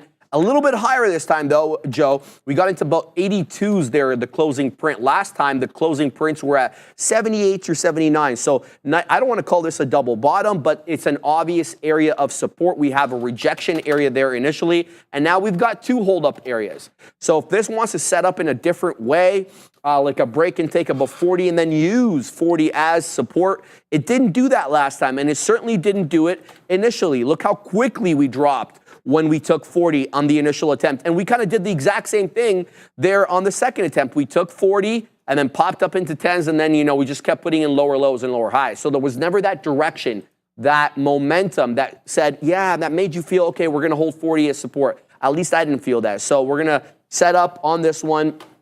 Again, if it sets up for us in the right way. So keep tabs on that bad boy there. Neil was nice enough to get me shorts on Donald John range today because it's been, get it, Adara. There's a seller at 39.60. I won't be convinced otherwise. Okay, 10:45 area crest 39.60. 11:30 area crest 39.60. 11:57 Joe. Area rejection, 39.60, and then again, 12.30, 39.60. So there is obviously something afoot going on here with that 39.60. Now, I don't want to overstay my welcome on the short, and let me give you the reason why. What else do we see with that 39.60 reject? I personally see higher lows. So if you're seeing that higher low, then you could be getting hints of an ascending wedge. If that's what you're going to get, we don't have an animation for it, but that could be a flat top break. Clearly, we've been above that level today, but you guys get it. This has been a consolidation level for a hot minute. So I'll submit to you a couple of possible trades on this. You get it in on the dip, like what it's doing right now, dropping into 38 4/5 or below 39 for that higher low, or you wait for a break and take above that 39.60. That's for the long. Otherwise, you can get short at around that 39 2/3, whatever, and 39.5. You don't have to have top wick. So I'm keeping my eye here on Donald John Trump. See however this wants to trade. We're going to look to eke out some profits off this bad boy here as it comes into the volume weighted average price yet again. And on my side chart here, Joe, 38, 69, 65, something like that. That's where VWAP is at right now, my man. How's it going over there? It's going fantastic. Did you look at Meta's intraday chart today? I did initially. It was bull flagging. Wow, and that's what you want to see. Look at that bull flag with the breakout, guys. There it is. So we have an absolutely monstrous opening range here. We have this 5-minute opening range on Meta, and then we can even go down to the lower time frames and see the 1-minute opening range. High conviction, not a wick in sight here. The candle closed really strong. This is the strongest bullish candle you can actually display, and we have the volume backing it. So we have this extremely strong up move with the consistent volume, and then the dwindling volume on pullbacks. Fantastic. This is what we want to see. And then we have this absolute monstrous accumulation phase, essentially from earlier in the morning. What time does it start at? Around 9:39. All the way to about lunchtime, and then it breaks to the top side with volume slightly stepping in. But this is what we want to see. This is a beautiful accumulation phase, a bull flag, ascending wedge, whatever you would like to call it. But from a mechanical standpoint, look at the accumulation of shares here, chopping people up left, right, and center. And then it decides it wants to take that move higher. And I do think that Meta goes a little bit higher today, maybe push 573. We have broke the previous high day. I do think that we're going to break 572.34s and make a new high day to 573s, which is absolutely fantastic. So good look there on Meta. I know this is an Adara favorite. Adara, did you trade it today? Adara? Looking at it, I have ideas. She has ideas, so there you go. There you go. She has ideas, so watch out. And guys, that's one of the biggest benefits about trading on the prop floor is that you have so many different minds and so many great minds putting ideas together. And then it's like, okay, why don't you do this? Why don't you do that? And it's like, oh, okay, I didn't really look at it from that type of perspective. And then you add their ideas into yours, and then it works out a lot better. Yeah. Well, hey, Okay, so What- no, no. Ram's throwing shots here. She is. She's throwing shots, so she needs to be responding. She does, and I seen her walking out of the kitchen this morning with an absolute abundance of snacks, and then blamed it on Fabian and said they're all for bro. Fabian. I'm like, there's no way, and she's laughing. They weren't for Fabian. I don't think so. I don't She was know. just helping her own con. Get Yeah. it, Ram. Fabian, were those snacks all for you? Truthfully, dude. Be honest. Truthfully. You still have it. He's All got right, one. all right, okay, all right. Chilean Nightmare has spoken. Yeah, He's spoken. So Ram, you're lucky, she drops a truth bomb every now and again, but most of the stuff we know exactly what's going on there. Wow, man! Look at Amazon. This thing is absolute. Oh, she just gave you the fail, dude. Yeah, that's normal around here. That's normal around here, brother. Dude, look at Amazon here. I'm so glad I didn't short this thing. I said if it does break this this doji candle here, that we can make a potential new high. And now that with the momentum that we're moving, it is just an absolute steady grind. The volume is dwindling a little bit, but I still think we make that push for 200. All right, I'm gonna give this one the old college try on Donald John Trump. Nice little bounce off VWAP. We'll see if this one wants to bounce and go and play the range. I didn't get the VWAP dip, so I'm a little disappointed there, but we kind of got the mid-range. So I'm trying to account for the high or low situation. We'll see what we get, and we won't get upset. Seller at 5s. Right now, you can kind of see that. Okay, we're taking them out a little bit here, and bang, there's the first print. But then the range is true to form right now, so there's definitely sellers in the midpoint of the range as well. So we'll see if we can eke out some profits over here on DJT. We're just break even right now. We're just getting started and warmed up. But this is the midpoint of the range. Back to real. Just trying to trade this as a range as well because it's not printing me at 59s. Look how long we've been at 59s and that order goes unprinted. So that's a little frustrating there. We'll keep tabs on that as well. So yeah, we're still in DJT, we're in real, keeping my eye on Palantir obviously and keeping my eye on IBIT. But this level here on IBIT looks like it might be giving way, that 39.80. And now we're putting in lower highs and lower lows on IBIT. So possible pullback here for BTC. Let's flip to the 5 and have a look at what the 5-minute situation is on BTC. So there was certainly support at 80s and there was initial resistance at 80s to kind of make the case for the support, that 39.80. So I'm going to let this one set up a little bit differently. I don't need to be first into this one right now. So we're going to send you to Adara right now, and she's got some for us at the big desk.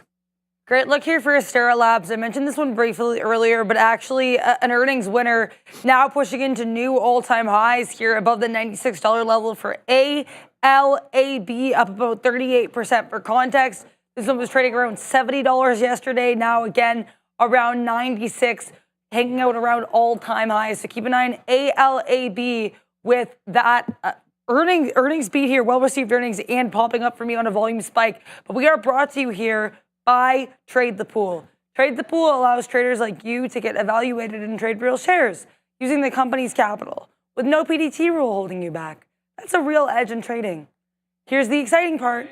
Trade the Pool has just launched a limited edition program for stock traders. For a one-time fee of just $97, you'll receive $20,000 in buying power. All you need to do is reach the profit goal. The best part, this limited edition program now has a reduced profit goal and fewer minimum trades required to reach the funded phase. Plus, the profit split is upgraded. Keep 70% of the profit. Don't miss the chance to explore this limited time offer. Join now for free. The link is in the description. Get it, Adara. Hold on. We're putting up a storm. Don't say anything. Absolutely money store. Let's go. All right, happy with this trade, but keep in mind, guys, what I told you about the range here, we're getting close to 60, so I've got my next beak wetter at 42s. We've been printing to the top side over here, but looks like there's some selling coming in at 40s. Now, let me tell you guys, 39 break and I'm out, okay? So we're long 39.06s, so we're gonna risk 6 pennies for the remaining amount here. I'm gonna move up my stop once I send it to Joe, but once I exhaust all my outs into, I guess, 39.60, 39.70, I'm going to be looking short. So I'm going to look to play the range, right? That's until it tells me that there is no more range and that it's either breaking out or breaking down. So I'm going to try to do my best here to follow my plan rather than going on a whim. And So we'll look to de-risk if I can at this next 42. That'll leave me with a couple of more outs. But if we, again, the situation is if we break below 39, I'm gone. If we get into 39.60, 39.70, I'll take out the majority of the position. I'll leave like one out left for the dream. But if I get stopped out for that one piece left, then I'm going to be looking to get short. So that's going to be the plan on Donald John range right now because it's not pumping or breaking down. So let's send it to Joe for a sec so I can just adjust my stop. Yeah, absolutely. Guys, you know what? I'm just gonna do another little tester here on IBIT. It's holding VWAP really well. But again, I'm not as tight to it as I would like to be, about 10 cents off from an entry where I would really like to be. So I'm just going to put in a little bit of size here because if it does decide that it wants to take in another, the third leg higher, then I definitely want to join that here, guys. So we got a little bit better price, 39.86s opposed to 95s and what I had it. So this is just around what Sharif was around last time. You had about a 38.85 average on IBIT. Yes, sir. So yeah, I'm just a penny higher. I do, you know what, and it's showing me that it may pull back a little bit more. I am kind of counter trending it, or from a secondary trend standpoint, which I'm not overly in favor of, and I'm not afraid to cut this trade if it breaks 39.70s VWAP and goes lower, because if I see any signal of it turning around and looks like it's going to head back northeast, then I can absolutely slam that trade heavier and heavier. So I'm really looking forward to that. And guys, Amazon is still crawling higher. Just under 2% on the session. Are you printing over here? Amazon. Amazon. I don't even have it. 200 soon. So it's gonna break 200 soon. I think it's gonna break 200 throughout the session and probably within the next hour or so. But again, I'm not overly happy with, as you can see, I didn't pack my patience on this IBIT. I didn't let it come to me. It was a little bit of a chase, even though we're not too far out of the money on it. We're 4 cents, but we're going to hold off. I do think that we bounce off of something. Somebody's been rejecting on Bitcoin 70,000, 74,000, because when it hits those levels, it sells really, really extensively and really hard. So there is somebody sitting around those areas just offloading whatever or shorting it with an extreme amount of size. But I do think we bounce a little bit here, brother. All right.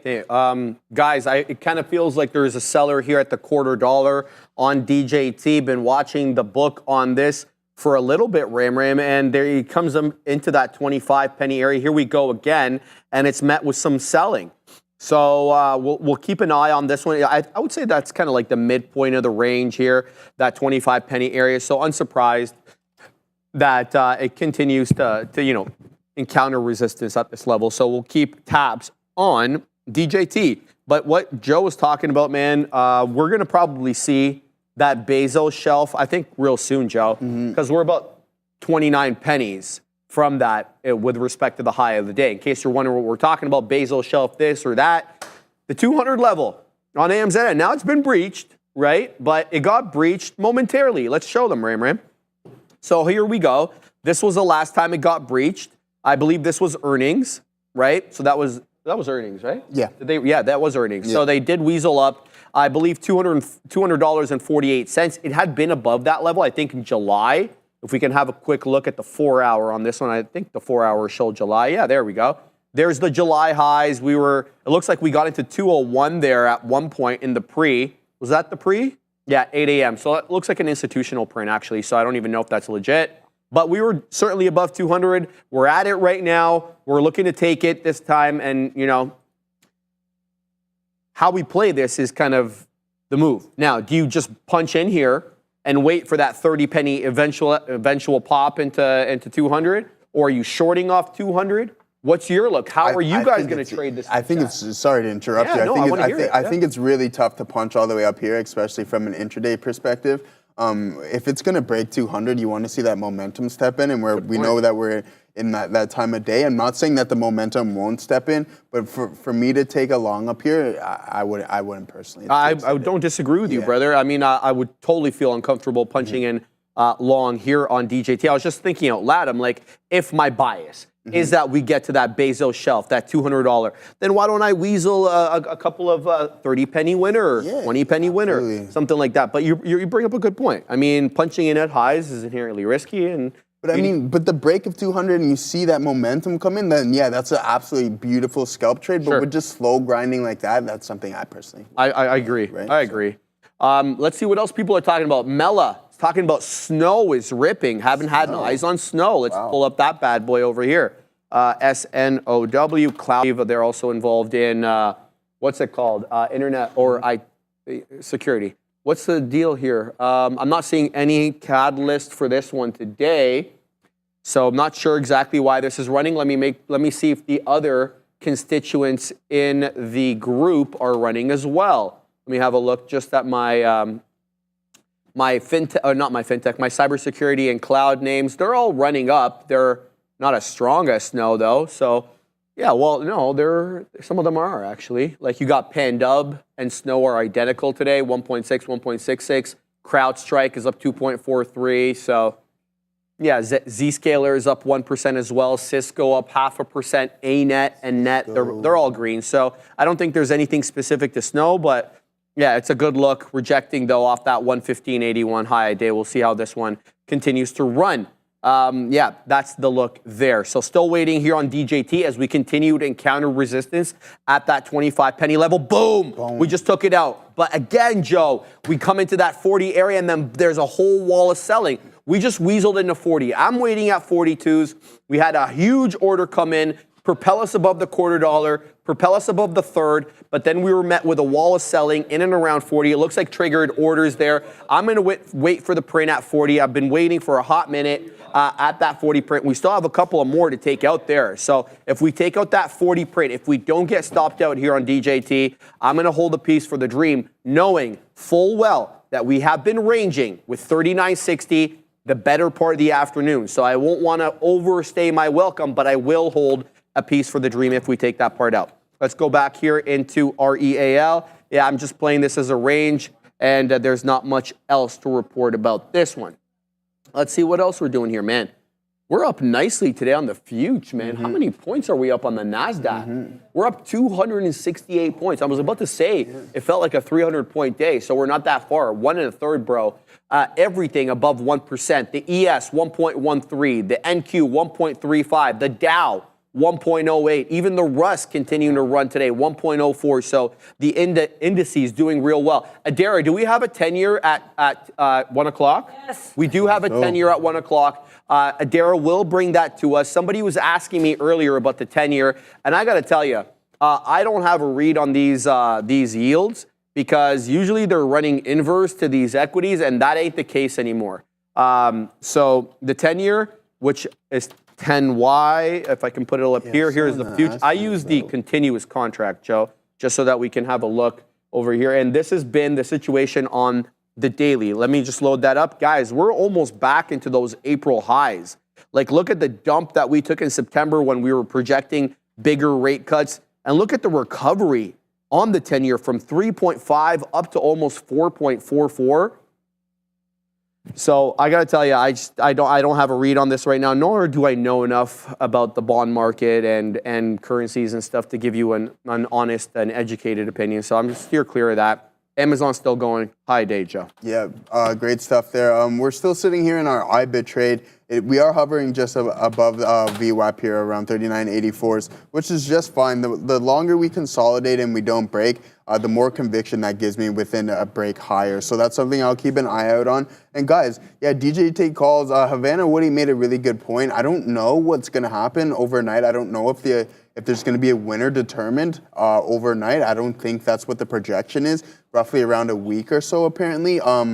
It's tough, but if we can hold here, and sorry, Havana, those DJT options, just be wary of the possible volatility onslaught. All right, so just keep an eye out for IV crush in that front, because when things happen, when these type of high level catalysts are occurring, then you can get caught in the volatility. But I don't know if it's going to be drastic enough to the point where it's like, okay, you hit a max pain point in your contracts. But we'll just have to wait and see, because I know there's a lot anticipating around that this time. So just keep that in mind, that IV crush is possible, but I'm not too sure how much implied volatility is going to step in within DJT. All right, so just keep that in mind. IBIT, it's not like I have an expected move on it or anything or maybe we can find that, but I don't know if I use options AI to find my expected moves, so we'll have to wait and see. I don't know if they will project that for DJT on an election eve, we can say. So, guys, yeah, but we're still holding in here in IBIT. We're gonna hold a little bit longer, as long as we hold these levels. And if we continue to break 39.90s, then I'm gonna look to add a little bit, because I am really small in size, because I did take a stab at it already and I was late on my entry and I didn't take any profit. Well, I was out before I could take any profits, but we didn't really hold the high a day very well. So that's a little bit alarming. So again, I mentioned this previously before. If we break VWAP, then I'm going to get out of the trade. If we trade higher than where my current entry is, then I'm going to look to add into the position. I'm going to look to add into strength as well too, guys. So just keep, and yeah, so DJT have 600% IV compared to yesterday, then yeah. So, I mean, yeah, I don't know. As an options buyer, you don't want to be buying when IV is really high. If you're a seller, if you're selling options, then a good high IV is good for you, but you don't want to be buying into these contracts when the implied volatility is extremely high. But we're going to talk a little bit more about crypto in the leading sectors right after we get back from Adara. I'm not seeing that 10-year auction yet. I will let you guys know. Right now here, I have up this chart here. This is kind of showing the move we had in Bitcoin starting at 9 p.m. yesterday, which is when we got basically yesterday evening below that 67,000 level. Then we actually got above 70,000. And from what I'm reading here, according to CoinGlass data, this push up here into that 70,000 apparently saw the liquidation of $9.46 million of these bearish positions here liquidated in a few minutes. So lots of bearish liquidations happening in that move up to 70,000 that we had earlier today. Apparently, in comparison, bullish buyers or bullish positions here only about $1.1 million worth of liquidations compared to that $9.46 million in bearish liquidations. That is an 860% liquidation amount. So that's pretty significant here. It shows that at least at that period, there was a lot of bullishness going on in that space. We still see that. We're still actually, as of right now, back above 70,000, just barely. This is actually the 70,060 level, about where we closed the session on Friday. Which is kind of the last time we've been back above that 70,000. So let's see if we're able to hold and reclaim that level. We're still having here higher lows. This is actually a good low for us, staying above that 66,000, which would be the most recent low. So I think if we stay above 66,000, could be a decent look for BTC. We've heard from a lot of analysts here, both things that we've read and things we've heard from Mitch from Trade the Pool, Michael Noss from Trade Ideas, that crypto is likely to benefit either way, regardless of what candidate we get. So this could be on watch with that election regardless. Let's see if we do get that new all-time high that we tried to eclipse last week, guys. Yeah, I want to say something that Pretty Panda was telling me in the chat. Shout out to Pretty, bringing up a real good point. Guys, on the ticket today, down ballot, obviously, if you live in Florida, you're going to be voting. Pardon me, Ram? I will in 1 second. On the ballot today, if you live in Florida, marijuana is on the ballot. Not literally, of course, but whether it's legal or not. And we were just doing some homework over here. We want to see how many people. What's the TAM down in Florida? What's the total addressable market? It looks like there's 23.5 million people in Florida. That's bigger than Ontario, where I think we're 14.5 now. We're weaseling up there. But that's a big market, is what I'm trying to say. So Pretty Panda brings up a good point. We should be looking at these weed names possibly tomorrow if that passes. Now, it's not the 400 million or the high 300s or whatever that live in the States, but it's a big market. It's like, I don't know, 2/3 of the size of Canada. What are we at, 40 million now? 40 million, We're at 40 million and change, the entire population. They're 23.5. So big market possibly for these marijuana names. So I'm going to be keeping that on watch. Shout out to Pretty Panda for reminding me about that. I knew that they were voting on that. Just had forgotten. So that's a good look. Let's have a look at what Real is doing. Real is, I'm going to stop out of this one because no, this ain't it, Joe. Yeah, this ain't it, Joe. I'm flattening out there. Yeah, and let's concentrate on what's actually doing well over here. Donald John Pump. But again, guys, we're getting into that 39.50 area, 39.60, and we're being met with some selling. And I saw an individual in the chat here by the name of Lake South Tiger bringing up a good point. He's like, look, this is the end of it for DJT. While I don't necessarily agree with that specifically, I do agree with being on the lookout for possible rejections of key levels. And this is the full picture right now, the 1 minute. You won't convince me that there isn't a resistance level at 39.60. 9.42, reject 39.60. 10.45, reject. 11.30, reject. 11.57, 12.26. You guys get it. There's a seller there. And it behooves you to know that seller. Now, how you play it, a different story. I'm in the long, but I also got short. So if this one wants to pop and drop through 39.60, I'll flip. I'll go short on this bad boy. So DJT 14.5%, 14.3%, doing real well. Okay, finally, a red candle coming in here on the AMZN. This is a buy program. I mean, this is a really, really directional move here on Amazon. And now we have a high day of 199.82. Finally, a candle of indecision printing at 1 over here. It looks like they shut the buy program off at 1. And now we've got a second red candle forming. So AMZN working into that 200 basal shelf that we're talking about. Not quite there yet.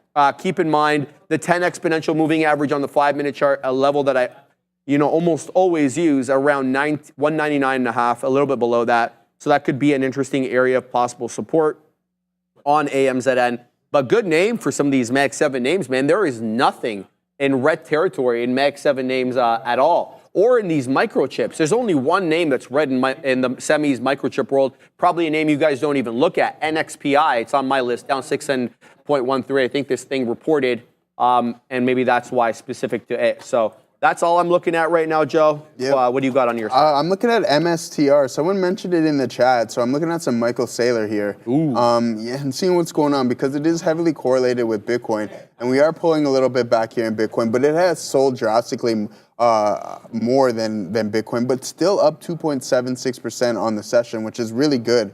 I don't know if it's going to bounce. I would have expected a bounce by now. At this point, it's already too late, I think, for a move. I wouldn't say back to VWAP, but if you're looking for that continuation of the trend, then I think it's slightly too late for that. You got to look for a little bit of a reversion play, as Obi would like to call it on that one. So, I mean, we're still up 2.8% on the session, which is really good. But again, I haven't traded this thing too often. And I know it's just heavily correlated with Bitcoin, but am I going to look, if we can continue to hold 228 here, and we have a pre-market low, which can give me some more conviction, and if I can get the bottom of this range, then maybe I'm going to join a little bit for a little bit of a bounce back. And I like this because it gives me a definitive out as well too, guys. So if I were to enter on MSTR now, then I know that at 227.50s, I'm going to be wrong. But again, it is a little bit of a spready stock. That's a $2 move. I don't know if I want to be a part of that. The spread is sitting around 18 cents right now, which is not horrible, but I mean, if I want to get in and have a stop loss at 227, that's a $2 stop. So I'm going to have to take a little less size on it. And we do have Amazon slowly dragging back in. But we do, Sharif, have Tesla crawling to the top side, looking to make a new high of day. And we were out of this trade around 253s, just under 254s. So we'll look to see if, I'm not going to take it up here. I think it is slightly extended, and the volume is slightly falling off a cliff. So my looks right now are going to be MSTR and IBIT, because I am still currently holding that position. But as for sector performance, let's go in first, second, and third place. Again, we still have in first place consumer discretionary, led by who? Tesla and Amazon. Perfect, great stuff. Then we have the industrial sitting here in second, and then we have the tech sector finishing in third, guys, with communications in fourth. We'll throw the fourth place out there as well, too. So Meta and the boys in the communications sector. But other than that, I think we're just going to chop around a little bit more here on IBIT, and then I'm going to continue to look for a potential position here in MSTR, my guy. All right, guys, I want to also mention that wow. Oh, no. Bang! Wow. We just took it on Donald John Trump. Boom! Through that $0.50. Now we're up into 60s, guys. So I've got one more out on this monster. Where are we long? We're long at 6s, excuse me. So there you go, true to form. Look at that flush coming right at 39.60. Now, I've got one more out on this guy, and then I'm really interested in getting short. But it really hasn't breached any of the levels that we talked about. 39.60 still in play. In fact, that is exactly the high on this 1 minute candle into there. And look at it just drop 30 pennies. More. Keep going. It's all good. We'll get ready again for you guys on the downside over here. So higher low situation still on DJT. That's why I haven't been super short or super not super short, but super enthusiastic to get short. I'm worried about the higher low sitch, but that is the look, and I'm gonna look to take out one more here, and then we're gonna either save a piece for the dream through that 39.60 break and take, or I'm gonna look to get short at that level. So I'm gonna pack my patience with that. Now Amazon has been extremely strong. The best looking chart, personally, I think on the day. Maybe not the highest percentage gainer, Ram, but certainly the great directional move. And look at this. Now you're getting a bit of a hold up here, exactly at the 10 exponential moving average on the dang 5, 199.50s. It's already up 10 pennies since I started talking about it. What was that? 37 is now we're at 55s, Joe. So this one's holding up AMZN 1.93. Now it's a bit of a deeper retracement. Sure, okay. Pulled back in 40 pennies. It hadn't done that before, but that's totally normal. Look at this. It held up at the 10 initially again. Over here, it held up at the 10 as well. This was the breakout of the range too, because it had been ranging until that point. The breakout really came at 11 o'clock, right at the start of the show. It took out that high of the day at 197, say mid 40s, something like that. And it was done with a big boy green candle there that really propelled us up into almost 198. What's going on over there? He's like, yo, what's man. No, we were buzzing. I was about to be like, Michael Dang Sailor. Hey. But then it pulled back a little bit on me there, guys. So we got a little bit off. And it looks like we're going to get stopped out break even here, but that's okay. Continue. All good, brother. I'm like sighing. It's all good. Yeah, so I'm keeping my eye here on the MEG. I haven't traded any of the MEG today. It's been a hot minute since I've been trading the MEG. We've been focused on these small caps, and that's all good. But we'll keep an eye out here. Oh, there comes Donald John Trump right into my entry as expected. So we've got one more left on this. And I'll take it out if it drops below here. So anything below 39, we'll lose 6 pennies on the last out, and I'm fine with that. Let's see exactly if it wants to make a higher low. It looks like it's going to do a higher low. So the higher low situation is still intact on Donald Trump. 1, 2, 3, 4. And if this holds up over here, then 5. Who knows? Who knows, though? Profit monsters. If Trump wins, are the predictions for... I think you're asking, are there predictions for the DJT stock price? I've heard, different things. They're all anecdotes. Nothing obviously is based in fact because nobody knows. But I've heard things as high as, $80, $100. Who knows? I've heard the other way. She wins, this thing goes to $5, $10. Who knows? I guess we'll find out on Saturday or something like that because that's when people are predicting we get the results if it's really close. So apparently, like different people saying different things. Like if okay, here we go. DJT's coming into 39, so I'm going to take this out if we give way at that level. The size is getting taken out. There it is. So we'll take it out on DJT there. So still a higher lows type situation here. So is this a long? Looks like it was. It just bounced up quite nicely there. Yeah, DJT certainly in play, and boom, right up it goes again. Yes, Good look. But we'll look to play the range. But I don't think this range is going to stay forever, though, because of the higher low situation. That 39.60 is just dying to get taken out decisively. So right now we look kind of bad with that last out there, having gotten out bottom wick. But that's all right. Did well on it. And we'll look to do a little bit better if it does set up in the right way again. So just to go back to what I was saying,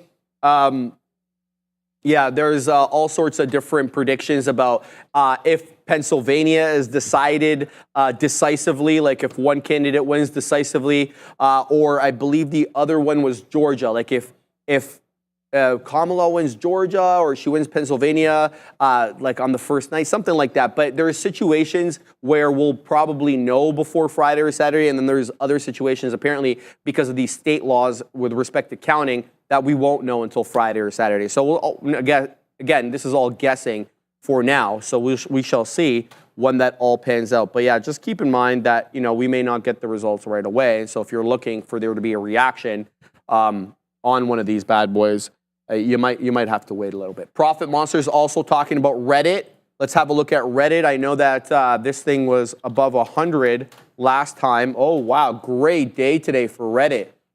Bit of a bad couple of days. We gave back some of the moves, but this looks like it's setting up a bull flag on the daily. No question about that. Look at that directional move there after earnings, and then we're kind of setting up the pennant flag component. Let's look at the intraday. Very directional here on the 5-minute chart. Just printed the high day, 199.40. Shout out. You good? Yeah, yeah, right on Reddit, like up 10%, up 9% after JB buys it. Yeah, I don't know if it's just that, dude, but yeah. Man. Look, he's good. He's good there, but I think Reddit, it's a different story. I think they're monetizing their data, and I think that's in vogue right now. Yeah, do you know KWeb? Are you familiar with KWeb? Yeah, of course. The Chinese ETF. Yeah. So he bought KWeb. The thing was on the bottom. The next couple weeks, the thing just absolutely continues to tear. So I don't know how this guy is absolutely phenomenal at picking the right stocks at the right time. So we were mentioning this before. He just likes talking money. He tells me where the money is going. But guys, make sure you vote. I don't even know the combination because I personally, so I gotta vote. So Come on, Joe. Yeah, there you go. It is right there. There it is. Go. Join. That's it. Hey. Exclamation point, join. So just make sure you guys vote. Make sure you like and subscribe as well too, guys. So if you're enjoying the content that we are bringing you guys, then hey, vote at Joe. There you go. No, don't vote me because I'm not a ticker, but I mean, there you go. Just don't forget to vote. Forget. Who's this person? Oh, ST. Okay. Someone asking, can I trade without a broker, or is there a broker app that you can deposit? Yeah, you can, like Robinhood. You know, you just download Robinhood. I think you can. I don't know exactly how it works in the States, whether you Venmo money or whatever. You transfer money into your account. And then I think, you know, you pretty much are good to go there. I think in the States, it's a little different than Canada. If you don't have 25,000 in the account, you can't trade every day. I think it's 3 or 4 trades a week, guys. Yeah, PDT rule? Yeah, PDT is 3 or like 3 or 4? Yeah, something like that. Otherwise, 25K. You said 25K. Yeah, 25K. Yeah, exactly. I know that you can get around the PDT rule by having multiple accounts. I know that some people do that down south, but yeah, that's your prerogative there. But yeah, there's plenty of these app brokerages kind of thing that you can get into. No question about it. Yeah, give that a shot. And there's offshore brokers that you can use too, but be careful because you might run into like Sam Bankman-Frieds and stuff like that. So what a guy! Just be wary. What a guy! Just see, one of his lieutenants there got time served. Eh? Did they? Yeah. Well, they all ratted on him. Well, anyways, so. Carolyn Ellison, she got the book thrown at her, but this other dude, he was one of the top lieutenants. But Caroline only got like 5 years or something, didn't she? Well, yeah, that's still dude, she struck a deal. She ratted it, like, she still she got did. 5 years. She still got 5 years. Yeah, there's a lot of money lost there. I think they need to make examples out of people there, especially in a nascent industry. No, you absolutely need to. Like, it's like Bernie Madoff stuff, right? You gotta. Yeah, man. You can't. Straight up. It's not allowed. You can't be able to do that stuff and get away with it. And there's a reason why. He's an American citizen. Why is he creating an offshore broker in the Bahamas, right? Oh, shots fired. Okay, no, but seriously, like, why? No, seriously. There's a reason. There's like his parents are well off, are extremely rich, and have done well for themselves. But so why are you going all the way to Bahamas to create a brokerage? So anyway, I like this guy Forex AU. Gary Gensler's slim bag is next. 2 more days. Yes, you're counting the days till Gary G's gone. Yeah, Gary, no, gone. We don't know that. We don't know that. All right, guys, let's have a look at Zedcar over here because it did a nice hold up at the volume weighted average price, up 180%. But this one is putting in lower highs though. So even though that was a really nice VWAP hold, I think the trade was generally there, 10,975 generally. It gave you 1175, quick as you like. It's kind of trying to make this this breakout above, I think, $12, a bit of a level there. We'll see. Zedcar, we traded this bad boy earlier, setting up real well, but I missed the best trade on this one. That was the VWAP dip on ZCAR, the largest or the highest, I guess, name or the highest percentage winner on the day, at least on my watch list over here, up 177%. Let's see what else is moving. IBIT at volume weighted average price. Okay, let's have a look at IBIT over here. Update it so we can get the right look. Yes, it is at VWAP at around 39.75. It's not a level that I earmarked. I don't know personally how you feel about this. What's your look there, Joe? Yeah, I just punched in, and again, The Tina Man's still long. He's still long, I bet, for 39.30s. So yeah, he has an amazing price on that one. I heard him talking about the 50s earlier in the day, 38.50s or something along that line, which was feels like a lifetime ago. But yeah, I'm in it again here too, guys. If we break this low, then I'm out. And you guys know strike 1, strike 2. And then strike 3, I'm off the bat, so I will no longer be trading IBIT if I am wrong here and I have a definitive out. So unfortunately, it does look like it's gonna pull back a little bit more here and sell some, which is okay. And I knew that when I seen it price moving early in the pre-market, and then when it started pumping throughout the session, I'm like, we gotta really breach 70K with conviction and a lot of volume in order for us to hold that and then make that, which was now resistance, support. So we need a lot of buyers to step in here on IBIT and break that, and we need to squeeze past 74. So we need those big sellers at those key levels to step down, and I think that's going to help us step into new price discovery there, guys. So I'm just keeping an eye out on that. Our DDT is making new highs a day, up about just under 10% on the session. So this thing's been absolutely monster. Sharif is over there punching printing up a storm there. Not so even. I'm actually out of the money on this one. I'm going to have to give it till about $11. So we're in Zcar over here. I took a bit of a scalp on it super quick, but it did find its footing. So here we go again with ZCAR, looking for this bad boy to pop, possibly to take that $12 level. I was able to get in for a quick scalp there, wet my beak right at $12, but was looking for continuation above that $12 area. It didn't give it to me. Now it's zigging and zagging. Anything below 11, we're gonna lose 40 pennies on this if it dips below 11. But I'm gonna have to give it to that because that's the area of support. So I'm packing my patience over here. Let's see if we can break out above this level. Scalped out a bit, but now 20 pennies out of the money here on ZCAR. I'm gonna send it to you, Joe, just so I can put in my stop and not have to sweat about this bad boy over here. Yeah, there we go. Because we like it too. We like how that we're starting to recover. We're holding that level really, really well here on IBIT. So I do think maybe if we do start to form in somewhat of a rounded bottom that we can continue and then potentially go and test the highs of days. But I don't know if that's going to happen immediately right now. But we know that after hours is when Bitcoin likes to make its moves. So some days right after 4 o'clock, around 5, 6 o'clock, you'll just see Bitcoin just start moving. And so maybe we'll wait and we'll get that. But again, like I mentioned before, we're going to need to see a lot of conviction and momentum in the underlying asset to break 74, to break 70,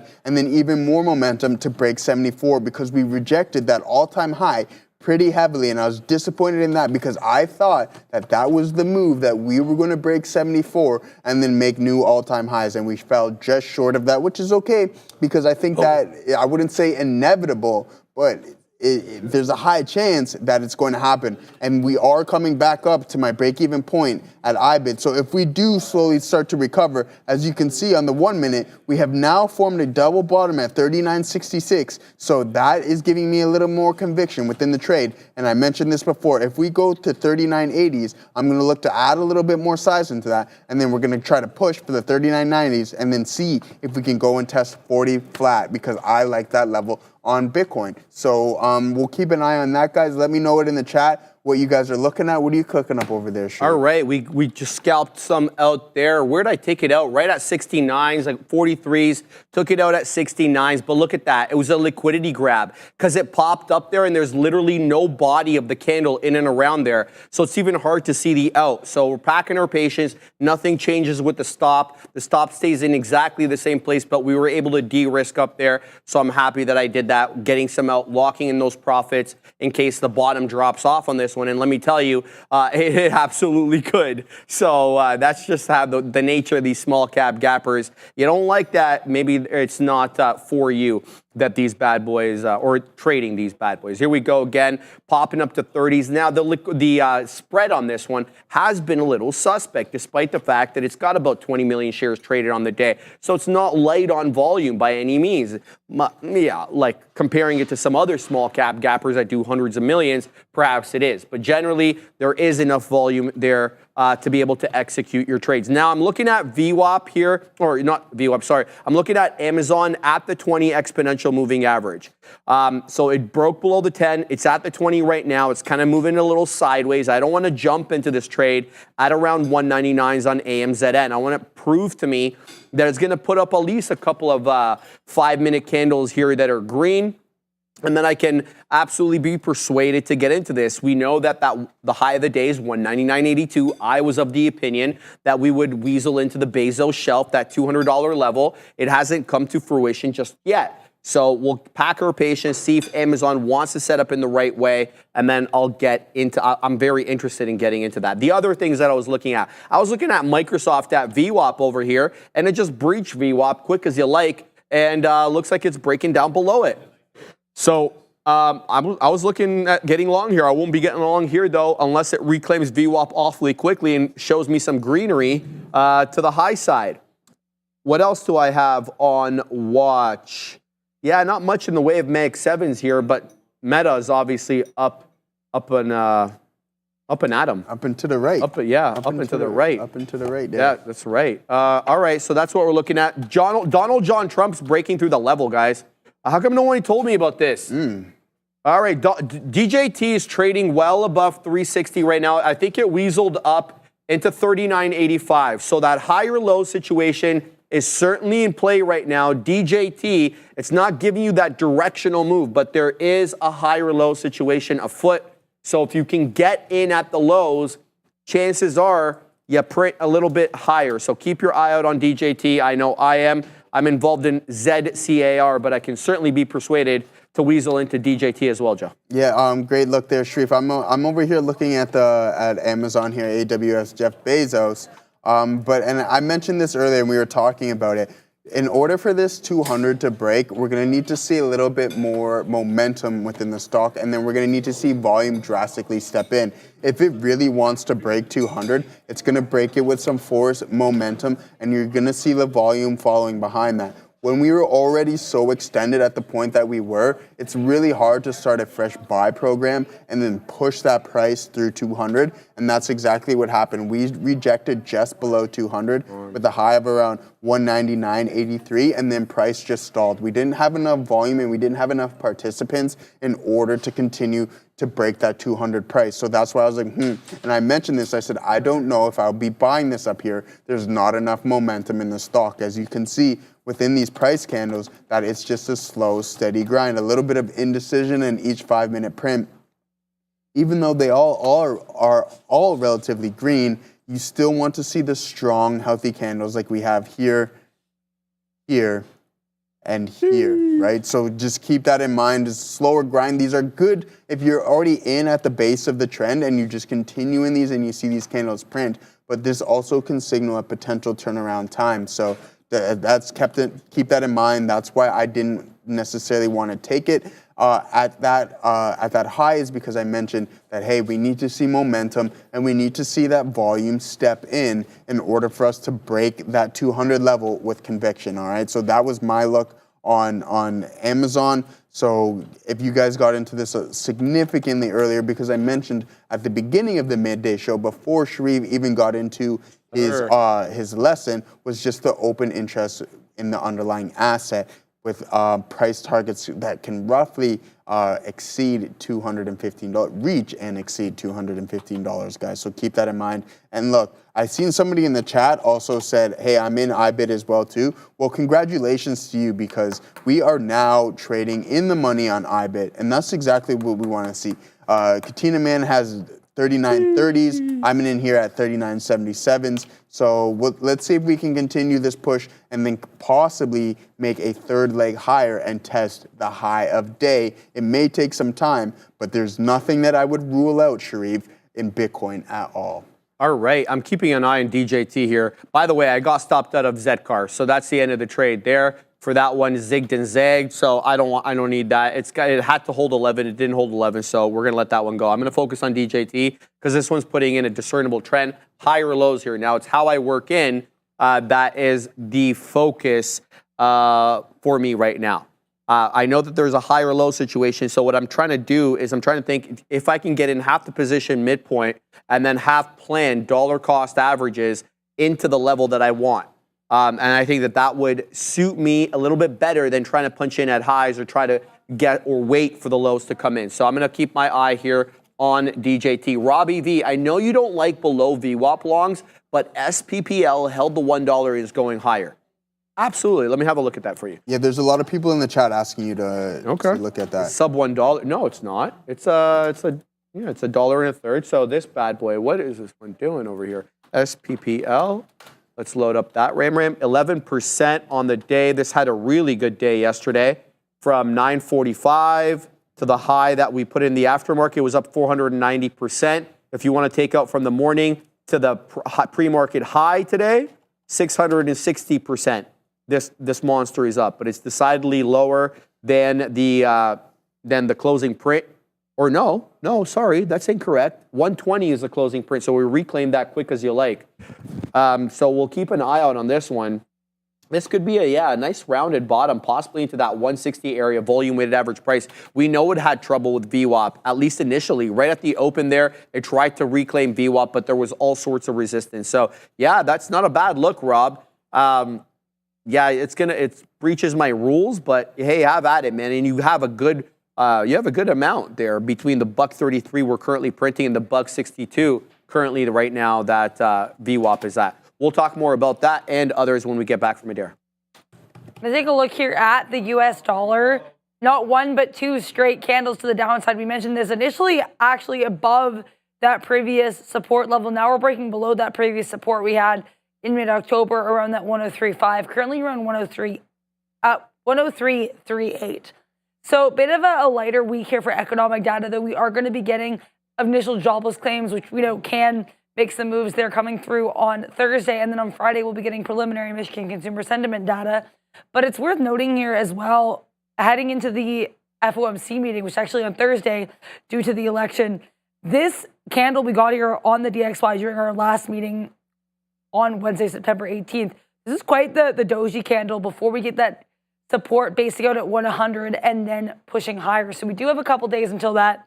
Be aware, though, there could be some moves on this DXY with that in mind. And this is especially interesting because the move, to be fair, might have been more intense given what happened with the higher than expected basis point cut. But keep an eye on the market and the US dollar with that in mind. Like I said, it's been a bit of a lighter day here, but just be aware of what we're doing. Tomorrow, we're not going to get much economic data at all, but the election as well could be a mover for the US dollar. Make sure to vote for your tickers of choice, ! join space, $, and your ticker of choice. Sorry, Adara. I'm sorry. All right, we did the Donald John Trump trade over here. Once we're in DJT, things get very heated on the desk. Joe knows, T-Man knows. It's a lot of fun. We're having a good time today, guys. I punched in look, you guys didn't see my chart. I had all these different DCAs layered, 3960, 3950 for different share sizes, thinking would come into the range. It didn't. The higher lows were operative here. I tried to tell you guys that earlier. The higher lows and the flat top at 39.60. This one breaking out right now above 40. Zigging and zagging. We got in at 75s. Wet my beak at 85s. Wet my beak again at 95s. And then the ultimate out was there at 46.07. $40.07. Excuse me. Not 46.07, 40.07. So it's doing a couple of topping tails right now through 40, in and around that 40.10 area. Let's watch and see how it trades at 40. We're not even at the day's highs yet, guys.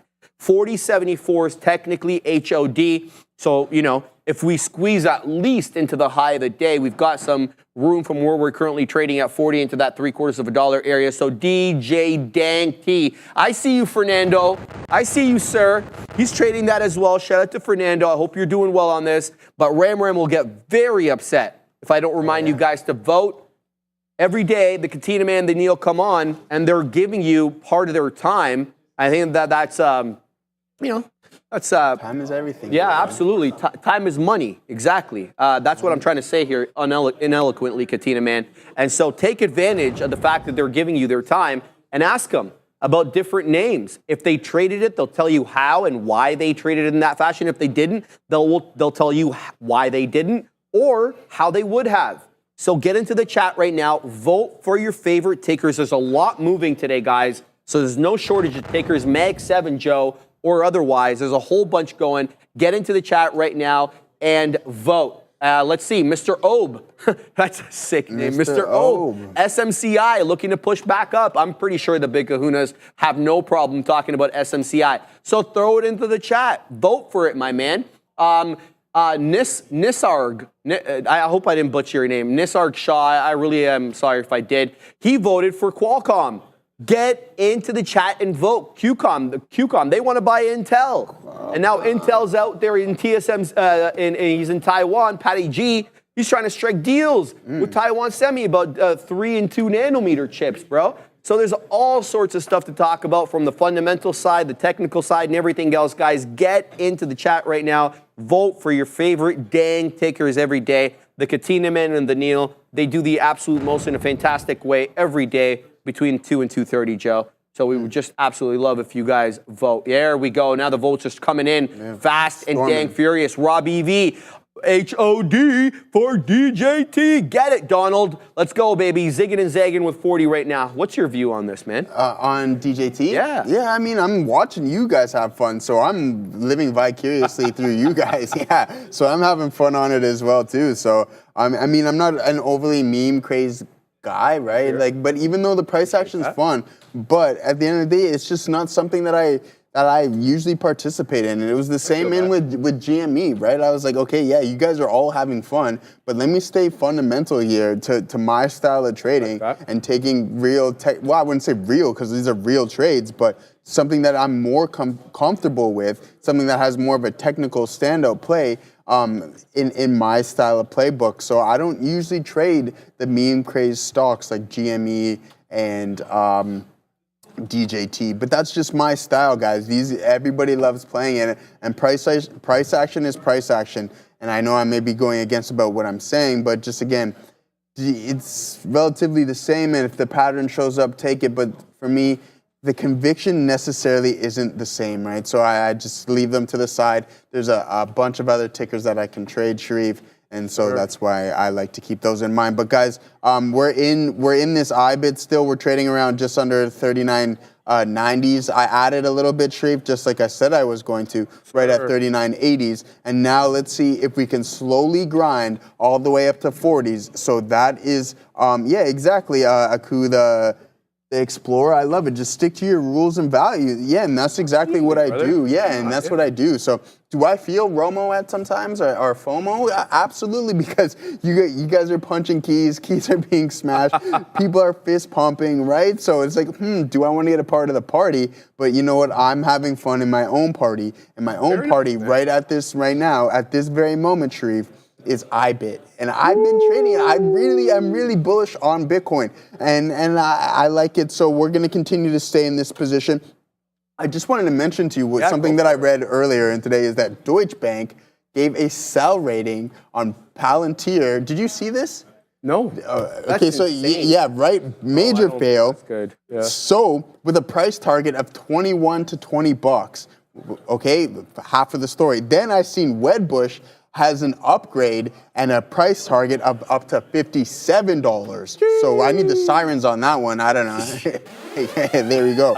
So the two totally opposite ends of the spectrum there, and it looks like one of the parties is extremely wrong so far. I got. Okay, he's got to manage his trade. So yeah, no worries.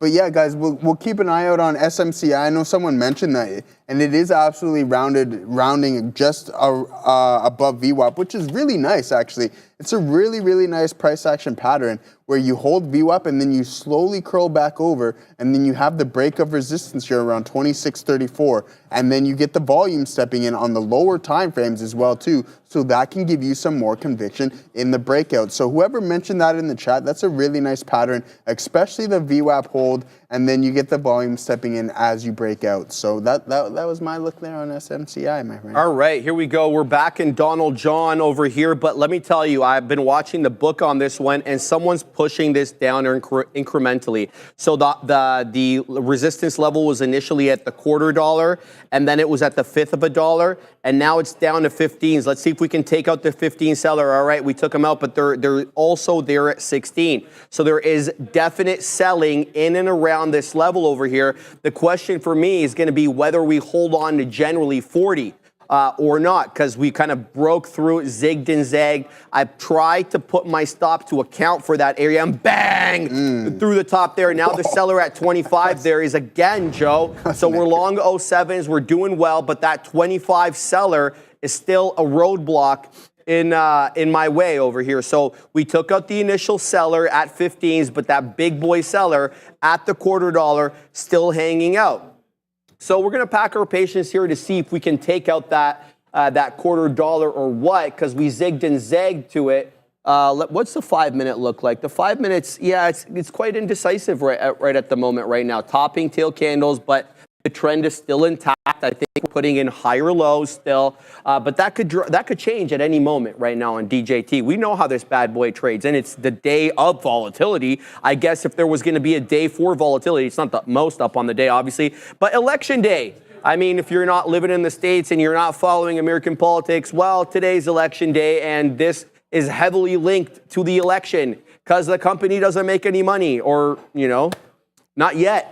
So we'll pack our patience on this one, see if we can hold that $40 area now with 40.07 cost basis. But I'm really interested to see if we can take out that seller at 25. And by the way, the seller at 25 is an iceberg because it wasn't posted there on the book. There just wasn't enough size on the book to reflect that kind of price action. So we'll see exactly if we can weasel up into that above that $0.25. I'm hanging out at a third and then at mid 40s, Joe. So that's the look right now. Good look for DJT, but it's going to have to continue going. Hope that the meat of the move isn't already done. Yeah, good stuff there, my friend. I'm just looking over here at on my scanner. So I have a filter of anything over $15 and 10 million shares traded. So I'm just going to point out the top 5 stocks trading today, with PLTR at 161 million shares traded on the session so far. NVIDIA sitting in second place with 102 million shares traded. Then we have DJT, Donald Dang Trump, with 94 million. And then SMCI with 47 million shares traded, guys. If we can pull up my chart. Oh, wow, it's absolutely tanking now. Okay, Sharif, it looks like Sharif's stop just got hit. I'm looking at his screen there, but we'll pull up my screen. And we're about 10 cents in the money, 11 cents in the money here now on, excuse me, on IBIT. And I thought that we were going to hold VWAP. I mentioned this earlier. In my first 2 entries, I said, you know what, guys? I think I'm a little bit early on this, so that's why I'm not scared to punch out. I punch out once, I punch out twice, and then I get the better entry and the better price over time. So there we go. My RVR is now better. I have more of a definitive out. So if we're going to look at this from a risk to reward standpoint,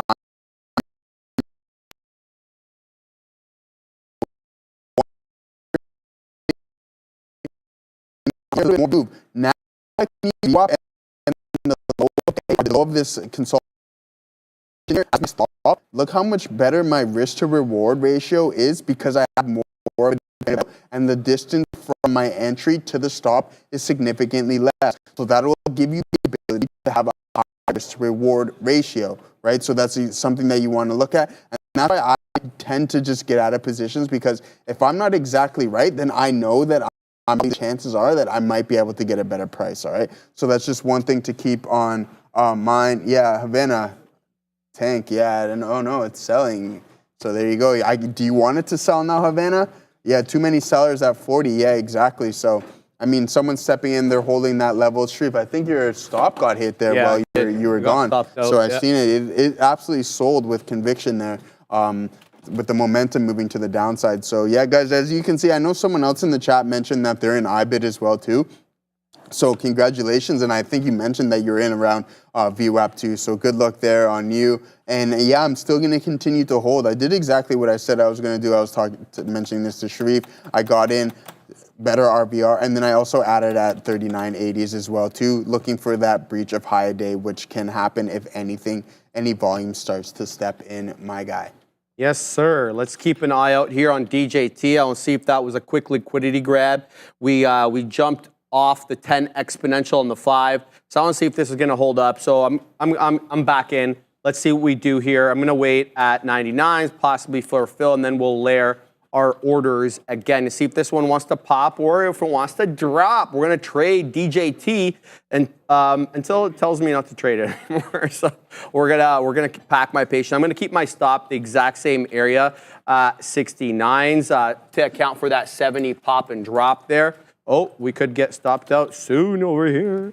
Yep, 39, 69, then we're going to put it 39, 60. There we go. So we'll see if that $0.25 wants to hold on DJT or whether the best part of the move is behind it right now. It's very volatile below this level. So we're pack our patience. We'll see what we get, and we won't get upset. There's other names that are moving as well. Finally, this name is moving. It's something that I've had my eye on a lot, VMEO. So this is another candidate for that VWAP hold high of daybreak. Look how it just straddles VWAP constantly. Every dip, it just gets bought up off there and then moves away from it. So this is kind of the setup that I talk about when I say a VWAP hold high of daybreak. So we'll keep an eye out on this one. It's obviously had trouble with 7, but that beautiful dip off the volume weighted average price printing for whoever decided to take that bad boy. Sorry to interrupt you, but that's for Payco OR in the chat. That one's just for you, my friend. Of course, bro. Money Storm. Always love when everybody in the chat is printing, man. I mean, obviously, good vibes go around. So if you guys are printing, we don't actually have to be printing, but we're gonna champion you guys, man. We're gonna shout you out and hope that everybody does really well. So that's a look there. Keeping an eye here on DJT as it weasels in. There we go. We get the print at 40. Let's see if it can weasel up a little bit above 40. Now some selling coming in at 40. Not surprised there, obviously. The ask above 40 and the bid a little bit below as people reinstitute shorts. But we've seen this story before with DJT. So I'm packing my patience here to see if we can get that continuity above 40 again, showing me the ask above 40, but the spread keeping the bid a little bit below that. There's not too much size posted on the gateway, so you're not going to see resistance reflected on the book. You will see it in the actions that happen on the book, which is the bid is unable to ascend above that 40 penny area, and that's likely because of an iceberg order that's hanging in and around there. So that's what I'm in right now. I'm in DJT trying to work back above into that area. Joseph. Yes, sir. Yeah, we're just sitting here letting this trade work out in our favor. There's no reason. We took a little bit off. We're now at break even. So as we pull back a little bit, we need these levels to hold. But other than that, I'm just going to sit on my hands. And yes, someone who said we're packing our patience, we're holding our horses. We're going to see what happens here with IBIT, but I do think we continue to crawl a little bit higher here because it's just a strong asset. The momentum is behind it. Even though we had some days where we were pulling back, I still think the overall sentiment of this is strong and will be for the foreseeable future. So we'll keep an eye on that. I know someone mentioned MSTR, and when I was in it earlier, I'll just pull back up my MSTR chart. I didn't get much out of it, right? It wasn't breaking how I wanted it to, so I got out. I took risk off here, and then it came back out and stopped me break even, which is totally fine. I'm okay with that because, again, I didn't really lose anything. My thesis didn't plan out how I was expecting it to, so no reason for me to hold on to it, right? Why am I going to hold on to something that's not working? So I hold no loyalty to any stock at all. But that is that, guys. And we're going to take a look at the Qs because I know yesterday I shied away from them because I'm like, it chewed me up off the VWAP hold. But again, we're up 1.17% on the session. Putting in this absolutely strong day. From a daily perspective, we're still holding these levels. And I think that we are going to go and test the all-time highs relatively quick. Within probably, who knows how the overall how the street perceives the election and what happens. But I think if there's anything strong, then we're definitely going to push all-time highs on the Qs. One thing is that it's been lagging the SPY. The SPY had made all-time highs before the Qs have, and these are slightly lagging. So I'm expecting the Qs and the Nasdaq tech heavy to eventually pick up and catch this all-time high. So we're going to keep an eye out on that. And other than that, what are you cooking up there, my friend? I'm in Palantir here. I'm trying. This was curling up a little bit. So I thought, maybe this one wants to retest that $51 level. It worked up into 80s, but I was a little lofty with my profit target. So it looks like I'm going to get stopped out of this bad boy over here for the remaining amount. There we go. Yeah, I just dipped in. Probably not a good idea. I hadn't been watching this one. I just kind of did it on a whim. And, well, that made me pay for it there. And we just got stopped out of the remaining portion of DJT over here. So 2 L's back to back, baby. But that's not too bad because DJT is continuing to go. So I'm happy I was able to weasel out of this on the day. But right now it is giving back a lot. Now let's see if this one comes into VWAP, right? VWAP is in and around 39, 38, 80s, generally in that area. Probably not going to trade this because, well, it's show's almost over, I think, about in 11 minutes or so. So I don't want to be involved in DJT right now. Let's have a look at the MAG, see what they're up to. Let's bring in the large caps and see what's afoot on those bad boys. What's the big tech up to right here? So I'm happy I didn't get into that 199 level on AMZN as that continues to bleed. It looks like it didn't really respect the 10 exponential or 20 exponential, but it could be finding its footing over here at this 198.75, and this 198.75 was a bit of a top before we really got going there into that 199.82. So AMZN putting a few candles here together, looking to curl back up. Let's see if it does just that. So Amazon in focus. Meta also at VWAP, and Meta's loved VWAP on the day, and it also happens to be that 570 area. So a nice drop back down from that 573, generally touch and bump back down into that volume weighted average price. Nice rounded top. Works big spile when you need him. Yeah, I was going to. He's probably out voting, and he's probably picking people up and driving them to the voting stations and stuff like that. Big Spile is all in on this election. I bet he's all in. Well, he's like, Joe, 20%. Spy's going down 20%. How can I play this? Give him a big shout out on the He wants blood, Joe. Yeah, he wants blood in the streets. So. I was going to say, do you know 80 million Americans have already voted in advance voting? Yeah, that's good. That's crazy. Yeah, that's good. Get out there and vote. Yeah, I'm just saying, though, I think about 190 voted last time. So that's almost half. Like, well, it's not quite, obviously, but that's a sizable amount there. That amount.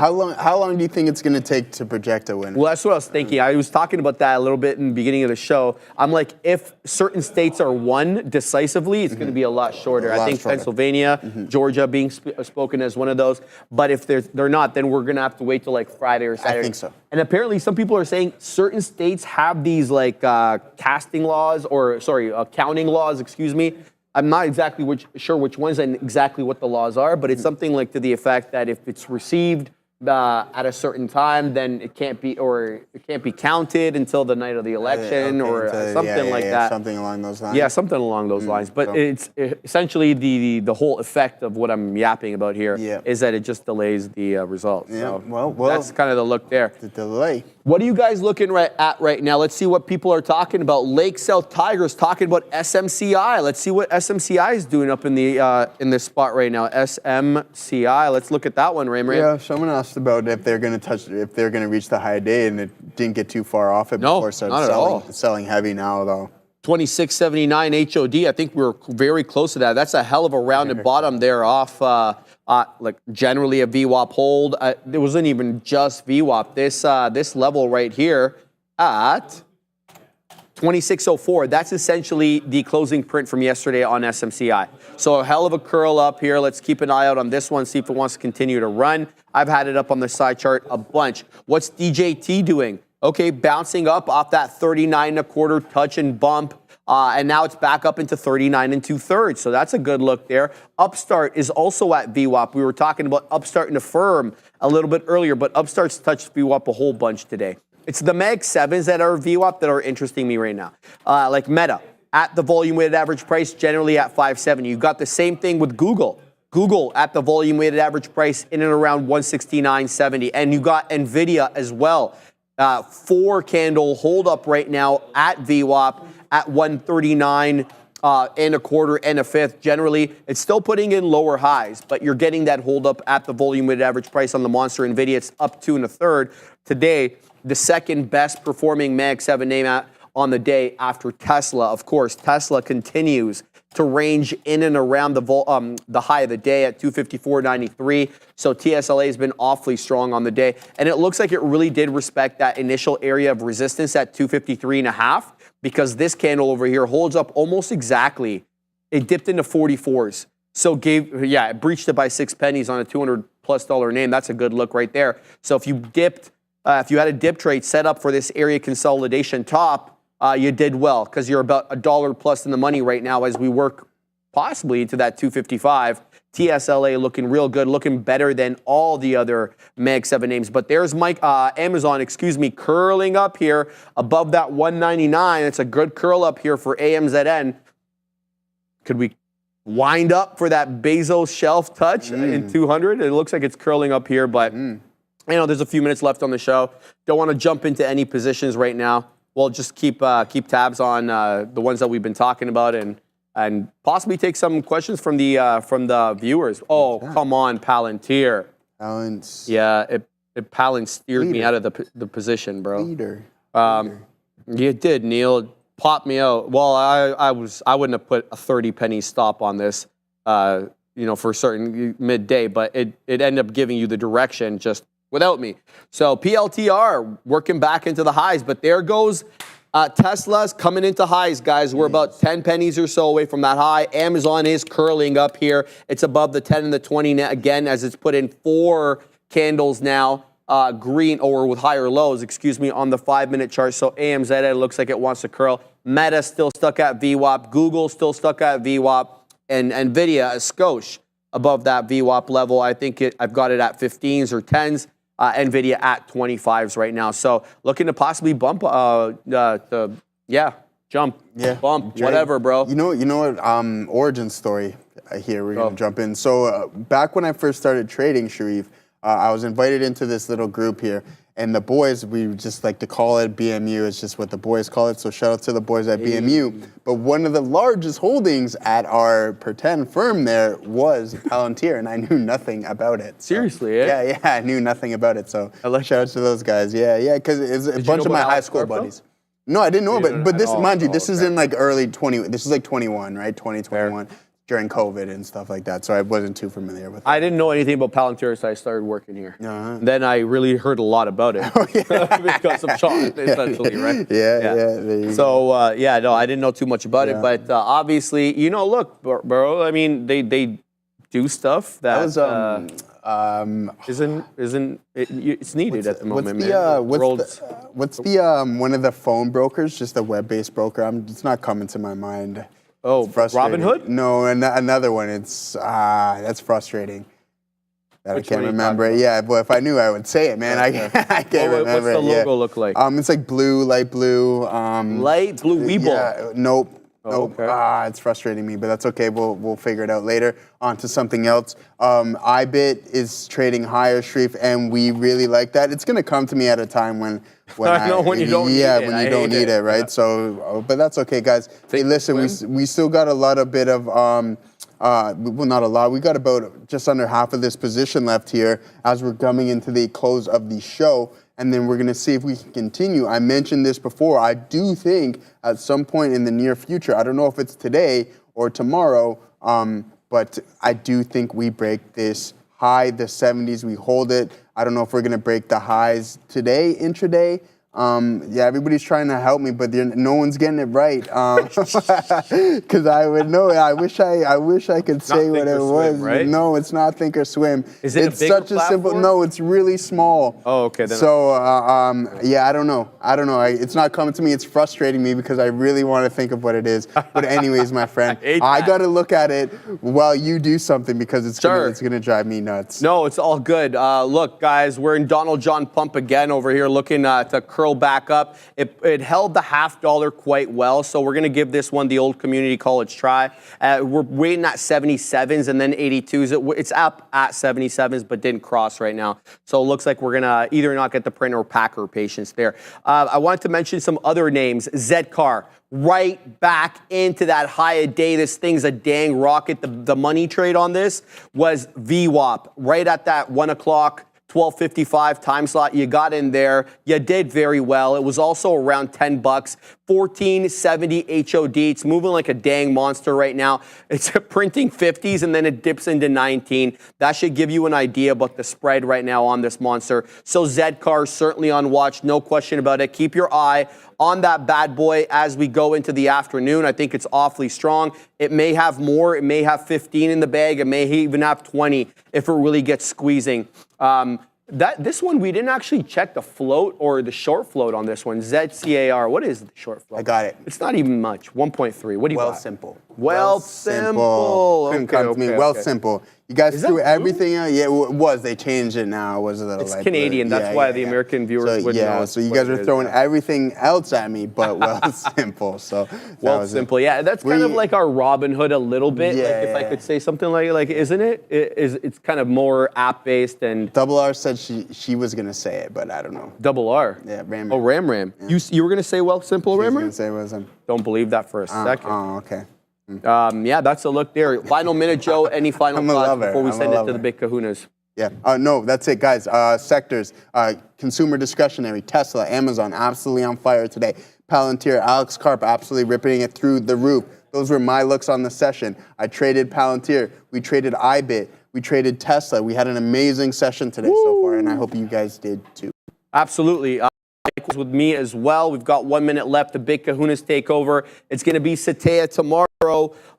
And then I'm going to be off Friday and Saturday. So you're going to get a special dose of Obi and your boy Joe. It's going to be Joey Options. And the Obi is the one, Kenob. They're going to be on Thursday and Friday. The Joby show. I remember Adara, that there was the Adobe, or what was it called? Yeah, Adara and Obi. Adobe, yes. Oh, yeah, exactly.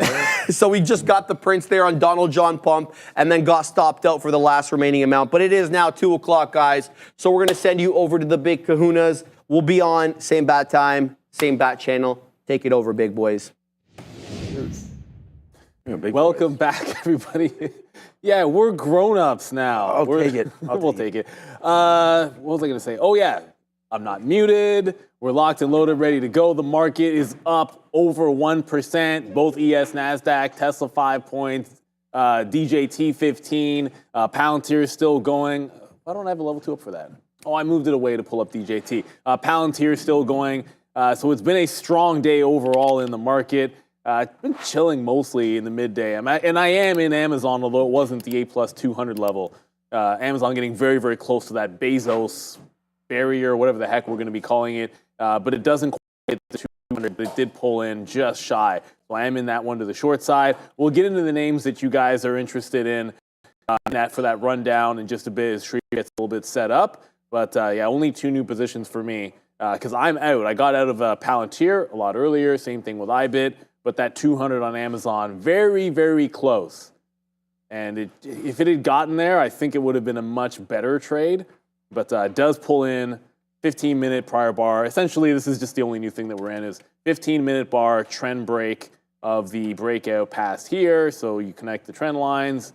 Once it broke that down, entered into a short, scalped some out. I now have my trail at the lower bar, just above this lower bar, and we'll see if there's any continuation here in Amazon and then Intel, that 2350 level to be sure. But yeah, strong day overall for the markets. It was longs early. Didn't really try shorting anything until later. Oh, that's good iced tea. I used that peach. Anyways, it's a little bit hot in the studio right now, so I was like, I wanted that peach tea, but it was way too hot. So I did like a makeshift iced tea. I don't know, I could do better, but I didn't only have 20 minutes, so you make do. Shout out to whoever actually had ice in our fridge. Maybe it was Ramin had ice, I think, in the fridge. I don't know. Yeah, so that was. Well, you don't anymore because I used it all. Ouch. No, I refilled it. Yeah, you refilled it with the water in there. I think Ramin brings the water from home, though. Straight from Saudi Arabia. How's that Saudi Arabia water? Oh, okay. That's my bad. All right, so we're still in iBit. I mean, I'm really liking what we're seeing right here from the crypto as we get up to 70,200 right now for Cryptoverse. So nice little trade there as we continue to hold on to that iBit reload off the 200 period moving average. Man, we love 200 period moving averages, and you know a reason why? Oh, we've been watching it for a minute. Well, it's because Palantir, we still got a piece on here as we go up to $51 at the high of the day. Absolutely unbelievable run in this name here today. So Yeah, like everything's been going well over on this side. I don't really have anything else that we've been doing. We had AT&T, that was not right. I just got in and out of that to show you guys the thing. We had FXI, that's what it was. FXI, not doing much today. That one's gonna be, sort of an L there for me today with it not doing anything. And then Boeing to the downside. I don't have any other trades other than that. But one thing that I'm interested in for tonight's trade is gonna be SMCI. I mean, What time? it's too bad because we talked about that at 25 bucks there and just missed it. Nice little move higher. Yesterday we were looking for the break short. I think we're looking for the break long today with the market up 1.14%. SMCI, kind of like this level here, 27. I think we can break it. I would much rather be long heading into tonight's conference call and earnings than short. So that might be contrary view. But yeah, 27, I'm putting that in. I'm putting that in to break long. I'm going to go long SMCI breaking through 27. All right. Segment we all been waiting for. There it is. It is the rundown with Sharif at the screen. Welcome, guys, to the Afternoon Rundown, the show where you decide what we talk about every day. The boys are locked and loaded. They're ready to look at the tickers as decided by you. So make sure to join us during that midday show and get into the chat and vote for your favorite tickers every day. But only the top 5 make it on. Let's have a look at the indices first. The Q's up 1.15, but it's green everywhere you look. The ES is up over 1%. The Dow lagging behind all three, up 0.89, but yet still green. The Russ doing better than all the other indices today, up 1 1/3%. Good look for the overall market as we wait for the results of the election. You saw Sean talk about this one. SMCI reporting earnings yesterday, doing awfully well, apparently beating on the top and bottom line, but they are still only up 3.5%. Wedbush also chiming in with respect to this one, maintaining the neutral look, but lowering the price target to $32, guys. SMCI recovering a bit, I guess 3.4%, but still way off those highs. Definitely off those highs, but they're going to report. So what the concern was that they delayed the report, all that good stuff, but they are reporting tonight after market close. 4:20 is the expected time. Conference call at 5 o'clock. The expected move, oh, that's right, if I hover over it, you gotta do that. The expected move is almost 26%. It was 25 change when I last looked at it. It's actually crept up a little bit to 25.9. And then look at the options volume, which I kind of feel like this might be a new category because I haven't noticed it until the explosion number here on SMCI, 420,000. Obviously, there's a lot of interest in this name because of where it has come from. Any stock that essentially goes 300-400% up and then gives it all back in the entire year given back now on this last little bit of a dump, there is going to be some potential explosion. But again, call at 5 o'clock, which I think is bigger than the earnings at 4:20. What can they do to, I guess, temper some of the fears there with some of the scandals that are going on? It never ended up, at the open, I was looking pop and fade off of this level at 28, the even dollar. It never did it, and there was no break of 25. So it didn't actually make a new range into the low. As Sean said, it's starting to creep up here. At 27, there hasn't been a red candle on that 15 minutes since the VWAP bounce. So it's a linear move into a double top. So you have false bottom, higher low, VWAP hold into a break. I tend to prefer fail break dip buys in the afternoon, but SMCI is going to be a wild one. I've never seen, it's still creeping up in terms of expected move. But you don't see very often like 25% expected moves. And this one could top that easily. Yeah, we just talked about this 5 minutes ago, and it's up 30 cents from that level. So I don't know. Like I said, they're listening.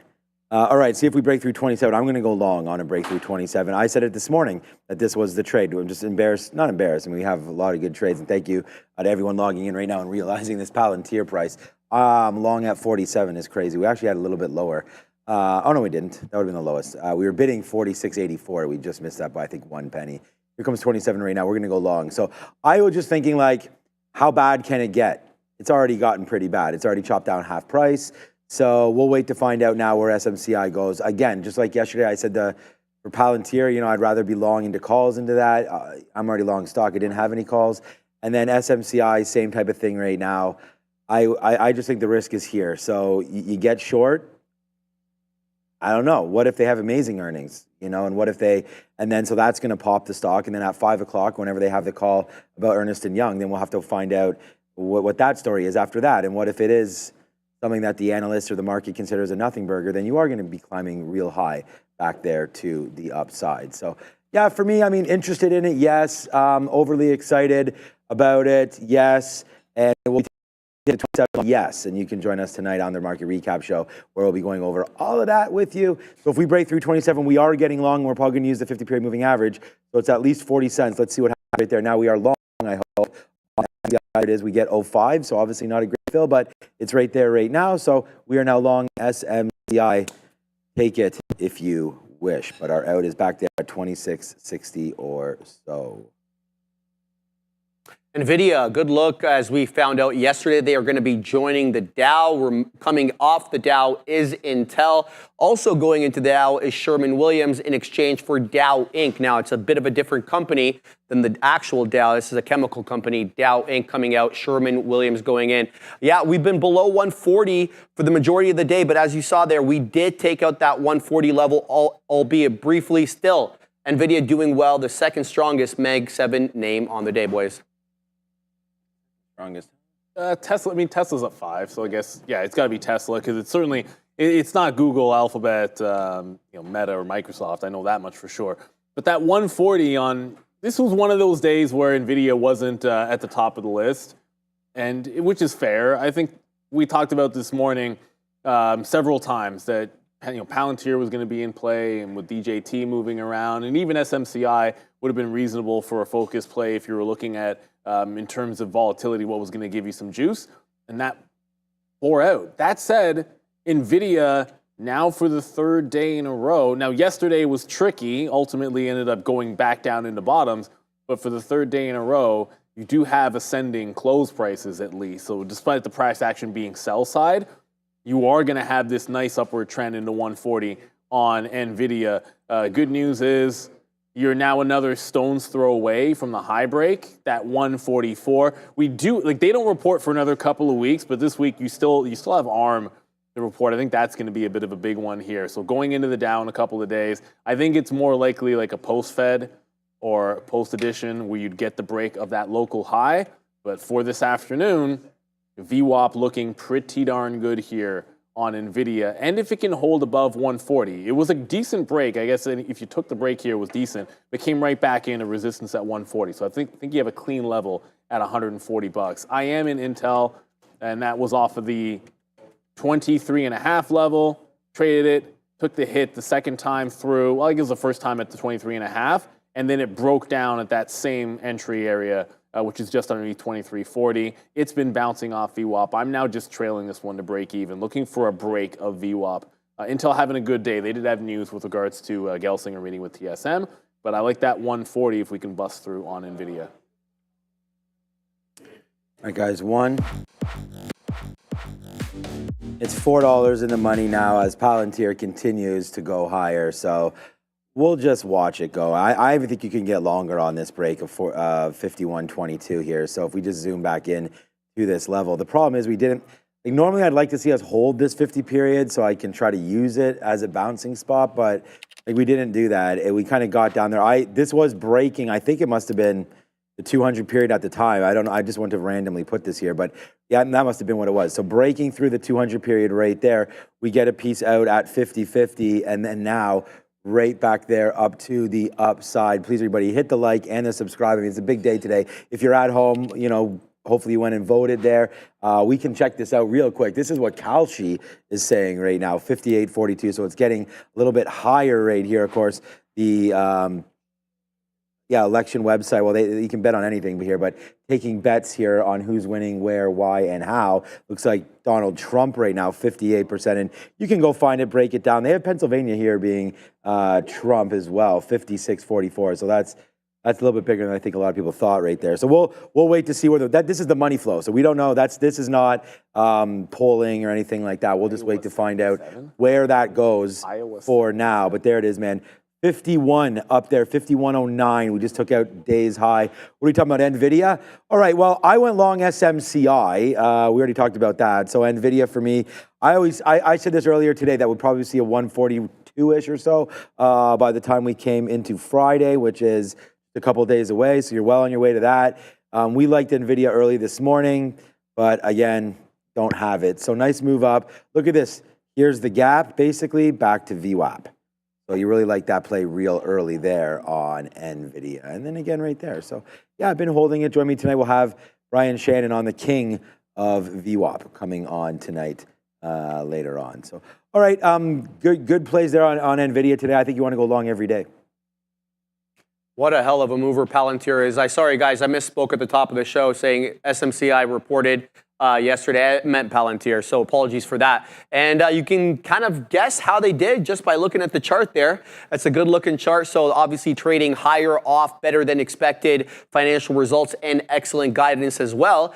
Yet for some reason, Mizuho maintaining the underperform. I put this up here for more for levity purposes, but they maintain underperform on Palantir, but yet at the same time raising that price target though up to $37. So Matthew Broom of Mizuho's got some explaining to do. They're just mizzooing out on the profits, apparently. Like, it is what it is. Like, the thing about it is you can find, I don't want to speak 100% certain, you can find pretty much any stock that will have an analyst in any direction with some extreme prices. We've seen them before. So it doesn't necessarily matter. I mean, I think the most important thing is, even I'm going to make a venture and to say that they would probably be one of the more bearish in that particular case.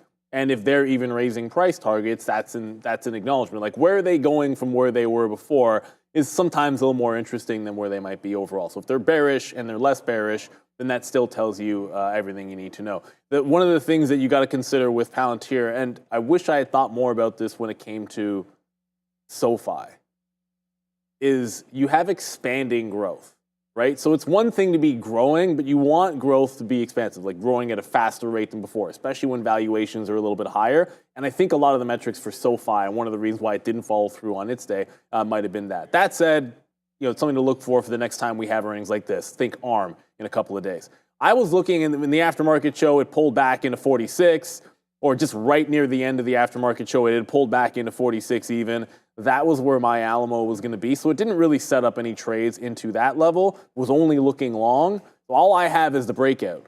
It was just a simple doesn't break out, or doesn't hold underneath the bottom, doesn't break underneath our do not fight it under 46 zone. And so took the breakout trade and then set the trend after the breakout, a couple of higher lows into it. It broke the trend line in the middle of the day, never even sniffed VWAP, but that was my out when it broke and closed underneath the trend line. Looking for a re-entry, I kind of thought we were going to get into 50 at one point, but it just hasn't happened yet. So let me just go back over, because we're not going to talk about Amazon, but the Amazon short was trailing it out underneath break even. It doesn't get anywhere near VWAP, so take the trend line short, which is not the 200 level. We got 55 in, best out just underneath 99, and then we get out here. It's about 10 cents, but has more to do with the fact that this is a consolidation, so putting our trail at that level here, 199.42. So now out of Amazon. For Palantir, I don't think we see VWAP, but if we do, that's where I want to get in. But this 50.5 looks like it's going to be the spot if we have to take a dip. It's really calmed down here in the afternoon. All right. We had a feeling that Amazon or Palantir was going to be a big trade, and it's a absolutely huge trade. So we wrote down that we thought that the dip would be there into 46.75. Like, sometimes, I don't know sometimes how we can become so exact at some of these levels, but that's what we wound up putting down right there. Dip by into 46.75, wait for an early dip. Like we talked about that, if all fails, we said we'll look for VWAP, things like that. So yeah, this trade is going to be 10, 20x, and it's a monster. So there it goes. Boom to the downside, boom goes the upside. We have really nothing on right now, but it's just a big trade.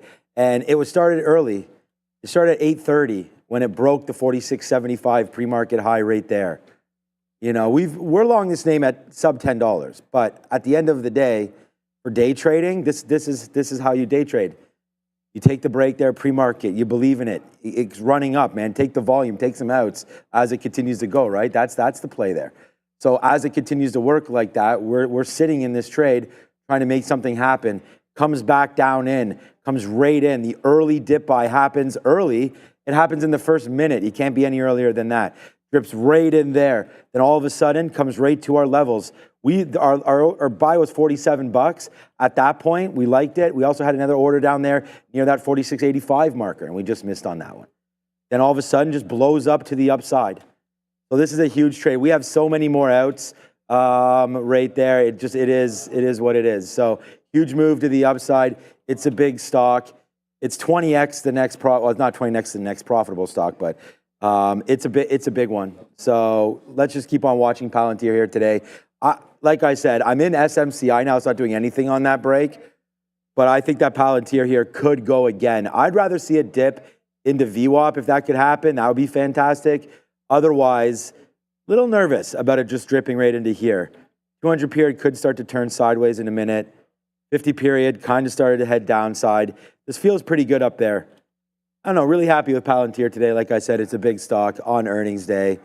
And yeah, hope you guys have it both today and in your PAs. Good day for Tesla. Best of the Mag 7, as we mentioned, 4 3/4, looking to go more. Yeah, it's been a bit of a tough, let's say, a week or so for Tesla. I mean, they've been putting in lower lows, lower highs. But looks like we based out yesterday when we got those China numbers, 69,000 and change vehicles delivered, which was about a 5% decrease year over year for the specific month of October in terms of Chinese deliveries. Also, separately, Elon Musk was on the Joe Rogan Experience yesterday. It was an interesting take. So yeah, we gap up this morning, guys, and retake yesterday's high. So there's the gap up, obviously, from the morning, and we take out the high, and now we're just going here, guys. So what's the look on Tesla? Tesla to the moon. The best Mag 7 name out there is going to be Tesla in front of the earnings. But before we get into that, this segment of the show brought to you by Trade the Pool, allowing traders like you to get evaluated and trade real shares using the company's capital with no PDT rule holding you back. That's a real edge in trading. Here's the exciting part. Trade the Pool has just launched a limited edition program for stock traders. For a one-time fee of just $97, you'll receive $20,000 in buying power. All you need to do is reach the profit goal. Best part? This limited edition program now has a reduced profit goal and fewer minimum trades required to reach the funded phase. Plus, the profit split is upgraded. Keep 70% of the profits. Don't miss the chance to explore this limited time offer. Join now for free. Link in the description or scan the QR code that you see right there on your screen. So Tesla, obviously, I mean, it's been considered adjacent or to Trump and as a Trump stock. How much that actually plays into it, I'm a little bit skeptical into that. But what I can tell you is, and I'll get to the trade in a quick little second, it's certainly now 2 days in a row after earnings. We all know how crazy Tesla was for a couple of days after earnings. It then made that top and had been trending down since. So starting with yesterday's, I mean, it had a ramp, but then it ended up closing back down in. We gap up. It's now a couple of days where the buyers have taken some control of Tesla. I wanted to wait for 255. At least I waited for it. I mean, while Amazon ended up working out on a trend reversion on the 15-minute, Tesla did not, although I could have scalped out for about 50 cents in there. I was looking for bigger on Tesla, but it is trend higher. I think you've got to wait until the other side of the election to see where some new levels are going to form. But for today, 55 resistance, VWAP retrace there in Tesla. It just tagged 55 right as we came on the show and came back underneath. So I might have missed an opportunity just as we were setting things up there. But it's not a move that I would chase. You know, it's got to set up where I'm getting it off the lower high, where I know where my stop is going to be. Not going to chase it down here $1 away from the high on Tesla. And I'm only going to point this out. Still, yet another day that Rivian has managed to survive the $10. They've got 2 more days, and then they have to report. Put up or shut up for them. We'll see how they do. They are definitely not Tesla. I won't pull up the chart because it looks exactly the same as yesterday. Yeah, that getting out of, I think it was maybe half of that Rivian at 18 and change was, whew, that was a good one. All right. Tesla, okay. Look, we've been talking about Tesla for a while, and it just didn't make my list today. It made it yesterday. What did we write down yesterday on Tesla? We wrote down 247 to 249. Oh yeah, yesterday Tesla was, oh my God, how did I forget about that one, Sharif? Tesla yesterday was huge. We shorted 250s yesterday and had this move all the way down $6 to the downside on. Yesterday, Tesla was P&L number one by far. I think Palantir today obviously is, but and so we'll go back-to-back jacks with those two names. But yeah, today we just left it alone. We probably should not have. I mean, this was a pretty obvious level there at 250, holding VWAP and then bouncing right back up to the upside. So, you know, I don't have the trade on, but it should have been a good one. Are you going back for sound or are we done? There's one more name on the list. It is, yeah, if you want to go, Sharif. I know you're working there. Right? No, don't worry about it. No, it's all, we can go over it. It's not a big deal. Okay, he wants to talk about it. Okay, so we'll talk about that in a minute. But at the end of the day, Tesla looks like a great little bid opportunity there. Missed. So you know what? Congratulations. I think it's time to possibly sell some of this. And I don't want to say this in front of Chef Joe or anybody else that's really long Tesla. There's been so many names that have come up to these levels. Like, look, I got out of some Palantir at 44, 43, 44. We talked about that 5%. We got out of 5% more today at 49.50. I just think that if you're long names, and it depends on your strategy, right? I mean, whatever. I don't need money now either, but it's like I'm taking it for better opportunities. I think there could be some volatility coming, especially post-election. So I would say, get ready to get something out if you come up into this 260, 265. But hey, if Donald runs over these, election today and wins handily and just walks right into the White House, I could see Tesla taking out yearly highs even tomorrow, like up to 270. I could see that happening just with the market being so enthusiastic about some of these companies and some of the people that had supported him moving forward. So we'll see right there. But Tesla, love the stock, love the name, I'm in it. I think it's an autonomy play much more than a car play at this point.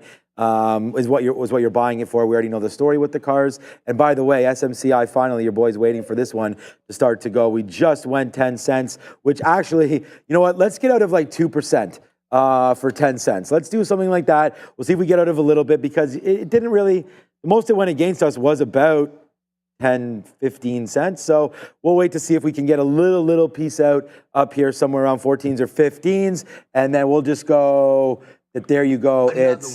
And hopefully we'll be able to take this one to the high side right now as we're long everything and really enjoying ourselves trading for everybody here live. All right, Sharif, let's go. Soundhound, the last name on the rundown over here. Good day, guys. I mean, we're almost at 7%, 6.85. No specific catalyst for this one, but there are some rumblings on Twitter or X. So we'll keep an eye on that. And we know NVIDIA has been invested in this company as well, so we'll keep tabs. This was the level that we were kind of at a few days ago, guys, based out there, and now we're working right back into those levels at around 5.5. So what's the look here for you guys? Yeah, I think if you're looking at this one at $5, it was ample reason to maybe, I guess, look for scalp trades off of here. They report exactly 1 week from now, so you're going to report aftermarket next Tuesday. They're 24%. It's a 24% short float on Sound. It's not really like I know it's 7% is a good move, but when you put it in the context of the last week or so, it's not a humongous move. But $5 has been a nice little base. Like you had a drop back in 20% retracement. And then $5 held for 3 days in a row. I always look to prior resistance turning into a bit of a bid, but that's only 1 day. And then back here, 535. So if it were to dip in here, you have yesterday's support at 535 to play off of, which at least is seeming like it's working here on Soundhound. That's about it. It's not a stock that I would look to trade, but if you're in it, I think a hold of that mid 530 area at least looks good on the 15 min. All right, SMCI, just huge move up right there. Just went to 27.30. We'll take a piece out right now. And there it goes, man. 30 cents now in the wall, 25 cents in. We don't have the best price there at 27. I wish we had gotten 27s, but there's another trade that we just gave out again here into the close. So hopefully you guys are with me on SMCI. It's a little 30-cent winner right now as we'll hold on. And now we'll wait to see. So I do have a bigger piece waiting to get out at 40s. And then I don't have anything after that. So hopefully we can get up into that 27.40 area for SMCI. I mean, I've already said the case here on that one. Just looking at where we've been yesterday, you know, some consolidation up here, $27.70 into $28. So again, you know, Real Traders Unite. Here's a name that hopefully some of you guys have as we continue to go upside. Pretty good day there. Boeing, FXI, IBIT, Palantir, and SMCI. So we'll see if we can't have some diamond hands on that one. Lena in the chat saying that the polls are about 49-49 according to Steve Kornacki. Who? I don't know who that is. Probably some American guy, which is fine, obviously. So we'll continue to watch that. But here it goes, man. SMCI, nice little trade there. Palantir up like $4 in the money. Like, I know Neil just an intel, but we're $4 on Palantir. We're 50 cents on IBIT. We just made now 23 cents on SMCI. So these stocks are starting to move around, man. And this is what I'm trading. So I'll probably just sit in here for the rest. Join me tonight with this SMCI number. Join me tonight. We'll talk about some of the polling numbers and whatnot as they start coming through into that close. We'll have Brian Shannon on tonight as well. And just really excited to get home and actually watch. So I won't be able to watch until about 9:30 or so tonight, but that'll be really exciting to see as some of those polls close there tonight and just to see what kind of effects this has on the market, and should be a wild, wild one. So, yeah, we're going to keep on going upside right now. And yeah, Kanye East, you know what? It's too late to run in 2024, but you could probably be my running mate if you want. I mean, if you can get that Kanye West guy to show up, then we could probably win something. But until then, we'll have to wait. So I'll have to be, we should be having an election here in the next couple of years. So that should be somewhat kind of exciting. Oh, we have to. Yeah, there goes SM. I mean, I would never leave you guys, but there goes 27.30s, 27.35 right now for SMCI. So oops, Brittany, but we did it again, Neil. Yeah, and great look there. But DJT just had a volume spike through VWAP in here. There was no news on DJT or anything like that. It looks like it just lost VWAP and is starting to accelerate. That's the biggest candle since we left you guys in the morning. And I'm not going to chase this one. I think, look, it's down underneath VWAP. If we get back to VWAP, that might be a retracement. However, I did say that the short, if I short today, should be fun. And Funware is down 6%. So now that you're underneath VWAP, if we pop back into VWAP, I'll look to short the pop in Funware, as it's down 5.5 and never really got off the schneid. So DJT trended up, Funware trended down. If DJT wants to make a late pop, I'll look for a little bit of a bounce into the downside. Okay, Amazon's starting to come back in there a little bit there. Nvidia's not near VWAP. We'll see if that one's going to give us any kind of an entry. I have a trend set up for the dip that I would prefer, and it didn't quite get there on the break of SMCI. I wanted to play off of what was the trend since VWAP, and it didn't really get there. So looking at about just 10, 15 cents underneath the 27 for it to stay on trend, that'll also be a local high. But DJT on volume breaking down, if we do get a bounce, which we're starting to get in here, into VWAP, I'm looking to fade Funware instead, as they're already buying it back up here in DJT, but this could give an entry potentially in Funware, which you do have to pay for locates, but they were very, very cheap for us. Both of these names were less than 1 cent per share, with 0.75 on DJT and even less than that on Funware. All right, we're just going to go over here. We have, let's go to something exciting here. We have the NFL trade deadline happening today. All right, so let's see if there's been anything happening here. I saw Mike Williams goes to Pittsburgh, so that's nice there for a 25 fifth-round pick. So that gives somebody else for Russell to throw to, so that's probably pretty nice. I don't really see. That looks pretty old. All right, there's Lattimore. Yeah, we talked about that. DK Metcalf, that's fine. He's hurt. That's it. Norv Turner hired. Offensive coordinator. Okay. Jonathan Mingo. Okay. That's good to the Cowboys. Gives them somebody else to throw to right there. 4th-round pick. That's crazy. That's 4 hours ago. And Dak Prescott retires? No, just joking. Will be placed on injured reserve. Okay. So there goes Dak Prescott. 4 games right there, Dak. This is an interesting one. Bengals acquired Bears Khalil Herbert. This was a while ago, so that was 5 hours ago. So that's interesting for, I don't know, Chase Brown, I guess. Oh, Canada. Over there, and yeah. What? Oh, not Khalil, Chase Brown. No, Chase Brown's Canadian, yeah. Chase Brown is. Zadarius Smith, former Green Bay Packer, got Browns. Okay, so there you go. So helping out with Hutchinson, who got hurt over there. Xavier Worthy only had 2 targets. What a useless. Yeah, a little bit of a bust. There was a stat last night. At one point, Mahomes, I think in his first 17 pass attempts, he had 2 incompletions. Both of them were to Woods, not to Woods. now I have, what doesn't matter. Both of them were Xavier Worthy. They went to Hopkins. Oh, Hopkins was big last. Both incompletions were to Worthy, and both of them were catchable balls, and one of them was a walk-in touchdown. Yeah. Like that. These kids get paid a lot in college, and I think they come to the league and they don't. I feel like some of these guys aren't. The expectations were really high on him. It's the same thing with the Bills and Coleman. Everyone expects him to be a star right away. Yeah. They'll be fine. I think Coleman's going to be that guy's a great dude. Randy got Randy a in the haircut. house. Randy got a haircut. I need a haircut before Rome myself, actually. Norv Done Turner. on Friday. He's still around. Yeah, he's still around there. Thoughts on AMD? You know what the thing is that so AMD's we're in SMCI, so let's just go like that. Dog. Or that one. Let's go. That was a good idea. To get long, so we're long there, and we're just starting to like sort of pack on right now on top of what we've already done here today. It's going to be a tough one. Like I said, I won't disclose anything, but we're having a really good day here today. And okay, so Uber right now. Oh, that was another one we talked about earlier. I was reloading or talking about some of the positions that we had recently purchased, and I had bought Uber at 80. Remember, I started position, and I bought more and got filled at 72 flat. So our average price is getting closer to a little bit better now on Uber as that comes back up. All right, there it is. Steve Kornacki is the guy on NBC. Okay. Yeah, I mean, that's the thing. I don't, like right now, I was even listening to when I was at the gym there, like Pennsylvania, they weren't even sure if they were going to be able to read all the ballots or get them all tallied by the time night falls. Like, that seems ridiculous to me. Like, I just feel that I don't know if they should be paper ballots, machine ballots, or what it should be, but I feel like it shouldn't be that hard to do all this stuff. So I don't know when these things are going to settle, and then both sides are probably going to have something to say if they don't win. And again, will it be settled tonight? Will there be? I actually had this discussion with Brendan. He doesn't think that there'll be anybody declared a winner tonight. I think there will be. There will be. I think there will be for sure. How many times has it not been declared by the time? Right. I mean, at least. CNN might not declare it. You know what I'm saying? Well, yeah, but, I know what you're saying. Other places may. It was just the Gore one, right? Or I don't. Oh no, I'm saying CNN won't because their guy might not win. But yeah, they did announce Gore first, and who did not win when it was against Bush. And surprise. Was that Adara? All right, well, let's do it.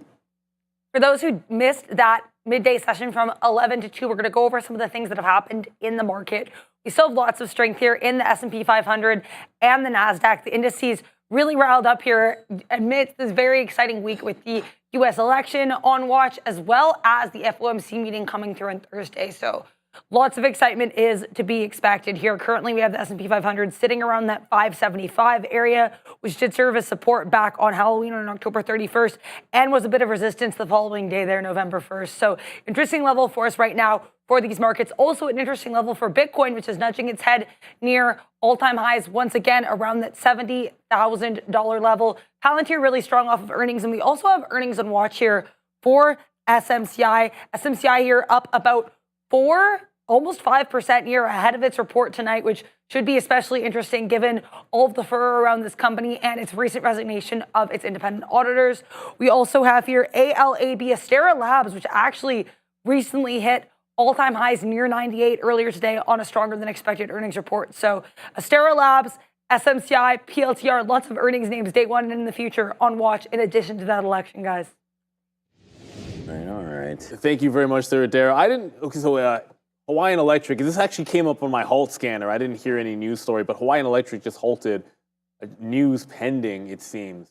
So halted because of news, 1052. I mean, you can always go to the halt page, and that's just going to be at NASDAQtrader.com in here. Although, that's weird. It showed up on my scanner, and I don't see HE yet on here.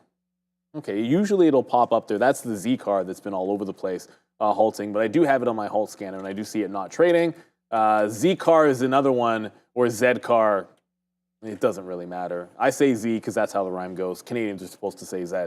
But Zcar has actually been continuing to run higher. I see Joe Penny and a few others in the chat mentioning this. It did just pick up on volume with another high break. It's halted how many times today? 10 times this is halted today. And I just counted on my scanner. So a lot of times you'll get these reverse, breakout, and then they go ham because smaller float, yada, yada, yada. That's the story here. Just be careful buying off tops. VWAP has been a treat for this stock. buying extended away from VWAP has usually resulted in a little bit of pain back in. The last time it extended, eventually did a pullback and actually halted to the downside at least once here on Zcar. So I want to make sure we got over to that one as it is starting to go. Still no real action on NVIDIA.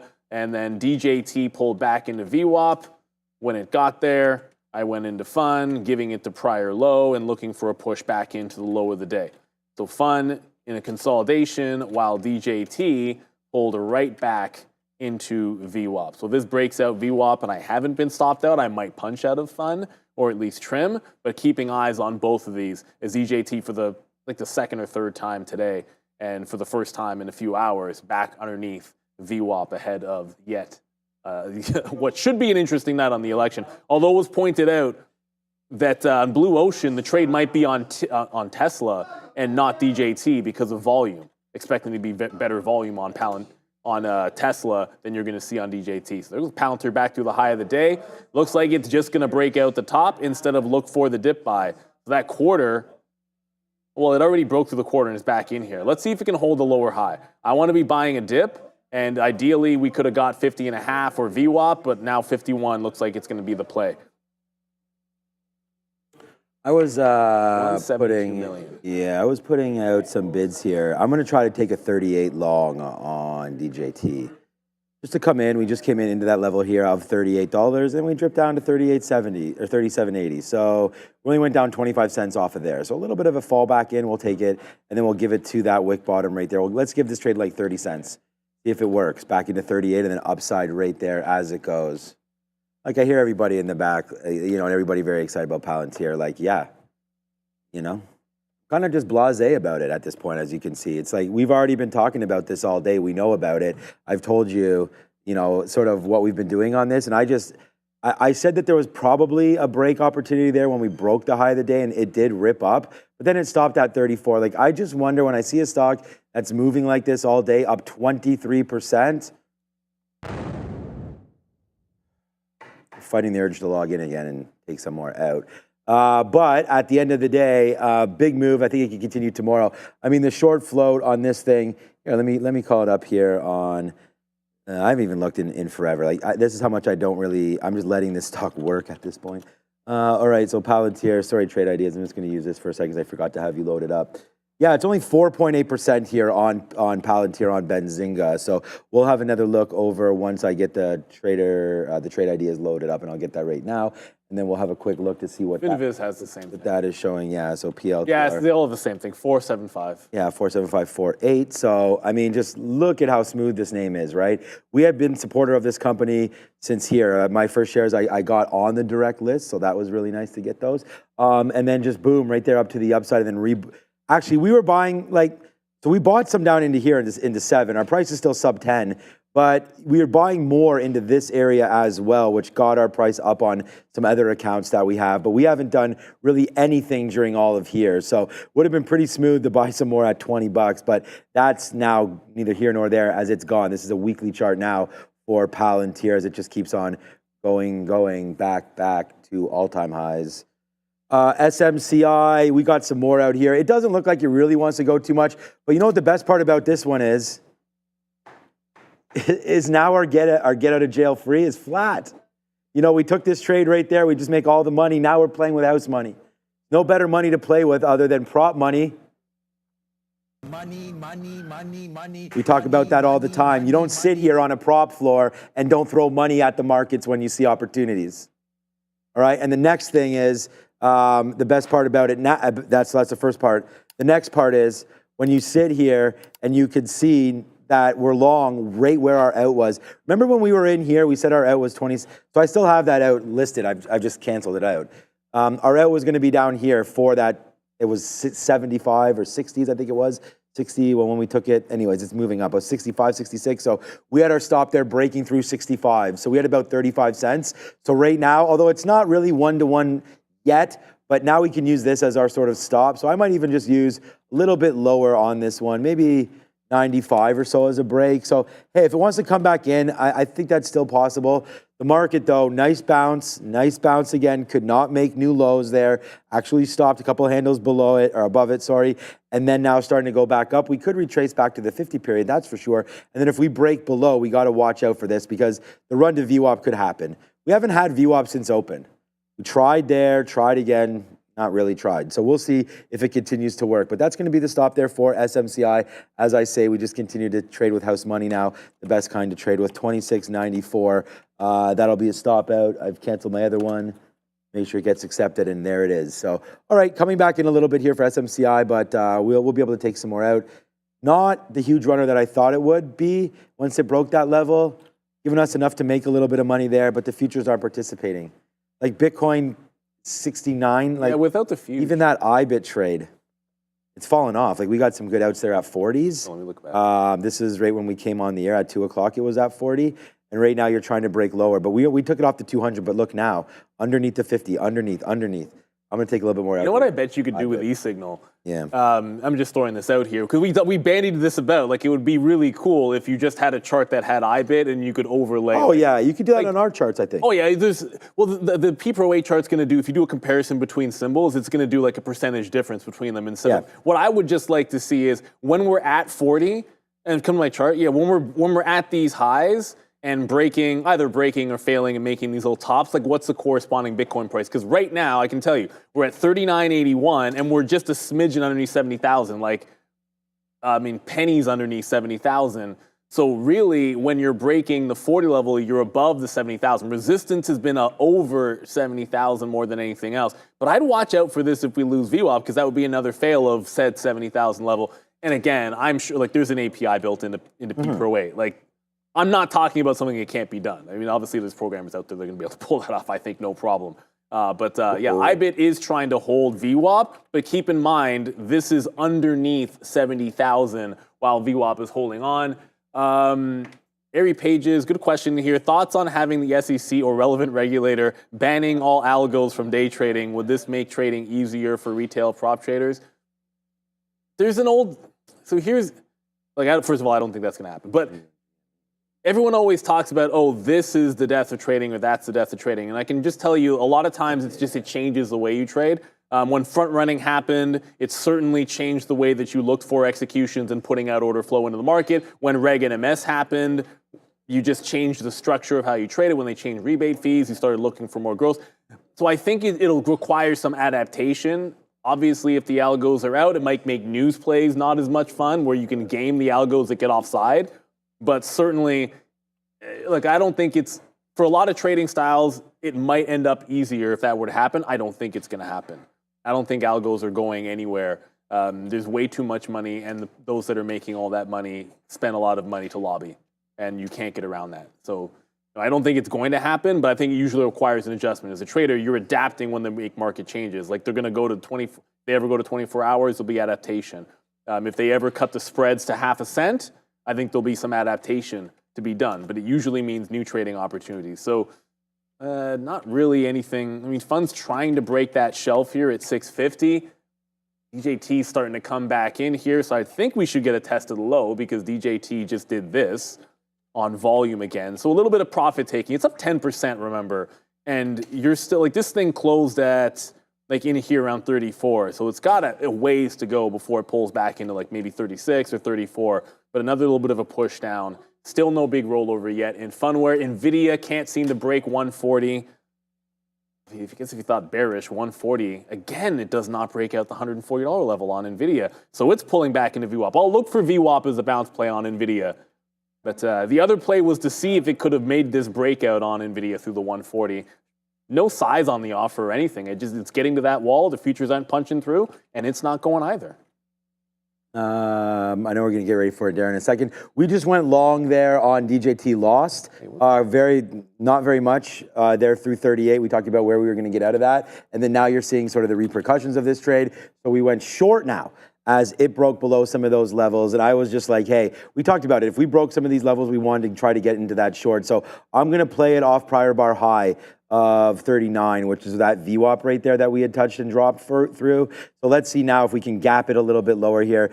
This story is coming to, wow, okay, now we are really starting to make money. Like my net just rocketed. I don't know what it's SMCI as well. Okay, guys, we are starting to rake it in right now. It's $1 right now in the money on DJT. Your boy is here, man. You can't stop it. You can't take the dog out of this guy. There it is, man. Nice. Boom, Neil. $1 in the money right now. It's a hot dog kind of a day right now for DJT. It is starting to go even lower right here. This is real trading. Shout it out if you guys are one of them. Here it comes into the downside right now for Donald J. Trump. Wow, to be able to reverse that again. Oh boy, are we on one? Miss Adara, kill him. Keep an eye here on GME, GameStop. Getting a nice volume pop here at these last few 3-minute candles, up 2.5%.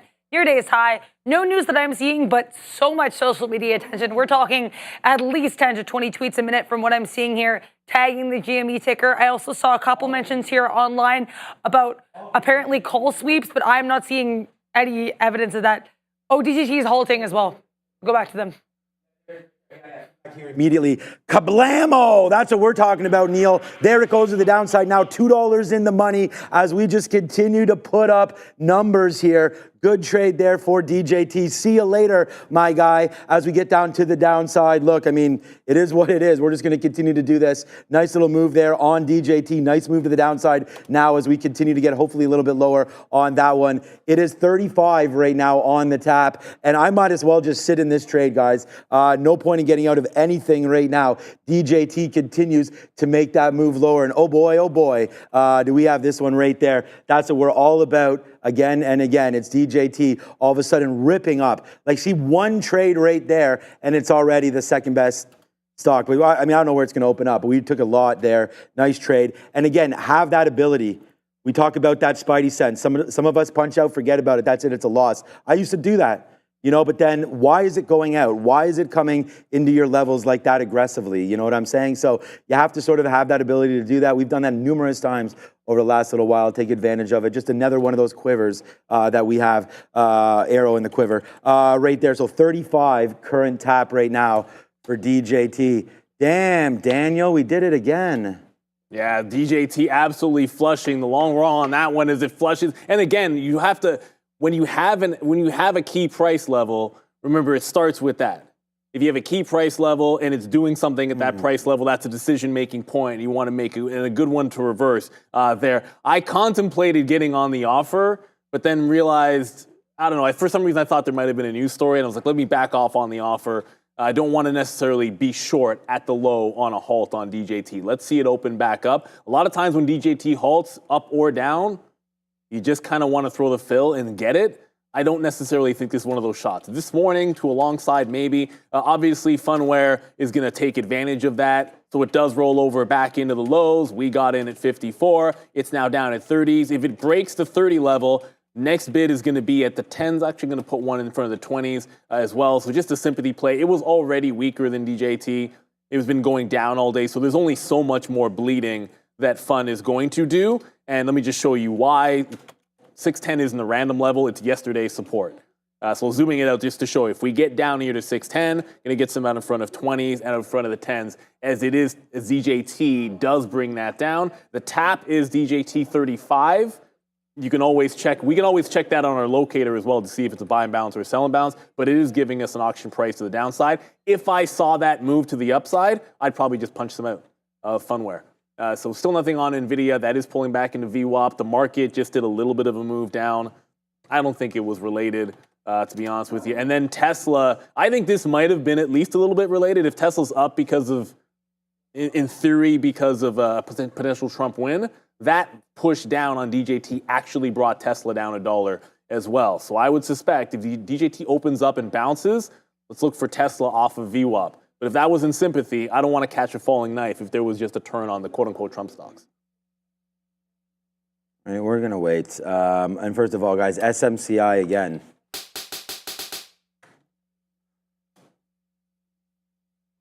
$0.30. I mean, it just came right back up right there. Boom. Right into those levels. What is this now? 27. All right, let's just keep on changing this. This Donald Trump, this DJT has really made a difference today. Okay, 2709. I'm just gonna get out of this if this goes down. I'm not even interested in it anymore. I mean, I am, but you know, now this DJT is now $3 in the money. You know, we just had a tap there of 34.80. There it is, 34.81 right now for this one. Like, we can sit here and do whatever, you know, but like, honestly, it's just, I'm going to try to trade the biggest names and see if we can get the biggest moves.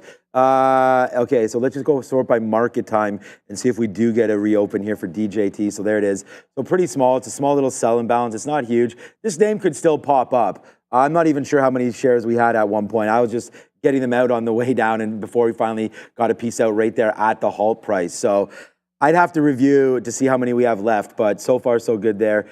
Sorted by market time, you can see now it's flipped over to a buy. So watch out a little bit there. I did not even put in that order type. I'm not even sure what it is. I'll have to double check what that order type is for myself. But yeah, just trying to think about getting out of some of this right here on DJT again on open. So I'll load up my order types and then figure this all out and yeah, throw it back over there and we can look at some Intel or Funware. IBIT also with a move to spike to the downside. There it is. DJT opens back guys. up. It just went to 34.50. Sorry, IBIT going to the downside there, but the DJT just opened up as we were talking.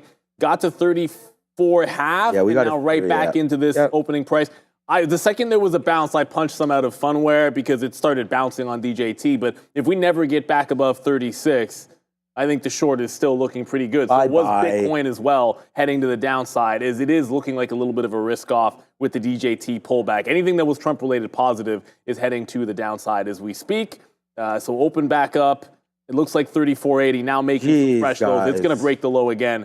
There's another low break on DJT. Guys, we are now we are $8 in the money now. We are $8. We're $4 in the money on Palantir. We are $4 in the money right now on this one. I mean, what else are we supposed to do? I mean, now $5, Neil. 1, 2, 3, 4, $5 now in the money on this name as there it goes. All right. Wow. Wow is right. Wow is all you can say for that one. It's going to halt again down at 33. Wow, it's going to halt at that 33 level. Okay, going into, give it 3 seconds left, and then it's going to go into a halt at 32.92. New fresh halt there, selling it off. If you were trying to buy dips on this one, maybe let it actually not continue to flush. It's got to break one of these halt prices. If you go out to the daily, it doesn't matter, because I think when you're in a halt fest, sometimes support levels are going to make a difference, but $29 on the daily could be something to look at in here. Again, I'm just going to chill out. You're still going to continue to make lows. This fund is just bleeding along with it. I don't want to chase this one to the downside. Seems like the risk off has continued. But the good news, at least, Tesla's at VWAP on that last push. It hasn't completely lost a bit. I showed you Bitcoin lost a bit as well. Tesla's at least trying to hold on. So a bit of, I guess, Trump stock risk off. I suppose, going into election night. If we think the volatility is good on it, crazy on it now, wait till they can't halt it in the aftermarket as the polls are coming through. So obviously some wild price action there. As I said, I was always going to take fun as a proxy. It'll go 10% and SSR in about a few pennies here. So Funware is going to tag SSR if it breaks down to this bottom. But I wouldn't be looking for an SSR bounce unless DJT bounce. That could be a perfect storm. You go down 10% in Funware, DJD catches a bid and halts upside. Might be a nice little mean reversion trade here. But first things first, DJT would have to stop falling like a rock. You can't think about that unless it makes some kind of a bid. And it can't do that while it's halted. The current tap is again to the downside, $32 indicated reopen. 31.50. 31.50? 31.68 now. It just went down again. Yeah, chill out, Obi. You're gonna be. Obi's gonna come tomorrow. He's gonna be with Neil. He's gonna be with Neil there tomorrow. No, sorry, Neil's gone next week, but Obi will be with me, and we'll take care of all of this. There it goes, man. I mean, we're $6 in the money over here on this trade. Thank you, Obi. Much appreciated, my guy back there. And again, there's another one. Real sees real. So a big shout out to Obi in the back there for acknowledging that trade. All right, IBIT just fell back in. So this is going to be 1 year that we're going to have to be a little bit worried about. Look, man, we talked about SMCI. We got out of that for our stop out was a profit. Hilarious. SMCI, we'll figure out that one. IBIT making that move back down right now again into the bottom of the day. So we're going to have to, here, sorry, I'm still on SMCI. Switch over there to IBIT. We're going to take a fill right there. My stop on IBIT should be right around here, but we sort of just got reloaded there. We don't have that many shares. Just want to make sure where it is. No, I do not have a stop. So we're going to use that bottom there, that little liquidation. Now we might as well. Let's just get out of like half of what we have. Yeah, okay. So right now, Bitcoin is falling down 67, 68. So this is probably, we might as well just get out here. Yeah, there it is. So we'll just get out of that one. That's fine. We'll be up on IBIT today, up a lot on IBIT today. We did not really reload this one. This was, I actually didn't even remember that we had this here. This must have been something from here where we were waiting to get a little bit more. So was not a full position, but we had to be responsible for it. Right there, we got long at 30s, out at 14. So minus 16 cents on that one. But like, we are in the money now, 500 cents on DJT. And we honestly had more shares in DJT than we just had there in IBIT. So we'll just continue today to put up infinite, I don't know where this is going to go, but right now it's 32 bucks. We'll take something out on the close, on the reopen, but we just got a bunch out there on the halt. So it was pretty good for us into that level there on DJT. Probably the trade of the last couple months, probably right here for myself and probably for the show there. Just continuously downside, like for this to move $6 or $7 and to have it at that time. And we've had other monster moves as well, but a name that we were looking at today. I mean, the trade, Palantir might even be a better one, but it's just this one, Palantir will make more money on, but DJT, I mean, this is an interesting play here. I'm not sure how far this could go down. I will take some out on open and then we'll just figure it out from there. So, wow, big move to the downside there on DJT, opening up 31.80, which Neil will put 30 seconds. Yeah, that'll put us $6 in the money. Wow, what an unbelievable move that is. It's double, what was the opening? It was double the move up this morning. I think it just doubled that one up to the downside on DJT. Like you said, the volatility is out. It's on 110 million. The volatility is going to be out of control, I think, in the aftermarket tonight. But a good bounce there on Nvidia. It didn't quite get to VWAP. As I said, I'm only in Funware, and the second we saw DJT under VWAP, kind of a free roll. Short 54, give it to 50, give it to 60, 61, so 7 cents worth of risk. It just got down to 21s, so we're able to take some out there. The low is 610. It's now SSR as well, so it did tick 10%. I took some more out. It is now SSR, but essentially just gave a 4-to-1 move. DJT opening back up again. I know we got to go back over to Adara, but DJT just reopened and 32. Yeah, opened about 32. They're trying to catch a bid, but trust me, there is nobody on the bid, and the offer is stacked up at the 33 level right now. Adara?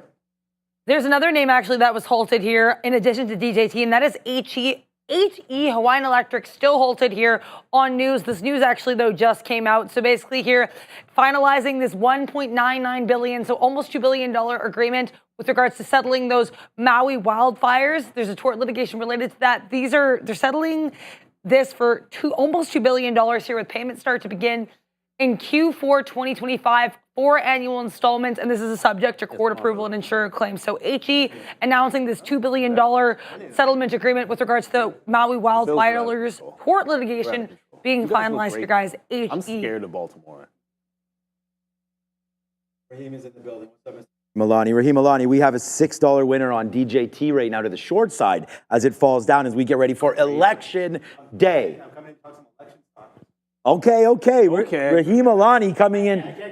Can you give a little bit of a get over here? Give a little preview, small preview. One thing I'm going to tell you for sure is possibly a new president will be announced by then. Bang! There it is right there. You heard it live. You heard it live. I don't know if it's going to actually be done. Okay. But it's possible. We got you. All right. So there's possible that Joe Biden is not the president, the next president.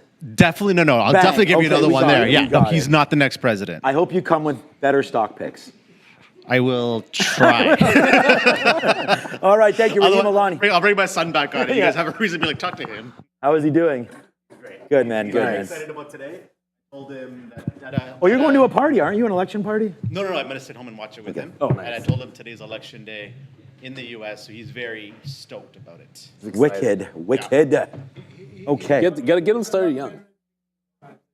Ouch, we're not going to go there. Okay, yeah. Likewise, Raheem, likewise. I'm with you on that one. Okay, so by the way, guys, here we go. DJT now, as that was happening, halted back there to the upside. So we got, I mean, I can tell you now, I've calculated it here. We have about 10 to 15% left. We did get a piece out right there when we reopened. We talked about that at 32.50. So now halted back to the upside with it looking like 35.70 right now coming back into that upside. So there we go, man. It's happening all over again as some of these stocks continue to sort of dance around now. But DJT, but oh boy, Neil, that was the monster trade right there. And, you know, couldn't be happier with that one. It actually goes to P&L number 2 right there. And we only made it. So P&L number 2 in 3 minutes, 4 or 5 minutes, right? I mean, obviously it was halting in there, but good stock. And it just goes to show you. You only need a chip in the chair. You only need a chip in a chair, and you have to be there, and you have to be willing to put the stock on, right? I mean, that was just, and not only that, we were long, okay? But the thing about being long is, look at this. Like, I don't even, like, we're long here. We talked about this. If it falls into 38, we're getting out if it breaks that low. It breaks the low, and then we just went, that's nice, let's go short. Bang there, boom there. So good trade there for DJT coming through. Just heard something about Meta in my ear, but I do know that we have Adara at the desk. This part of the show is brought to you by Firefly Neuroscience. Firefly Neuroscience has taken a bold step in advancing brain health technology. In collaboration with Bright Minds Biosciences, Firefly's innovative AI-powered platform has successfully analyzed data from a groundbreaking phase 1 clinical trial using advanced EEG technology to track brain activity. This data unlocks new potential in treating neurological and mental disorders, reinforcing Firefly's position at the forefront of brain health innovation. As they prepare for phase 2, this partnership signals exciting developments for the future of neuropsychiatric treatments. Firefly Neuroscience, shaping the future of brain health. No, I mean, IBIT, yeah. We were just talking, I was just talking Neil, about how much this market is rigged, of course, again, because as DJT falls, IBIT falls. As DJT goes back up, IBIT goes back up. They're just programs that get turned on. I mean, the people controlling everything. Well, it's all the algo. Right, exactly. That's what I'm saying.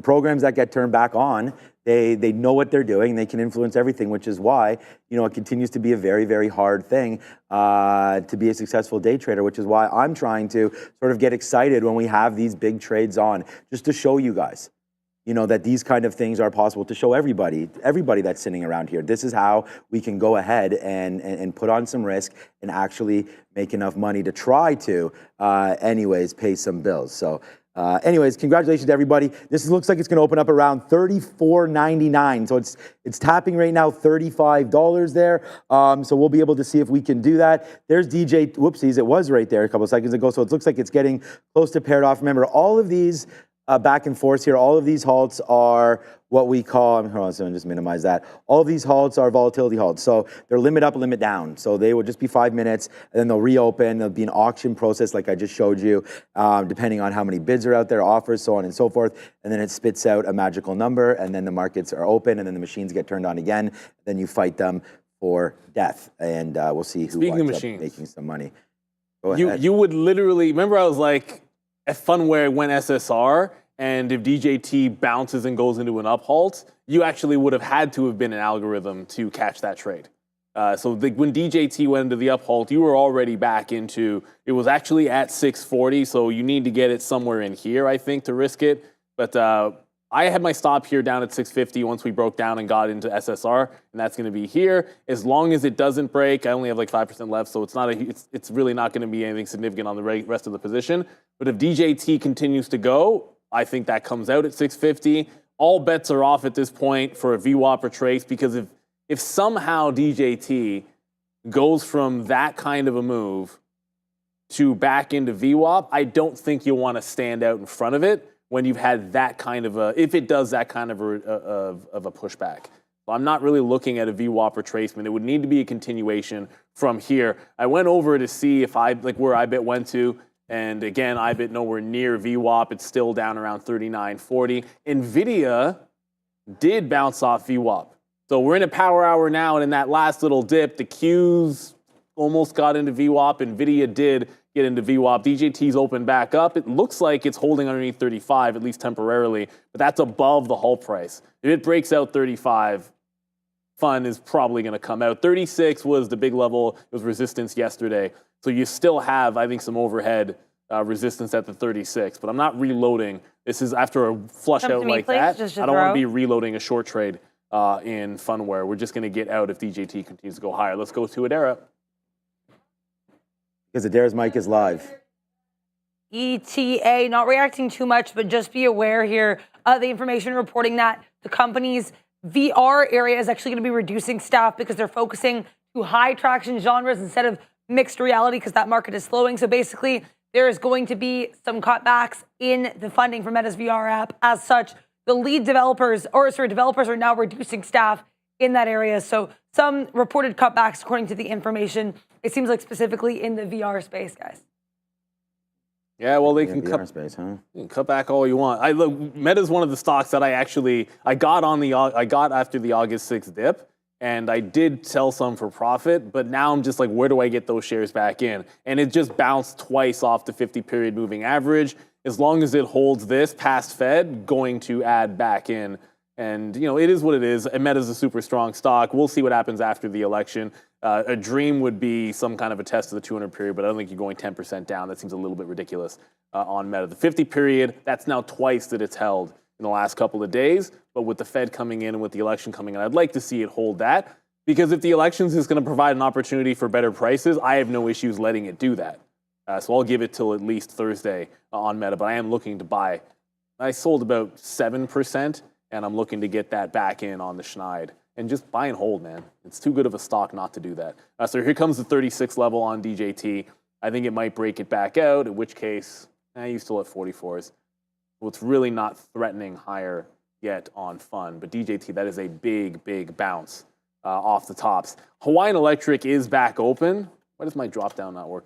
It's back open and pressing toward the highs here. So it was a news-based halt, so it's not 5 or 10 minutes. It is trading through the high of the day, obviously, and it just broke out on the daily through the 1070 level. So Hawaiian Electric finally back open up after maybe a 15, 20-minute halt.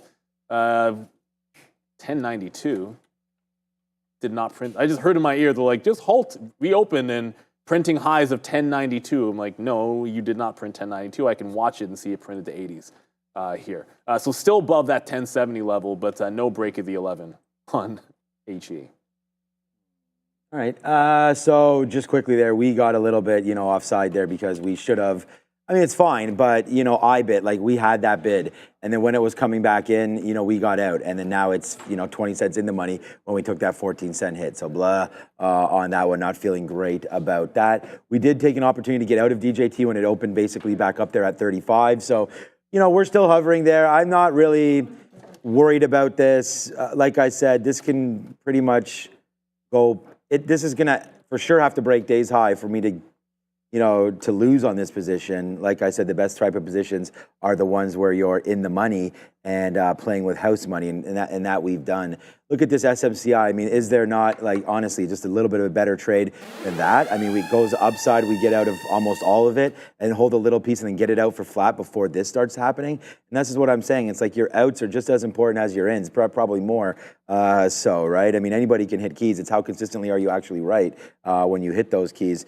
Here it comes down to the downside right now. So, DJT, my next bid is 34.30s. So here it comes in. We're just being patient with it. We're trying to stick with what we know. And what I know is there is a high short float on this one. So we've acknowledged that.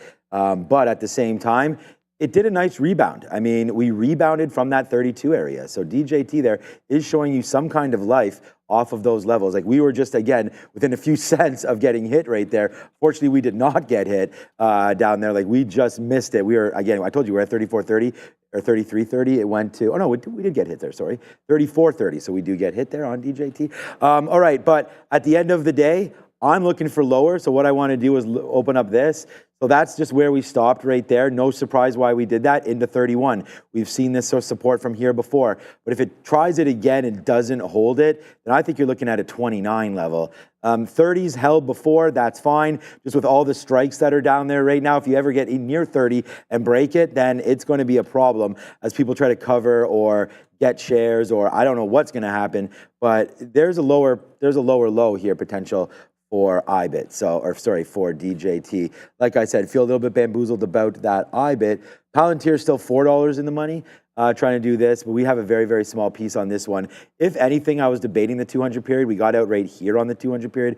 Turned out to be wrong. So maybe 51.30 back at the high of the day. Why don't we just do that? It's already 312. So 51.30. We're already having, hold on a second, I put the wrong price. We're already having a very, very big day. So let's not, discount that. Trade it properly. But if we've already seen this high, we don't need to be in this. Let's just get out of it. It's such a small piece. Right there. So, all right, DJT, just letting you guys know, we now have about 6%, maybe a little bit less than that, of our total position. Our best out was 32.50 or so, and our short is 37.50. About $5 on that one. Trump sounding defeated. I mean, those are just people talking. Yeah, I haven't heard anything. And like I said, I see a few people speculating in the chat. There was no news on DJT just there. It was just all price action. I know that the chart looks like a news story hit. I'll grant you that. That's exactly what it looks like when Boeing has bad news, or insert like Cassava Sciences when they, like a fraud or like some kind of a short seller report. But there was nothing like that. It was just all price action, probably technical breakdown, and then maybe some risk off. I feel like they were watching the show. They knew we reversed short, and then that was the end of it. Possible. You never know. You never know. You never know, Sebastian in the chat. So look, 36 is definitely holding out on DJT. You can see it was yesterday's high.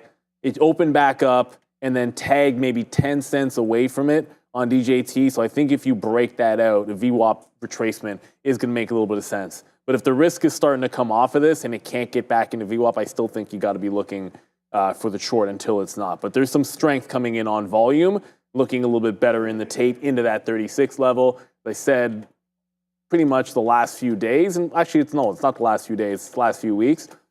I like the sympathy play. I tend to think when DJT shows you something obvious that you get a lower risk trade and it's a high percentage look over on Funware. But if DJT breaks out and this does not take 650, then I got to look for an ad. If DJT starts going higher and this doesn't go with it, then to me that means it should be a short back into the lows. We're not at that point yet because DJT is about to break that 36. I'm just saying if DJT breaks 36, gets to VWAP, and this never gets back above 650, then it's an ad on Funware. NVIDIA is not doing anything, so no 140 break, no VWAP on NVIDIA. IBIT, I think you already covered IBIT. And Amazon, Amazon 200 definitely would have been something here today, but I don't see that tracking anywhere near. It's still chilling out at the 199, so I guess we're not going to get 200 yet on Amazon. It's a matter of time. It's just not today. Maybe we're waiting until after the election for Amazon to make that run at 200. I guess it makes sense. Yeah, I think if Trump wins, the market's going to be huge tomorrow. So we'll wait to see what winds up happening. I think maybe possibly the opposite for Harris, but I don't really know. The market just might do nothing. We'll just play. I mean, look, I never thought, Neil, that we'd come in here and do the damage we did on the markets today. I mean, I know that I really liked Palantir. Didn't have any idea that this DJT trade would be here for us, and it was. So I think the best thing to do is trade the market, obviously, in front of you. Well, what were you thinking might happen? Well, regardless of who wins, if the Qs sell off 5 to 10% after 5%? No, not tomorrow, not in a single day. Okay, I'm talking like a general pullback of like 5 to 10% range. I'm buying that dip after the election. And I don't even care who wins, because ultimately both sides are still going to spend lots of money, and good companies are going to stay good companies, and they want good companies to pay lots of taxes, and long term I think it's just going to be a buying opportunity after. But you also have the Fed coming in through as well, which you have to talk about, like, you're talking about long term. No, I'm talking about if the market ever drops even 3%, you should be buying any long term position, because the market rarely goes down and stays down. We're at all time highs. If you bought every single dip 3% down, you would be living large right now. It's hard to time things, so I think that's great. Well, I DCA, so I buy, sometimes it's the SPY. Well, it used to be the SPY, now it's been mostly the Qs. I buy like a set amount every single month. The difference I would put in here is if it does that type of move, I'll put a couple of months in on like a technical dip. So it would just be more DCAing than I normally would, which isn't a huge difference. And again, that's stuff that I would not sell, whatsoever. I mean, ultimately, like you said, the market just goes up and up and up, and it's time in the market, not timing the market.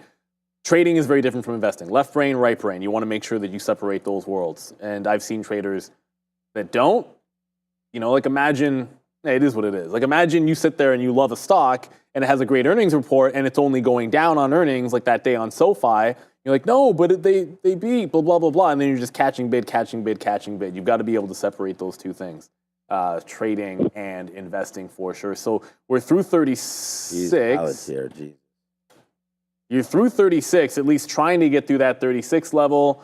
So here comes like the bit of a test. If we fail back underneath it, add to Funware. If it presses to VWAP, Funware is still under 650, then add back in as well. So either it presses to 38 without breaking 650 on Fun, in which case I think it's an add on Funware if DJT gets at VWAP, or we just lose underneath 36, go right back under the resistance, and add where we are at currently at a lower high on Funware, which is seeming like it just wants to hold down here. It is SSR, which means you could get a bounce, but as long as it wants to continue to be trend down, I think working to the downside is going to make sense on this.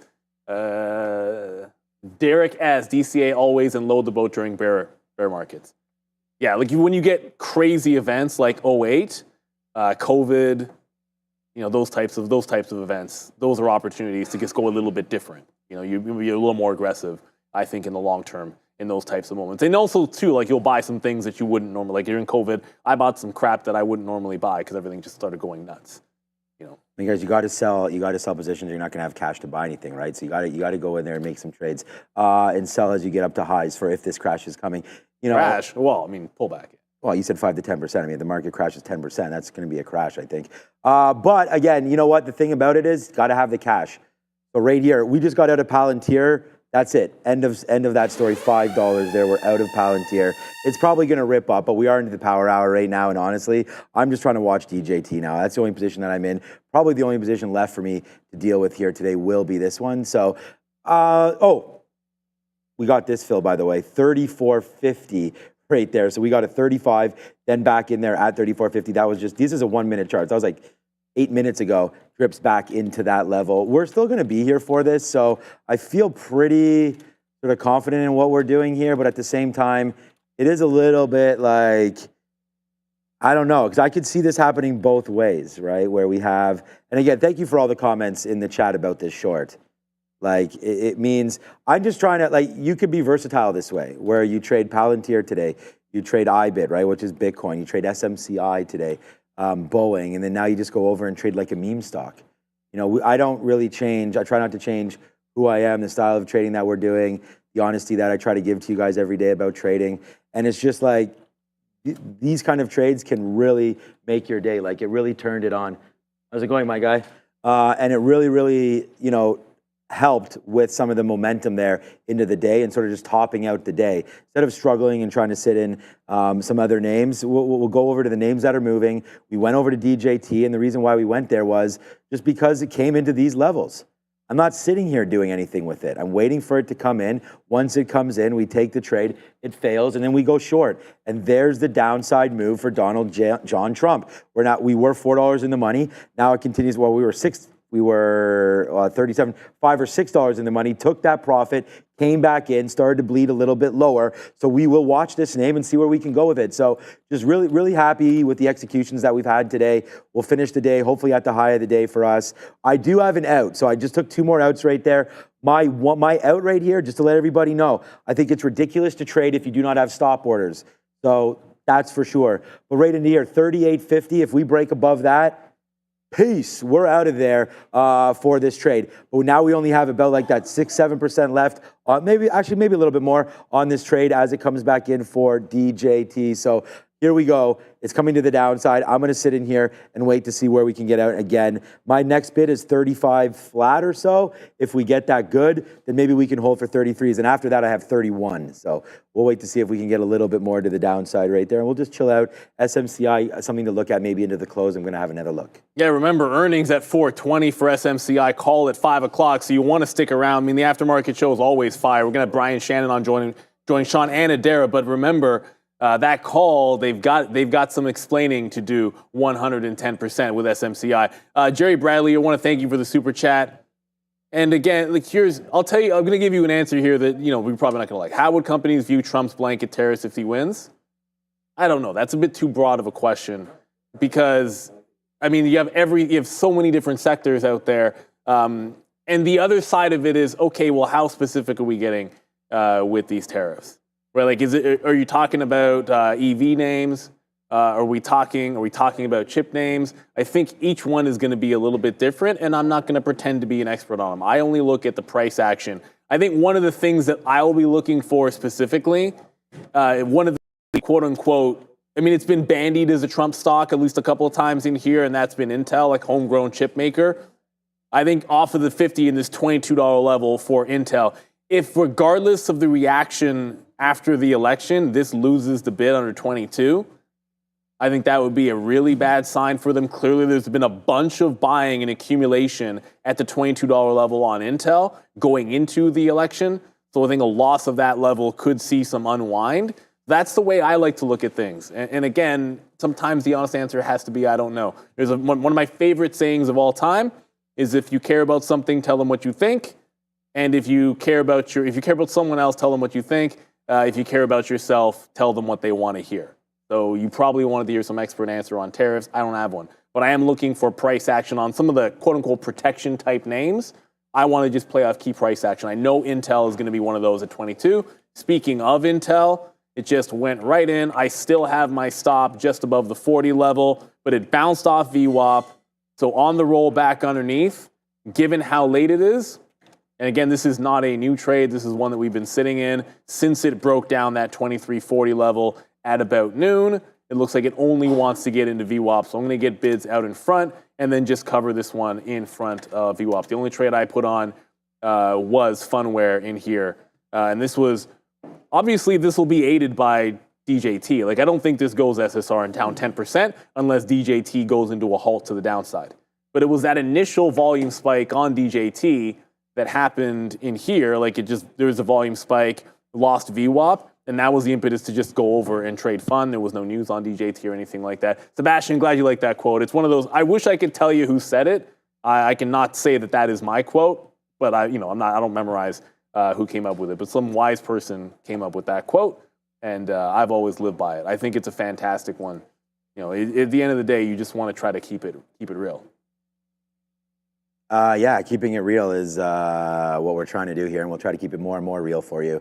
And let us know anything you guys want us to add to the show to help keep this real. We'll do it, and send them in to marketing@tradertv.live. Any suggestions anybody does have? What's up, Rohit, my guy? Can bull bear trap last more than 2 or 3 days? I've typically observed these traps occurring within a single day. For example, DJT at Neil. Okay, so Neil will go over there and talk about that as we'll continue to trade. All right, so DJT, we did get that bid down there at 35.15. So again, another $2 there. It's the same trade. We're not afraid to hold this, and I think that's part of it, right? Don't be afraid to get into names that you like and be able to hold them. All right, so there goes Apple right here, 223. It looks like it's trying to break a little bit lower. I don't know, into VWAP, into the 50 period, into the 200 period right there, looking like it wants to get a little bit lower for Apple. Again, up on the day, NASDAQ's up, but it is a little bit weaker. Some of these big names have not performed well since earnings, so watch out for that. Let me check out what the TAN ETF is doing right now, this solar ETF coming in. So just sometimes, again, this has been known as sort of like more of a democratic play, I guess, as this continues to go to the upside right there. So there goes 10. Again, nice little move up there. And then we have names like URA, which would be uranium. This could be another one. And this has actually pulled back quite nicely. I might actually dip into some of this uranium ETF right there. I liked it down here at 25. Thank you, Michael Noss, for the credit on that one, as he gave me the credit, but we did not take the trade. So thank you, Michael, for reminding me of that. The name that we are in, of course, is NewScale, as that continues to make money for me as well. NewScale, a good trade. But this is like one that I don't normally make, like other than like Palantir. Remember when I made this trade on NewScale, I said this is giving me Palantir-like vibes. Since then, there's more, more activity on it. Let's wait to see what happens with SMR. Okay, and then, of course, oil, we can check out from USO right now, see what that is doing exactly now into the close here for United States oil. Potentially, Again, potentially a good name to look at for election jitters or whatever. Relatively flat. Of course, we're closed now at NYMEX 230, so you get some moves there. Now it's kind of just hovering around as we get ready for 330 on board right now. So still a half hour into that, and then let me just check out what Kalshi is saying as the betting site looks to give some kind of odds for this one. So this is what they are saying. So right now, Kalshi looking like it is still Donald there, but you never know. This is just where the money's running to. We'll figure out if and when that changes. I'll keep showing it to you, but I don't think it will. The first polls, I believe, open at 7 p.m. Eastern time, so you can definitely have a quick look there. I hope everybody did have the opportunity to vote. Of course, us here in Canada, I guess people had some jokes like, you don't have to be a U.S. citizen to vote. Some people vote 8, 9 times. And yeah, some people do that. And there will be some election fraud, most likely this time around. And I'm sure we have not heard the end of that one. So, okay, join me and Adara and I tonight for the recap show, which will be wicked awesome. And we'll go from there with SMCI and the other names that are reporting tonight. So we've got, let me see what SMCI is doing right now. Let's just go on this one. Okay, so 27. So again, traded it well, made some money on it. Can't complain. Nice move there, got out for free, and now it fell back in. So we'll wait for SMCI. I think SMCI is a long. So that's their Lumen reports tonight. So the expected move on Lumen is 17%. So this Lumen had a move of 32% last time. Join me tonight as we go over Lumen earnings expected immediately at 4 o'clock. CPNG, of course, coming through as well. Coupang coming with earnings tonight. Expected move of just 3%. Sorry, 8%. Last time moved 3%. This Chinese name, well up, man. Really, really doing well. Coupang. Pay attention to Coupang, everybody. Devin, okay, BBAI coming through, SMCI. And then Adair sent me a note here, and, What? Is AMC reporting on Market Chameleon? They do have it. So there is some things here. Is SMCI reporting, or sorry, is AMC reporting or not? We never ever know about some of these days. They go back and forth, but I don't think that will be happening. We did have a move up in GameStop. I mean, we could double check that if anybody in the chat knows anything about it. Dara's been looking and saying there's different news sources, I guess they're reporting different things. But GameStop, nice move to the upside right now. GameStop is one that, look, I mean, it's not to say don't sleep on this, but honestly, like, this has been trading quite well over the last little while, trying to hold this $20 level. It's done that nicely. It's held $20 since August, now up to 23. So nice little, again, couple percentage points higher, 15% off those lows. GME continues to work, to be honest with you. So there it goes, nice upside move for GME. And I thought they were tomorrow, AMC. Could be tomorrow morning. I think don't they normally report before market?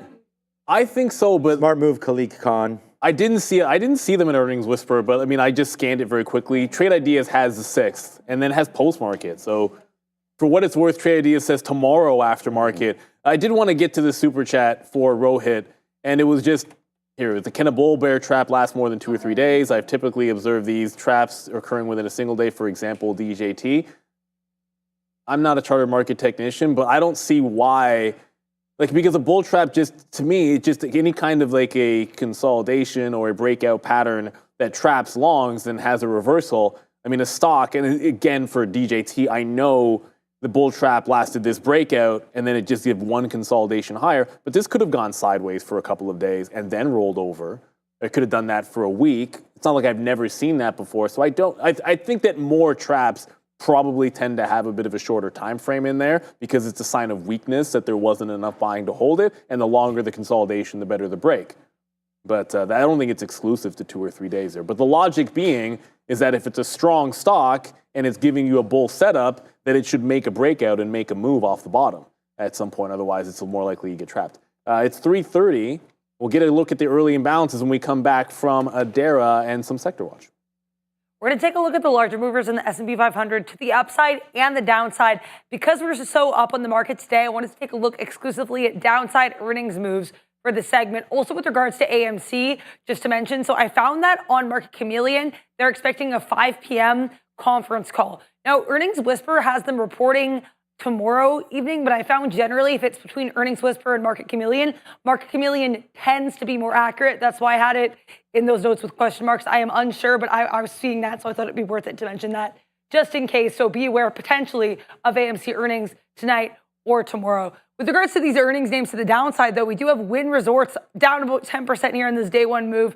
They missed on earnings per share and sales. Well, they did raise their dividend, or sorry, raise their buyback program here quite significantly. Initially around $244 million. Now their buyback up to $1 billion announced there during their earnings report yesterday after the close. We also have Fidelity. This is really interesting. FIS, I only found positive analyst notes on this. We have RBC Capital saying that there's a lot of optimism right now in the space. Morgan Stanley, JP Morgan, and a slew of other analysts raising their price target on the stock. They beat earnings per share and sales estimates, but they're down about 3% of the day for FIS. Last but not least, we have Archer Daniels Midland, ADM. This one's a little bit embattled. We know earlier this year, there's some announcements about some investigations. ADM lowering its guidance, actually now saying these are supposed to be its Q3 earnings report. Basically, they ended up reporting preliminary Q3 earnings, saying that the actual report is going to be postponed. Preliminary, though, not great. They're missing on earnings per share compared to estimates and lowering its EPS guidance for 2024. So bit of a miss here for ADM, guys. Wow. I didn't realize that ADM filled in that disaster gap and then came all the way back in to make fresh lows. ADM, 330, so we'll get there a look on the imbalance in a second. But I didn't realize ADM had filled in this entirety of the gap, got to the 50 period on the weekly, and you just broke the lows one more time. They're really taking it on the chin, ADM. So with past 330, still trail at, you know what, now the bottom, I think the bottom just got put in again here. We're back at 36 on DJT. It feels like another bottom. I thought we'd get low of the day, but DJT is catching a little bit of a bid here. So if we can get a push back down into the mid-20s, I think just makes sense to get out. It is 334. Early look is actually Lumen. Enbridge is there every single day and doesn't usually matter. $2 million to the sell side on Lumen, $1.8 million to the sell side on Chewy, and a $1.8 million buy. Pfizer, we usually pair off, not a big deal. Same thing with Verizon. I think NU, Chewy, and Lumen worth watching here. Lumen's a cheaper stock. Notionally, Chewy's probably going to be the heftiest of those imbalances. 1.8 million sell. That's a third of the day's volume here on Chewy. It's done 5.4 million, 1.9 million to the sell side. It is up a couple of points today. Wow. We know Roaring Kitty obviously sold off a little bit on this one. Yeah, so this one's an interesting one for the imbalance here on Chewy. Double top action with a sell. Axel, NVIDIA failing to break VWAP. NVIDIA's been looking pretty strong. Probably not going to get through. It's a little bit late for that breakout. I want to take that break. You know what? No, it's only 335. If it's past 340, no. As long as it's before 340, I'll still look for that 340 break. Just a press and the scalp trade into the high of the day. We still want it to get above that 140 level here on NVIDIA. Don't want to give it up just yet. Once it's past 340, I will cancel that breakout, though. Yeah, some girls can't make it tonight to the practice. Dry practice. All right, let's have a quick look here at what we're doing. Yeah, so far so good here. If you guys are just joining for the first time, it's been a great day here. And I want to thank everybody for watching. And that's the first and foremost. Obviously, as we continue to trade for you every single day. And oh boy, oh boy, oh boy. I initially picked up my phone to have a quick look at my Palantir account. But yeah, about that. Palantir right now is absolutely rocking through 51.50 and trying to get even higher than that right now. Huge movement, up 25% right now for Palantir. And the thing is that you know how I found this stock? Not from eSignal, but I think it's a great idea that if you want to trade smarter, not harder, that you do scan that QR code right there below and get involved with eSignal. Again, analyze, strategize, do all of that in one platform. Get your charting tools in one place. You can connect your broker to it. You can get all the screeners. It has programmability to it. Charts that change the game. Background testing, scanning. It has tick replays. It has tick charts as well. Everything you need all in one place. And then if you're looking for sort of, you know, these are the providers, this is ICE, provider of data. You're looking for real-time data, no better place to get it than eSignal. So make sure you do check that out, scan that QR code right there. I've been using them for, honestly, no one's paying me to say this, 22 plus years right there on eSignal. So continue to use it. I love the scanning capabilities. When I used to look back at charts and actually study them a little more in depth before I knew what was going on, you know, I used to do some tick replays and things like that. Now, candidly, I don't really do too much, just looking at the charts, looking for the setups that I'm looking at. And that's why eSignal is great, because you can also have the screeners, right? And so they can screen for your trading opportunities that you specifically mark down. So good opportunity there to trade with eSignal and figure that all out. So yeah, for now though, Palantir continues to do, you know, some fun things here, up to 51.50. We got out at 51.30. Our longs were down here at 40. We had 47s, so $5, and we take advantage of it, right? I mean, this is what's supposed to happen. Palantir on a day like today should be your #1 stock. It should be, you know, there for damage, and that's what it was. So Palantir, again, good day today. We'll see if we can trade it again there tomorrow. But for now, we're just on DJT. And right now, DJT is looking okay as we get back into $34 and we continue to hold this. We just took some out at 36. Now it's back down to 35. Let's put something halfway through. Let's put 33 and change. 33.51. Let's put another bid there as we remain super confident in our abilities here.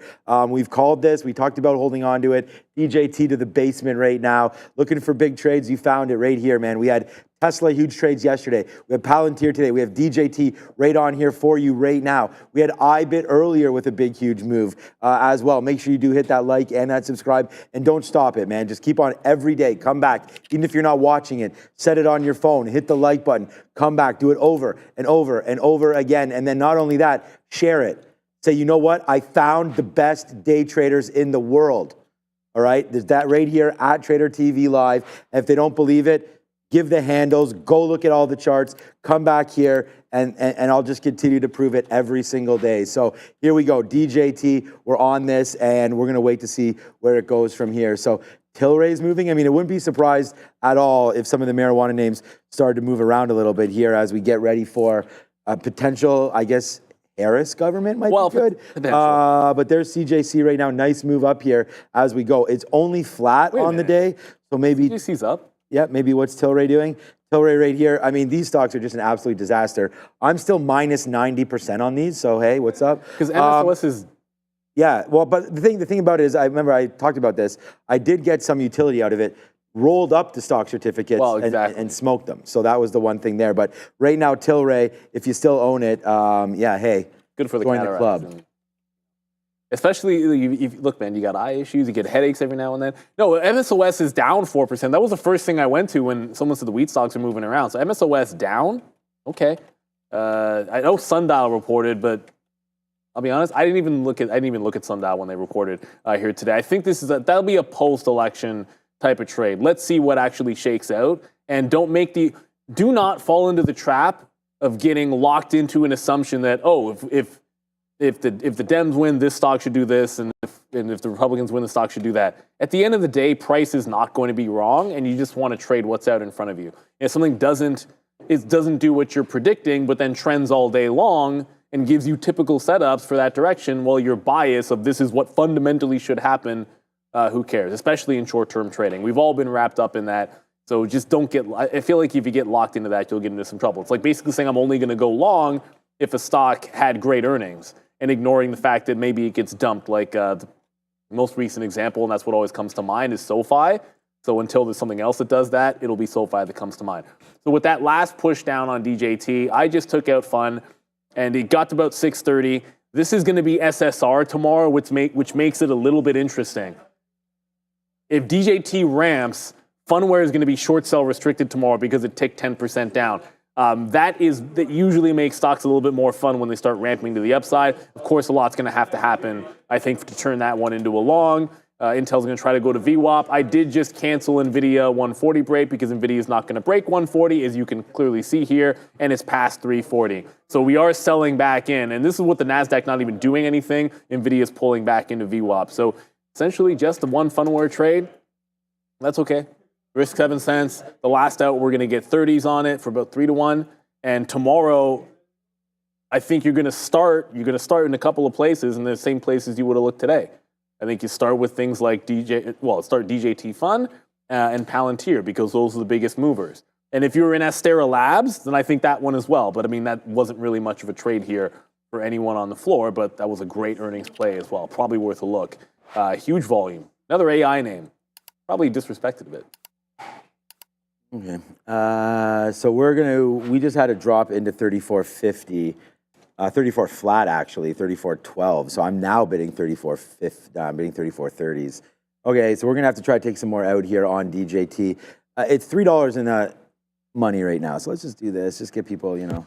I don't know if anyone's going to clubs tonight. You might be going to some bars. I was talking with some people actually over the weekend that go to bars and watch some of the, even here in Canada, of course, going to bars and watching the election and watch parties and things like that. So have fun tonight if you do that. Be safe with it, of course, and you know, drive and drink and do all that stuff responsibly. All right, so 34.30 coming into play one more time here.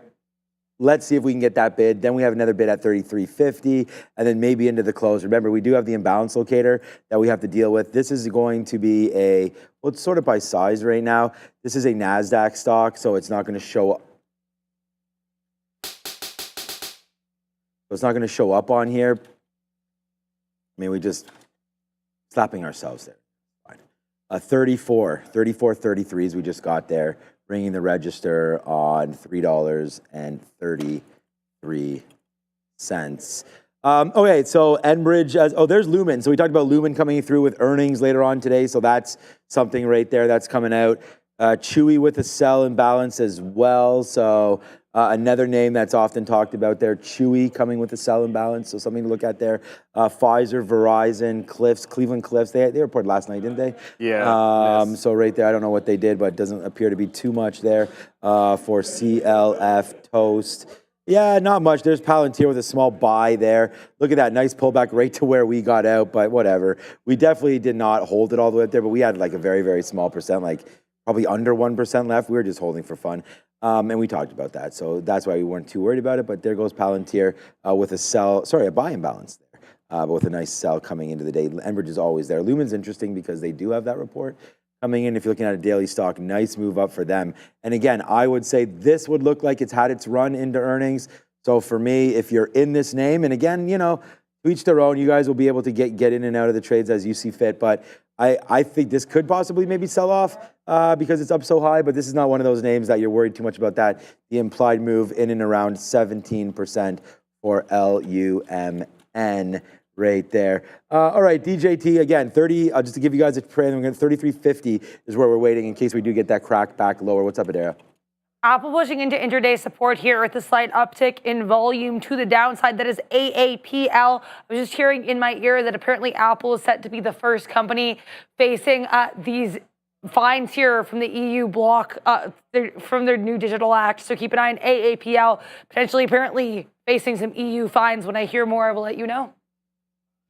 All right, thank you. Well, it's a good thing they got the cash to pay it, and they got all the. No, they don't get me wrong, but you know, the day that these companies get fined a significant amount, I think will be a nice little turn of the tide. The other thing to keep in mind here is if Apple really has been sold by Warren Buffett because he's getting out in front of potential capital gains increases, then I think that's going to be a buying opportunity after that potentially takes effect. So you want to watch that. A little bit of a pullback, but market was pulling back anyways. So Apple into VWAP here does make some kind of a move. We got a super chat, and I didn't want to ignore it, but if you could hear, it was M1, and what do you think of AAPL Therapeutic received FDA? I'm not familiar with the stock. I actually couldn't pull it up. Maybe, I don't know if it's either we don't have it on our platform or maybe the symbol, we could have typed it incorrectly. But I'm not familiar with the stock, but you can always put it in there and give us a bit of a look if you did type it incorrectly. But like I said, I'm not really familiar with it. Still just in one name from earlier. We're looking for VWAP on INTC. Looks like it was the right decision to get out of fun. That last push down DJT into 34 didn't really participate. It just basically held on. So it's no longer moving much in sympathy. It is going to be short sell restricted tomorrow, which does put it on the radar for bounce plays to the long side. Of course, that's probably only going to be valid if Trump wins. Right. I mean, if Trump wins and Funware is SSR, I mean, it's not going to matter. It just makes the trade a little bit more enticing than it otherwise would be. Let's see what happens here. Anurag saying Does it make sense to go long VIX before the close? I've done no analysis in terms of, okay, well, what does it mean for volatility, one party winning over the other? I do think you might get a spike, but this is not the same to me as the first time Trump ran, and the futures went limit down overnight. That was a very unique situation. Forget how many years ago, but obviously the first time that Trump ran, if you were watching the futures that night, it was crazy to go limit down during the election. Yeah, at that point, I think you would have wanted to go long VIX. Today, I don't think it's the same thing. I don't think it'll be quite as much chaos just for an overnight trade. I think tomorrow gets a little more exciting. Not that there won't be opportunities. All right. Yeah, I agree with all that, man. I mean, you know, stay focused, stay into what you're looking for, because you could definitely get sort of taken off track there, right? I mean, stay with the trades that you want. And I think it's very, very easy to get unfocused, especially when tomorrow we're going to come in and this market could be absolutely wildfire. So be careful with all of that. All right, we just bounced off of our bid again. So it really went to 33.55s. Unfortunately, our bid, 33.51.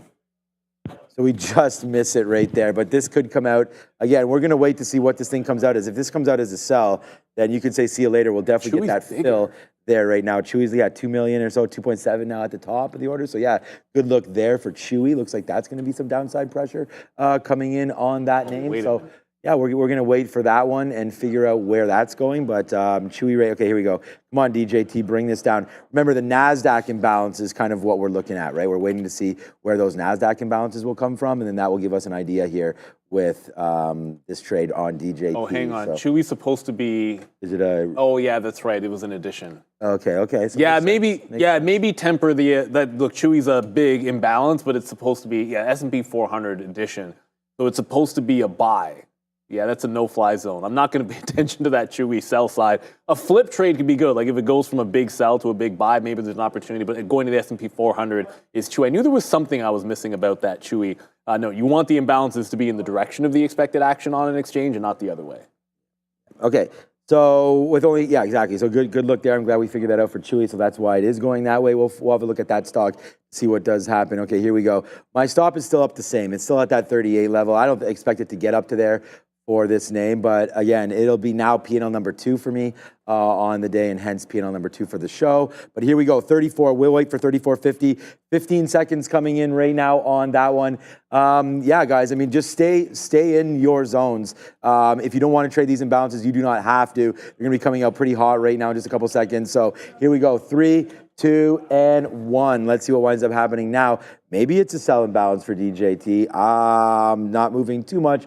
Chewy stays sell. We got to get rid of this. I'm going to have to go over to broker side and get rid of these all. I forgot to do that. All right, here it is right now. It's Intel with a sell. It's Meta with a buy. We can see if that's doing anything for these names right now. It's not doing anything for DJT. I don't even see it on here. So it's not a big deal. Nvidia's a buy. Lumen's a buy.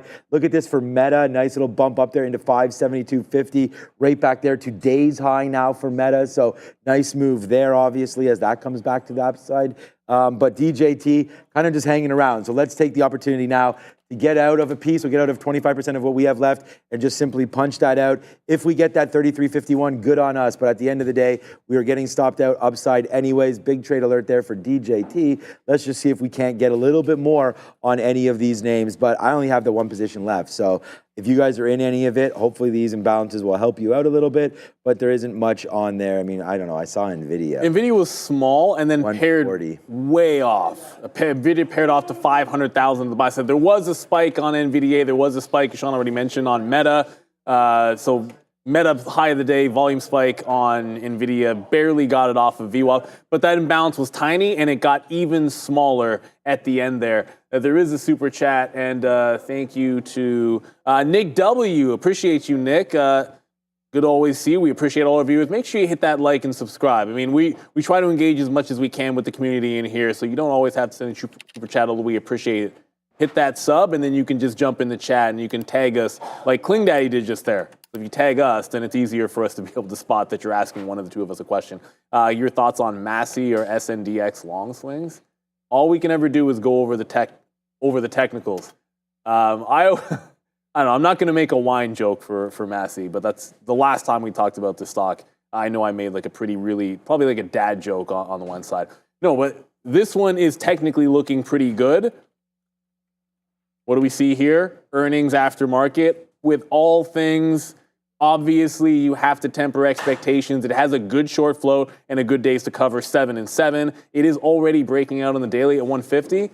But my look for technicals is it doesn't matter that it's above this resistance 148 going into earnings, because after earnings you could have one swing down and then you're testing 140 or the 50 or the 200 period moving averages. So it just needs to hold out here. It'd be a much better trade. If it was doing this after earnings, yeah, I like that technical break. But technical break doesn't mean anything 10 minutes before they report. You know, all that can get thrown for a loop. Hold above 148 and it looks like a good long. But everything does change when you have the earnings come through. You want that continuation play. And it's not to go back to the Palantir, but I think sometimes the most fresh examples are the best ones, and the most extreme examples make the point the best. Palantir would have been a breakout through that high regardless of earnings. But when it does it and gaps over and holds above after, it's just that much better. So yeah, you might have been looking for that breakout regardless, but when it's confirmed after the earnings, you'd like it a heck of a lot than minutes before, which I'm never really all that involved in. So NVIDIA making a bit of a bounce here. We only have like 7 minutes to go in here, and looks like Chewy's still a sell. So I don't know if it's even going to flip. But it is expected to be an add to the 400, so it's supposed to be a buy. But it's still 4.5 million to sell. In 90 seconds at 355, usually get a major pairing event. I would suspect if we're going to see Chewy go to the buy side, you might see it either at that time or a little bit closer to the close. But like you are seeing it sell off in here, not something that I wouldn't want to chase when you're expecting a buy. I'd be hands off. Yeah, difficult times here to trade with the imbalances. But okay. So we're getting, I might as well, I mean, there is some size here. I wasn't really saving this for anything. I was just like, you know, we might as well start to get out a little bit. So there's another out at 35. I mean, this is still $3. So there's some size there. Looks like it wants to break it again. I mean, here heading into the close, there's not too much left here today. So with only 5 minutes left, let's go see what Adara's up to. Getting some more details here in that Apple story. In case you missed it, basically we're hearing that Apple is set to face its first fine under that new EU Digital Market Act. It's related to anti-competitive practices with regards to the App Store, specifically not allowing app developers to direct users to alternative deals outside the platform. We've heard similar things from Apple and Google as well. This penalty also follows a 1.8 billion euro penalty they recently faced with regards to similar violations with Spotify, if you remember from a few months back. It's also worth noting here too, under the Digital Markets Act, or the DMA, the EU regulators can fine mega tech companies up to 10% of their global annual sales violations. So this is not necessarily small potential penalties here. Apple and other Meg 7 or big tech companies can face up to 10% fines here with regards to their global annual sales. Keep an eye on AAPL. That is the gist of what's happening here with that Digital Markets Act in the EU. Thank you very much there, Adara. Apple still trying to shake it off a little bit. We have, 355 did hit. Chewy actually stayed. So it's still a sell imbalance. A little bit weird, but it still has time that it could pair off. Doesn't mean it is going to. Just a possibility for sure. GB slice, BA for a swing trade. Strike is over. Election tonight is all I got to say for Boeing swings. So like they sold it off. Like, see, you couldn't even hold a 50 period today. But it does have a bottom here at 145. So they have some cost certainty. They're going to get production back up. Obviously, they couldn't do that with the machinists on strike. But this is one that I think it could look really good with a Trump win. But I think it doesn't necessarily matter. The good news is in. Let's see it actually make a bounce and react positively. And a lot of times these technical levels, like they can matter. When you have a big event, they don't matter right before. They start mattering again after. So if all of a sudden, we're back above 157 after the news and after the election, I'm still looking for a breakout, but it never caught a bid above that breakout price.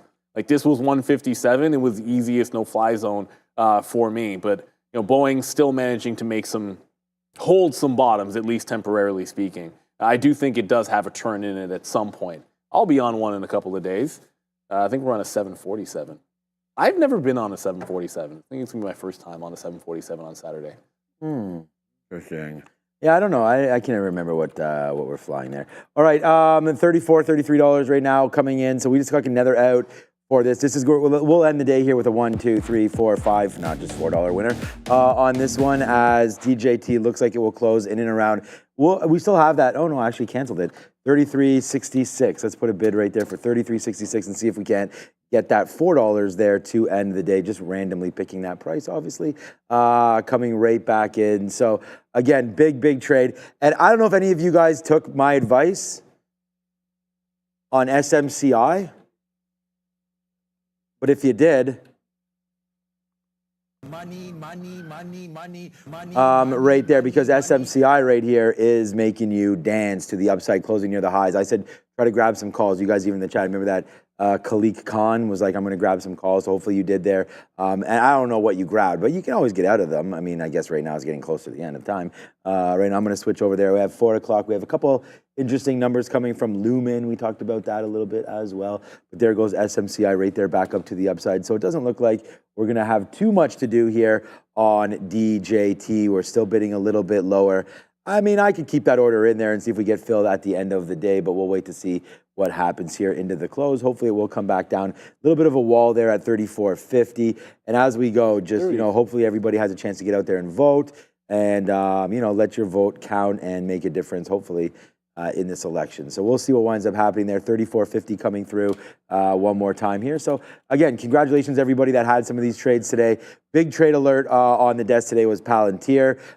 Big trade obviously was DJT that we made with all of you. So hopefully you're able to have that as well. And then SMCI, we made a little bit of money on that one too at the end of the day. And then coming right up was IBIT. I mean, IBIT, turns out that we could have just held that, but IBIT, another huge one coming back in. So just letting everybody know that that's what we've been making money on today. I guess I'm just going to get out of this DJT as we only have 1 minute until the market does close. So here comes DJT about to get out of it right now. Yeah, great look on DJT, and there's going to be more action. I actually suspect you might see in the aftermarket show, the market recap, some movement in said DJT. It's not just about earnings. Remember, earnings is going to move the market, no questions asked, but there is no bigger catalyst in the last couple of days in the election. So the election names Tesla, DJT, Funware are going to be in play. With only 30 seconds to go, it is time to get on over to what is going to be the last bell before, as Raheem pointed out to us, oddly enough, I guess it's going to be true before we get a new president of the United States. It'll be the last time we ring this bell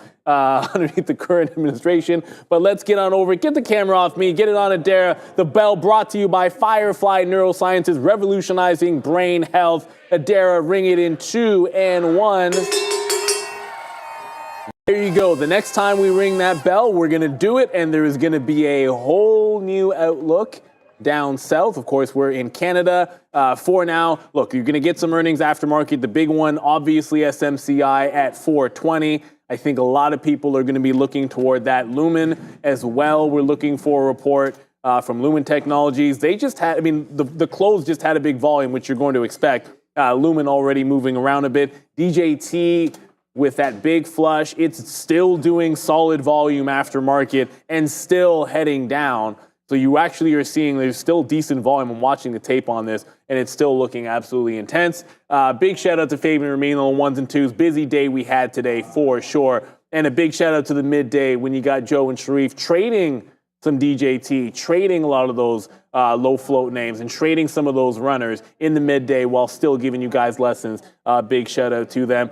Always want to thank our entire team. I don't want to forget Andre, who's been working on some great content. We'll have some stuff coming out on some technicals, RSI, and he's been putting that together. Big shout out to Brennan as well. So it was an absolute fun one, and the fun, pun absolutely intended, is not over just yet. I'm still just looking at, Lumen looks like it is out. Okay, so Lumen lost. So 13-cent loss versus a 9-cent loss on Lumen. So they've lost more than expected. It went down to 690 and now right back into 725. So first one out, Lumen with a miss, but it's getting right back to the tops. With that, let's get you guys to the desk. It's a market recap. Sean Adara, go get them.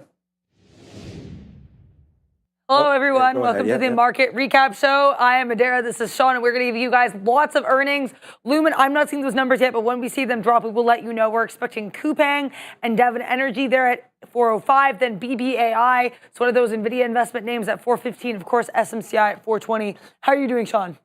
I mean, I'm doing great. How are you doing? I'm doing great, thank you. For some reason, I mean, all this trade idea stuff was, all this layout was changed and everything over here. So I'm going to have to take a couple seconds to get this all loaded up. But yeah, what a very, very interesting day to come here. So go back over to Adara. I'm nowhere near being ready. Absolutely. So we're going to take a look here at SMCI, up about 7.5%. Escalating volume here as we headed into the close, starting at 345 and still continuing to increase.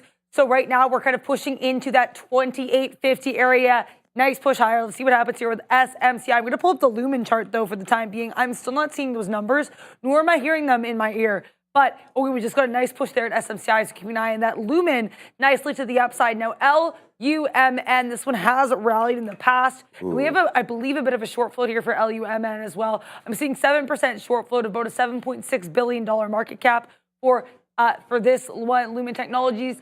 I'm not seeing any of those earnings here yet, though. Still up about 10%. I'm seeing Chef Joe saying, watch SMCI go to 50, LOL. I mean, we'll wait and see, right? They had a big sell-off. I'm not sure if 50 could be in the cards, but we really do not know. They do have an expected move of a cool 25%, so anything can happen. This is their first post-split report as well, though I think that's really been overshadowed by all of the drama with their auditor quitting last week. That is for sure. How are you doing over there, Sean? We're doing fine. Yeah, thanks for covering there as we get logged in a little bit over here. But all right, end of the day though, I mean, I don't even like what sectors were red today. I'm having a problem finding any, so that might have been part of the problem why I thought maybe this layout wasn't working right now, because most sectors right here in the green today, we had like XLE to the downside, or sorry, XLE upside, but FANG down 2%.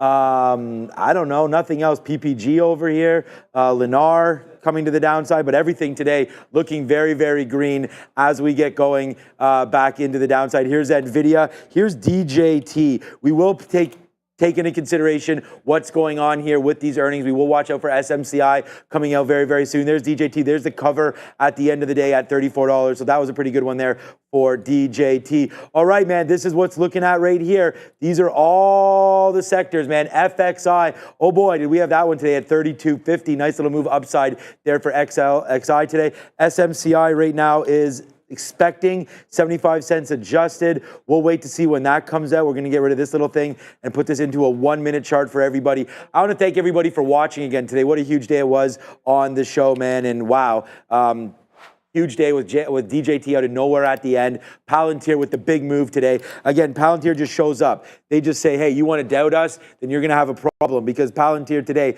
up 23%. And again, such a name that we've been in for a very, very long time.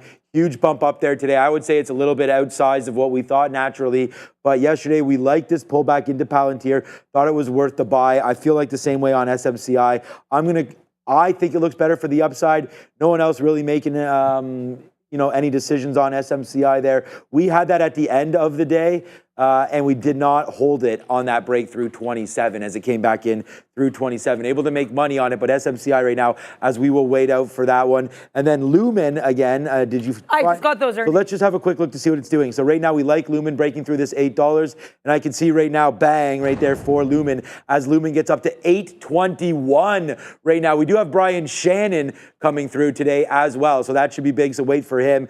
Coupang out as well, CPNG, that's coming through. That's going to the downside as this Korean company starts to go down. So, it shows a little American flag right here, but I'm pretty sure it's a Korean name. Korean. Nice move down there for Coupang. Daily chart looking real good for this name as it continues to go higher, Coupang, but doesn't look like that report will be too much interest right now. I'm trying to hear it in my ear, but let's go over to Lumen. And what do you have for that right now? Because LUMN, Lumen right now up nicely, up 13% here, making a move. LUMN, what do you got? Lumen up nicely in spite here of an EPS miss here. So they reported a loss of 13 cents per share. Analysts were looking for a 9-cent per share loss. However, they did beat here on sales, $3.221 billion versus $3.218 billion expected, and about a 7% short float for LUMN. Now, Coupang, I am not seeing these numbers compare to overall analyst estimates, but based on the numbers I'm seeing, because it's always worth qualifying.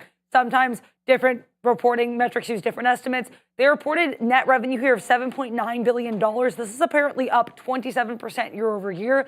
It's also above the expected revenue I'm seeing is $7.84 billion. So it looks like here they did beat on net revenue with a 27% year over year increase for Coupang. All right, with over 4,000 watching, I want to thank everybody for watching us here on Election Day. So thank you for that. Make sure you get in there. A lot of polls close at 8 p.m., so you're going to be right about that one. I believe the first ones are 7, so we'll have a quick look at DJT to see if anything does happen with that one. We were really, really fortunate today to get out of the way of DJT. So we were long here off this drop in, and we actually talked about that live on the show, where we wanted to buy this dip on DJT. We left it alone all day. But real traders don't sleep, Adara. So we waited for it to come in. Oh, we try to sleep. You know, like I can never sleep in hotel rooms. I can sleep anywhere. Yeah, it's like, I don't know why. It's like if I'm not in my own bed, I was like tossing and turning from like 1 to 4 a.m. or so on Saturday night. And I was like, for no reason, like crazy. I was like, isn't that the worst? Well, I know you I was gonna say struggle with sleeping anyways. I slept for 16 hours from Sunday to Monday, and I didn't eat. So like, I really have. You have the same problem, but I don't like. Anyways, okay.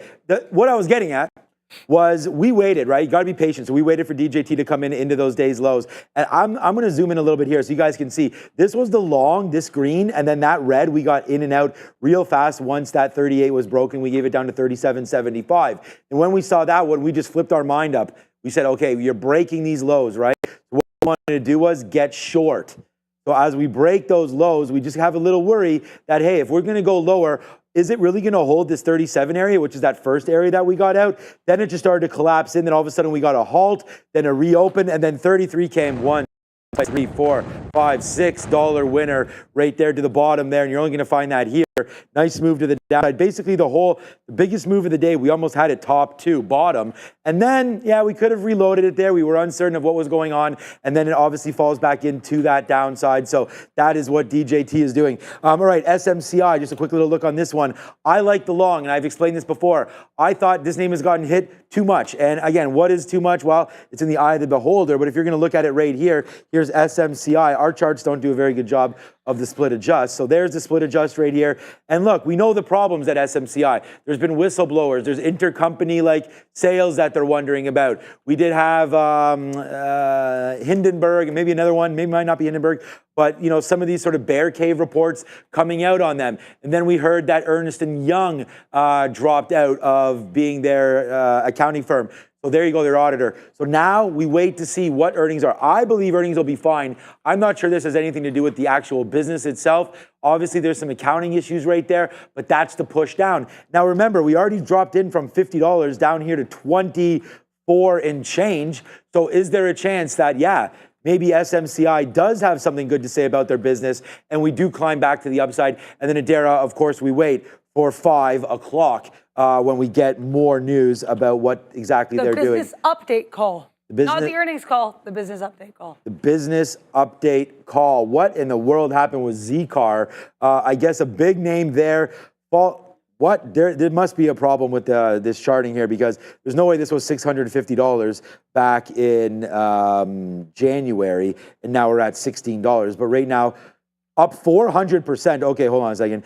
Zcar right now, nice move up there today. I'm surprised I didn't see this earlier today. I know Neil was mentioning, and you had some stories on Zcar today as well. But there's the nice move, continuing its move in the after hours right now. Zcar with a nice move up. I mean, look, I don't know what was up with China. We talked about China today and then having a little bit of a rally forward there as some of the Chinese governments are sort of looks into assessing exactly what this stimulus was all about. Yep. So that could be the move there for FXI. Let me see what's going on with Palantir here in the after hours. Nice move again, but kind of flat here as we go. So, I mean, just to look at a few other names, Adara, interrupt me if there's anything happening of importance. There is not. We will wait for SMCI. We heard 420 puff passes. We wait along for our friend Brian Shannon to come through. Okay, I mean, here's a broader look at all the stocks. I don't know if we can sort of zoom in maybe on this part here to the downside, if that's at all possible, or this sort of NVIDIA 3% today. Broadcom, nice opportunity there in the electronic sector and in the electronic technology services area. Retail trade, Amazon today, Walmart today. I mean, everything. I don't remember the last time, honestly, that we looked at a sector board and saw every single ETF up. Is there one that's down? Maybe we could try to find that. Maybe MSOS, I don't know, that could be down there. Eli Lilly flat, J&J flat. Obviously, healthcare is going to be, again, another name that's very specific to what's been happening across the border tonight with that election. Again, everybody, try to get out there and vote if you can. Try to just have your vote count, whether or not it does or not. That's All right, Tesla 3.5% today. Nice move there. That could be Elon v. Trump. Like that could be some sort of relationship there. Oh yeah. Right. And we'll see if. I mean, Elon said that he'd take a position if Donald offered it to him. Well, did you see too? Apparently, New York Times is reporting he's actually going to be spending election night with Trump in West Palm Beach. Really? Oh, at Mar-a-Lago? Is reporting. Mar-a-Lago? Apparently, yeah, Okay. that's what I was seeing here circulated quite a lot on Twitter vis-a-vis the New York Times. Again, who knows if the veracity of that, but that's what I'm seeing reported there. Little Elon and Trump hang out tonight. He wanted to be the sort of like the director of, I think it was something about government efficiency. Oh yeah, the Doge hat, yeah. Something like that. Who right. knows if that was a joke or not? Either way, it was very entertaining and it's been a meme. He better not do anything like that, in my Also, opinion. I'm seeing some stuff about Apple here really quickly. Oh. Nikkei reporting that apparently Apple has asked Foxconn to produce some servers in Taiwan. So just a bit of Apple Foxconn news. Not sure if that's going to move the needle for Apple. But again, Apple also got hit with that potential DMA fine we're hearing about here. That's going to be its first fine under the new Digital Markets Act in the European Union. Bang, good one there. And you're 100% right. It does not have any effect on Apple stock, but thank you for reporting that, as it is the most held name in the world. Did you know that? I did not. Most held name in the world. There's no other stock that people own more of other than Apple. Like you may know, like just as individuals. Like in general. Right, so you have like a group of 100 people, maybe 50 of them might own Apple. That's very interesting. I like that. You know, I'm not sure about those stats exactly. As we go. Oh my God, has Brian been watching? I mean, I just see Brian in the room here. That might be a thing, you know what I mean, right here? So we're going to get ready to have Brian on very, very soon. Glad to have him back as we go. But you know what? Let's just look quickly here. And this is for the first time. So we work on a prop floor. Brian and I have talked about that. Brian's talked about it in his book, being on a prop floor, so on and so forth. So here we go. This is real trading. I'm going to click on here, compare your profits. So you can click on here if you are within real trading, and you could zoom in here and find out who the top 10 traders are. Now, this is from yesterday. Now, oh, wow, as you can see, maybe I can zoom in a little bit more here. Here we go. Top 10 P&L traders from yesterday. Actually a little light. So I feel like volume wasn't the greatest yesterday in the overall market. But you know what? I'm going to say a big shout out right here. When's the last time we saw like individual, well, let me make sure, top 10 traders today. Okay, yeah. So there it is. Hong Kong, 9,000. On Canada, 7. These are all US dollars. Amex, 4,000, 7,000, 4,700.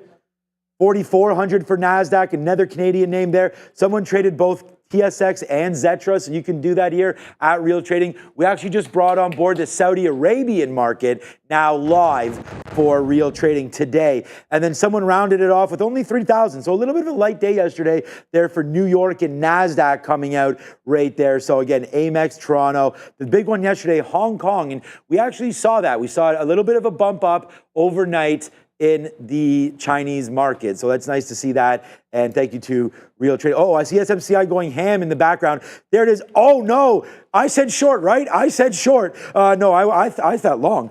There's a fail right there. Bye-bye Super Micro. Super Micro El Tanco City right now down to the downside. And my good friend Brian Shannon says, you do not trade a stock until it is out of the penalty box. Right now, SMCI continues to be in the penalty box. And actually, it just got a 10-minute major right there. And here it comes right back up to the upside. SMCI, you're not going to see live level 2s like this anywhere ever. $26 right now, SMCI. Here's what it looks like right now. It drops down to $23. Were you there with a bid? If you were, you're now in the money, $3. Nice move to the downside. Adaira's going to get these numbers for us and give it to us immediately. There goes SMCI 25. She does have them. Over to Miss Adaira. Before I say anything, I want to clarify. I'm reading their official release. They're saying preliminary Q1 2025. So it looks like these are not the actual results. It's the same thing we saw ADM do this morning. They're expected to report their results, and they report their preliminary results, which in both ADM and SMCI's case is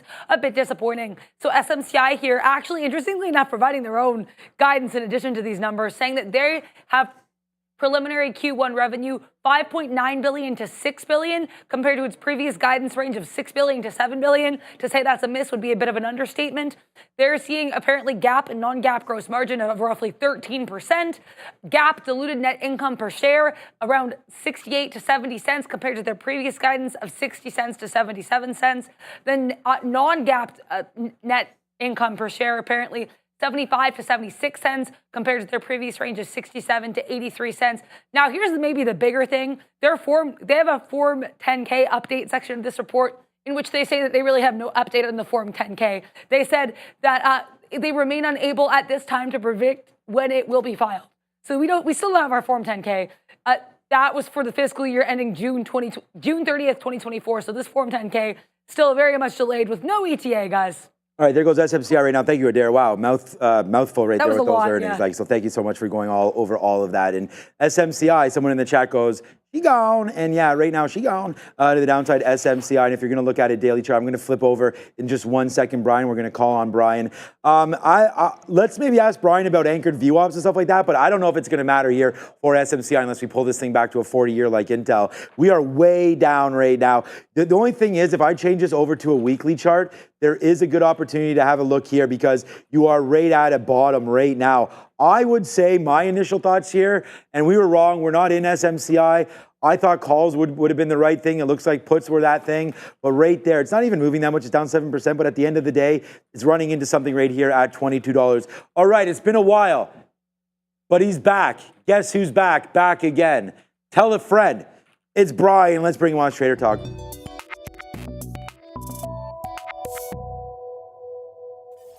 Mr. Shannon, how are you doing, my friend? John, I'm doing good. I missed you for the last couple of weeks. Thank you. I missed you likewise there as you went to I'm still jealous of that name, Stocktoberfest. Like, are you kidding me? What a fantastic name there. Hope you had a good time. And again, Brian Shannon here, Maximum Trading Gains with Anchored VWAP. So we'll talk about that. But wow, SMC. Let me give credit where credit's due. You know who came up with that name? Who? Your wife? Oktoberfest? Steve Gomez. Oh, Steve Gomez is from Trade Ideas. Trade Ideas. Good. Oh yeah, we've had him on many times. Yeah, we've had him on. All right, he's on with Neil. I was thinking Scott Gomez, New Jersey Devil great, coming through there. But thank you so much for that one as we continue to have Michael Noss on the show as well. And again, thank you for some of those hookups, Brian Shannon. All right, SMCI, look, I know you're probably not in this name. I just talked about that it's been a falling knife. We had accounting issues, then the delayed earnings report. You never, ever want to see that. So they come out today with preliminary results, and what a move down. It looks like it's trying to recover a little bit now in through $24, $25. But any sort of ideas about SMCI? Where there's smoke, there's fire. When they say there's accounting issues, that's the Wall Street sign to steer clear. They broke that anchor from the IPO, the 2007 IPO, last week, and it's I don't know. It's just in a downtrend. It's guilty till proven innocent. I don't like to get involved in these names, as you know. We had many indexes today. All green. Were you able to find a red one? Let me see. MSOS. Was that red today? Oh, yeah. MSOS was down 4%. So only the marijuana name to the downside. Me and you have talked about this, but I hadn't talked to you in about 2 weeks. Did you put on anything in the last little while that could be election sensitive, waiting for these results to come in? Or is this something that's not really in your wheelhouse in the past 2 weeks? Do you have anything on or looking at anything of interest? Well, it's funny you mentioned the weed stocks because I was looking at Sundial. In fact, I owned it for a brief moment yesterday and didn't realize they had earnings today. So I sold it very quickly because I don't like to hold in front of earnings. But Sundial is looking pretty good here on this longer term chart, Sean. Yeah. We're back above the 20, 50, 200-day moving average. So that's one I'm going to keep an eye on. I don't want to keep an eye on any stocks because I think they're election plays, though. I try to steer very clear of that.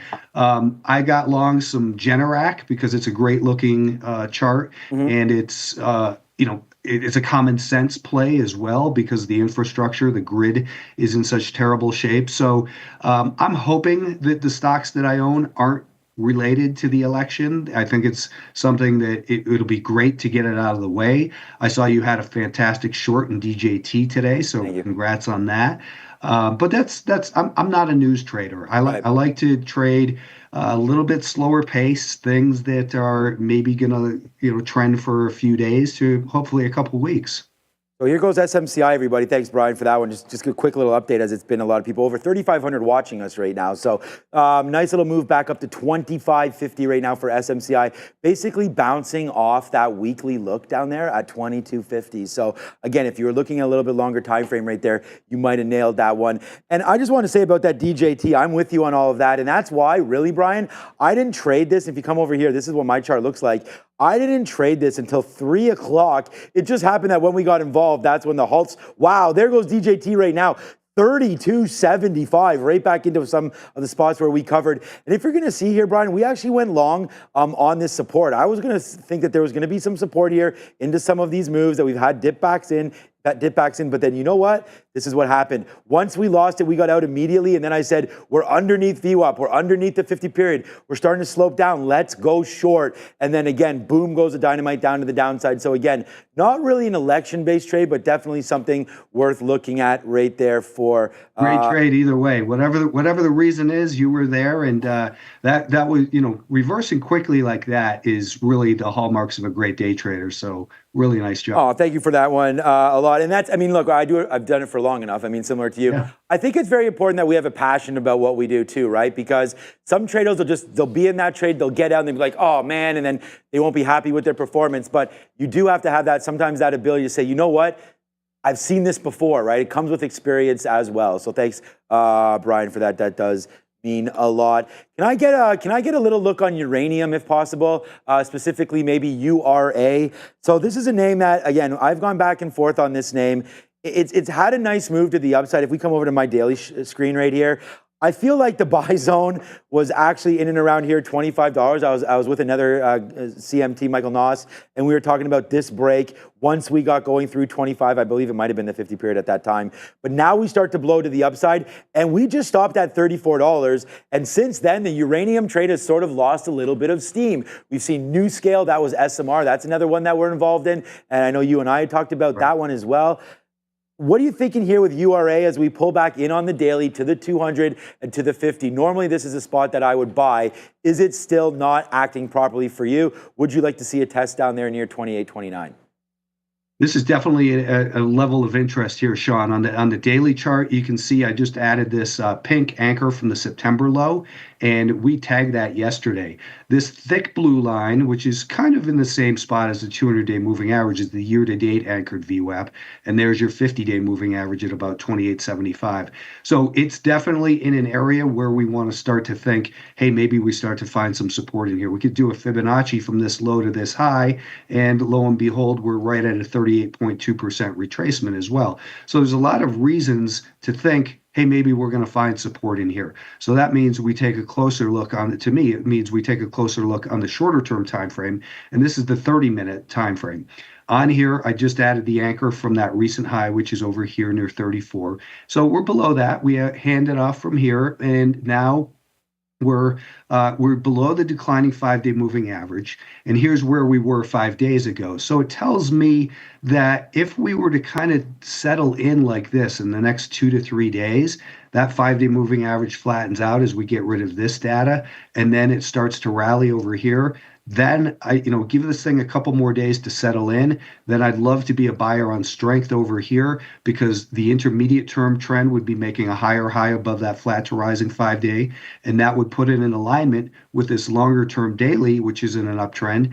Get involved here, put a stop underneath whatever's the most recent relevant high or low, somewhere over in here, hopefully. And then I think you got a great looking candidate for a swing trade back to the upside towards that 31.5, 32 level to start out. Great little levels there, and thank you for breaking that down as more of us want to get into that mind of yours. Thank you so much for that one, Brian. And just quickly here, 25.50 SMCI now, guys, trying to make that move back up with still over 3,200 of you staying late with us. And Brian, look, man, thanks for the credit on reversing that position, but I'm here to talk about Pure Cycle with you. It was only 2 weeks ago that we talked about why are we in this name. You liked the business. You also liked the breakout. So, I mean, congratulations on that one. I'm not sure how it wound up ending for you, but I remember you talking about this name, $9.50, $10. If we come over to the screen, it looks like a perfect breakout. And man, did you nail that. It looks like it went 50%. And I know we never get the top, but that was a nice move up to $15.50. Now pulling back just a little bit. Any update here? Anything you want to tell the viewers? Because I'm here to give you credit for this one. That's a great call, PCT. Thanks, Sean. I did. I had a little bit of stock in that, and I made more money actually with call options. I didn't hold it to the top, and I never do. But now we're in pullback mode again. So kind of the same story as URA is we've got a longer term uptrend. We can throw an anchor off of this low where the move began. You can see that we just touched it yesterday. So this is the zone we want to start to look for support again. The 5-day moving average is declining. This is where we were 5 days ago. So as we get rid of this data tomorrow, and let's say we, kind of do this, well, the 5-day moving average will will continue to decline. And then on Thursday, if we do something like this, that 5-day moving average will start to flatten out and rise. And that will tell me the buyers are regaining control from this peak. I would expect a rally up towards the anchor from that recent high and then see how it behaves. And if it can continue to do this, then those shorts will continue to be in trouble. And hopefully it can be, continued upside momentum. But right now I'm in cash, waiting for cash regards to this stock, waiting for it to set up again, but I've definitely got an eye on it to go ring the register again in there. Thank you for being here with us, Brian. We actually have a question. Hey, Darren. Hi, good to see you. We have a question from the chat here, from Robert Vitale in the chat, asking what you think about SoFi, saying apparently the moving averages are rising and it looks as if it wants to break out on the weekly. What are your thoughts on SoFi's chart right now? I feel bad because I didn't mention this to my subscribers today, but I got involved in SoFi pretty early, so okay. I have a very small piece left. I didn't want to be holding it, with the election and that, but it also came down to the anchor from the beginning of the most recent move. It settled in, it broke this little range and got above that higher high, made that higher high above the 5-day moving average today. It was really quick. My stop on the final third is going to be right here, but it's up and away. I didn't catch the name of the person. It looks like if it breaks past this level here, that you want to be careful with it, because a breakout beyond that high from 2023, people who are looking to either cover their short over there or to buy the breakout are clearly late. So I'm thinking it's getting a little bit stretched in here, and it probably is going to need to settle down a little bit before it can have a really stronger move. But hold on to what you've got. Set the stop where it makes sense to you. I would say worst case stop would be underneath yesterday's low right here, but it's definitely got that strong momentum. They had earnings. It's got a short position in it. So the recipe is there for continued upside. I feel like right now, Brian, with every stock, it just seems like that word that you use there, momentum, is just so important. Like some of these stocks, they just don't stop. I mean, and again, a fan favorite, a crowd favorite of ours reported huge today. I'm not sure you've been following a name that I hold near and dear to my heart, but it's Palantir. I mean, Palantir today up in 23%. I mean, that name just continues to climb higher. You and I talked about this on its inclusion into the S&P 500 on 5, 6, 7, now 8 straight EBITDA quarters, guiding higher. Alex Karp, again, I love founder-led companies. He's still there, right? Another example of that, Elon Musk. We had Peter Thiel running with PayPal for a while, but I still like Palantir coming through right now. I think it's way overextended. I mean, I don't think that anyone's going to put, some people might put buy ratings on it, but I think for us, technically, Palantir just on an island up by itself right now. So so my question to you is a very specific one right here, because I own the stock and I did sell some today, sub $50. What do we do when we get this island gap like this? Like you've told me when there's a gap, play back to VWAP, obviously on a daily chart. I don't know if that works for a daily chart, maybe it does. But I just feel like you're up on an island up here near $50. And quite frankly, I don't know where to put a stop if we want to go long now. So with your experience, what does it look like when a relatively strong stock that there's a lot of traders in it did over 200 million shares today, Brian? Its biggest single day move, Palantir today, up on an island. What are we doing with this name? Well, it's, people will call it an island reversal if it does something like this and then gaps lower again, leaving an island up there with no land in between, basically. Right now, it's just a strong gap that is holding above the volume weighted average price from it. So all of the buyers who piled in and chased it today are in a winning position. Anyone who is short selling today on average is losing unless you sold it right there at the very end of the day. So the momentum remains strong, Sean. It's innocent until proven guilty.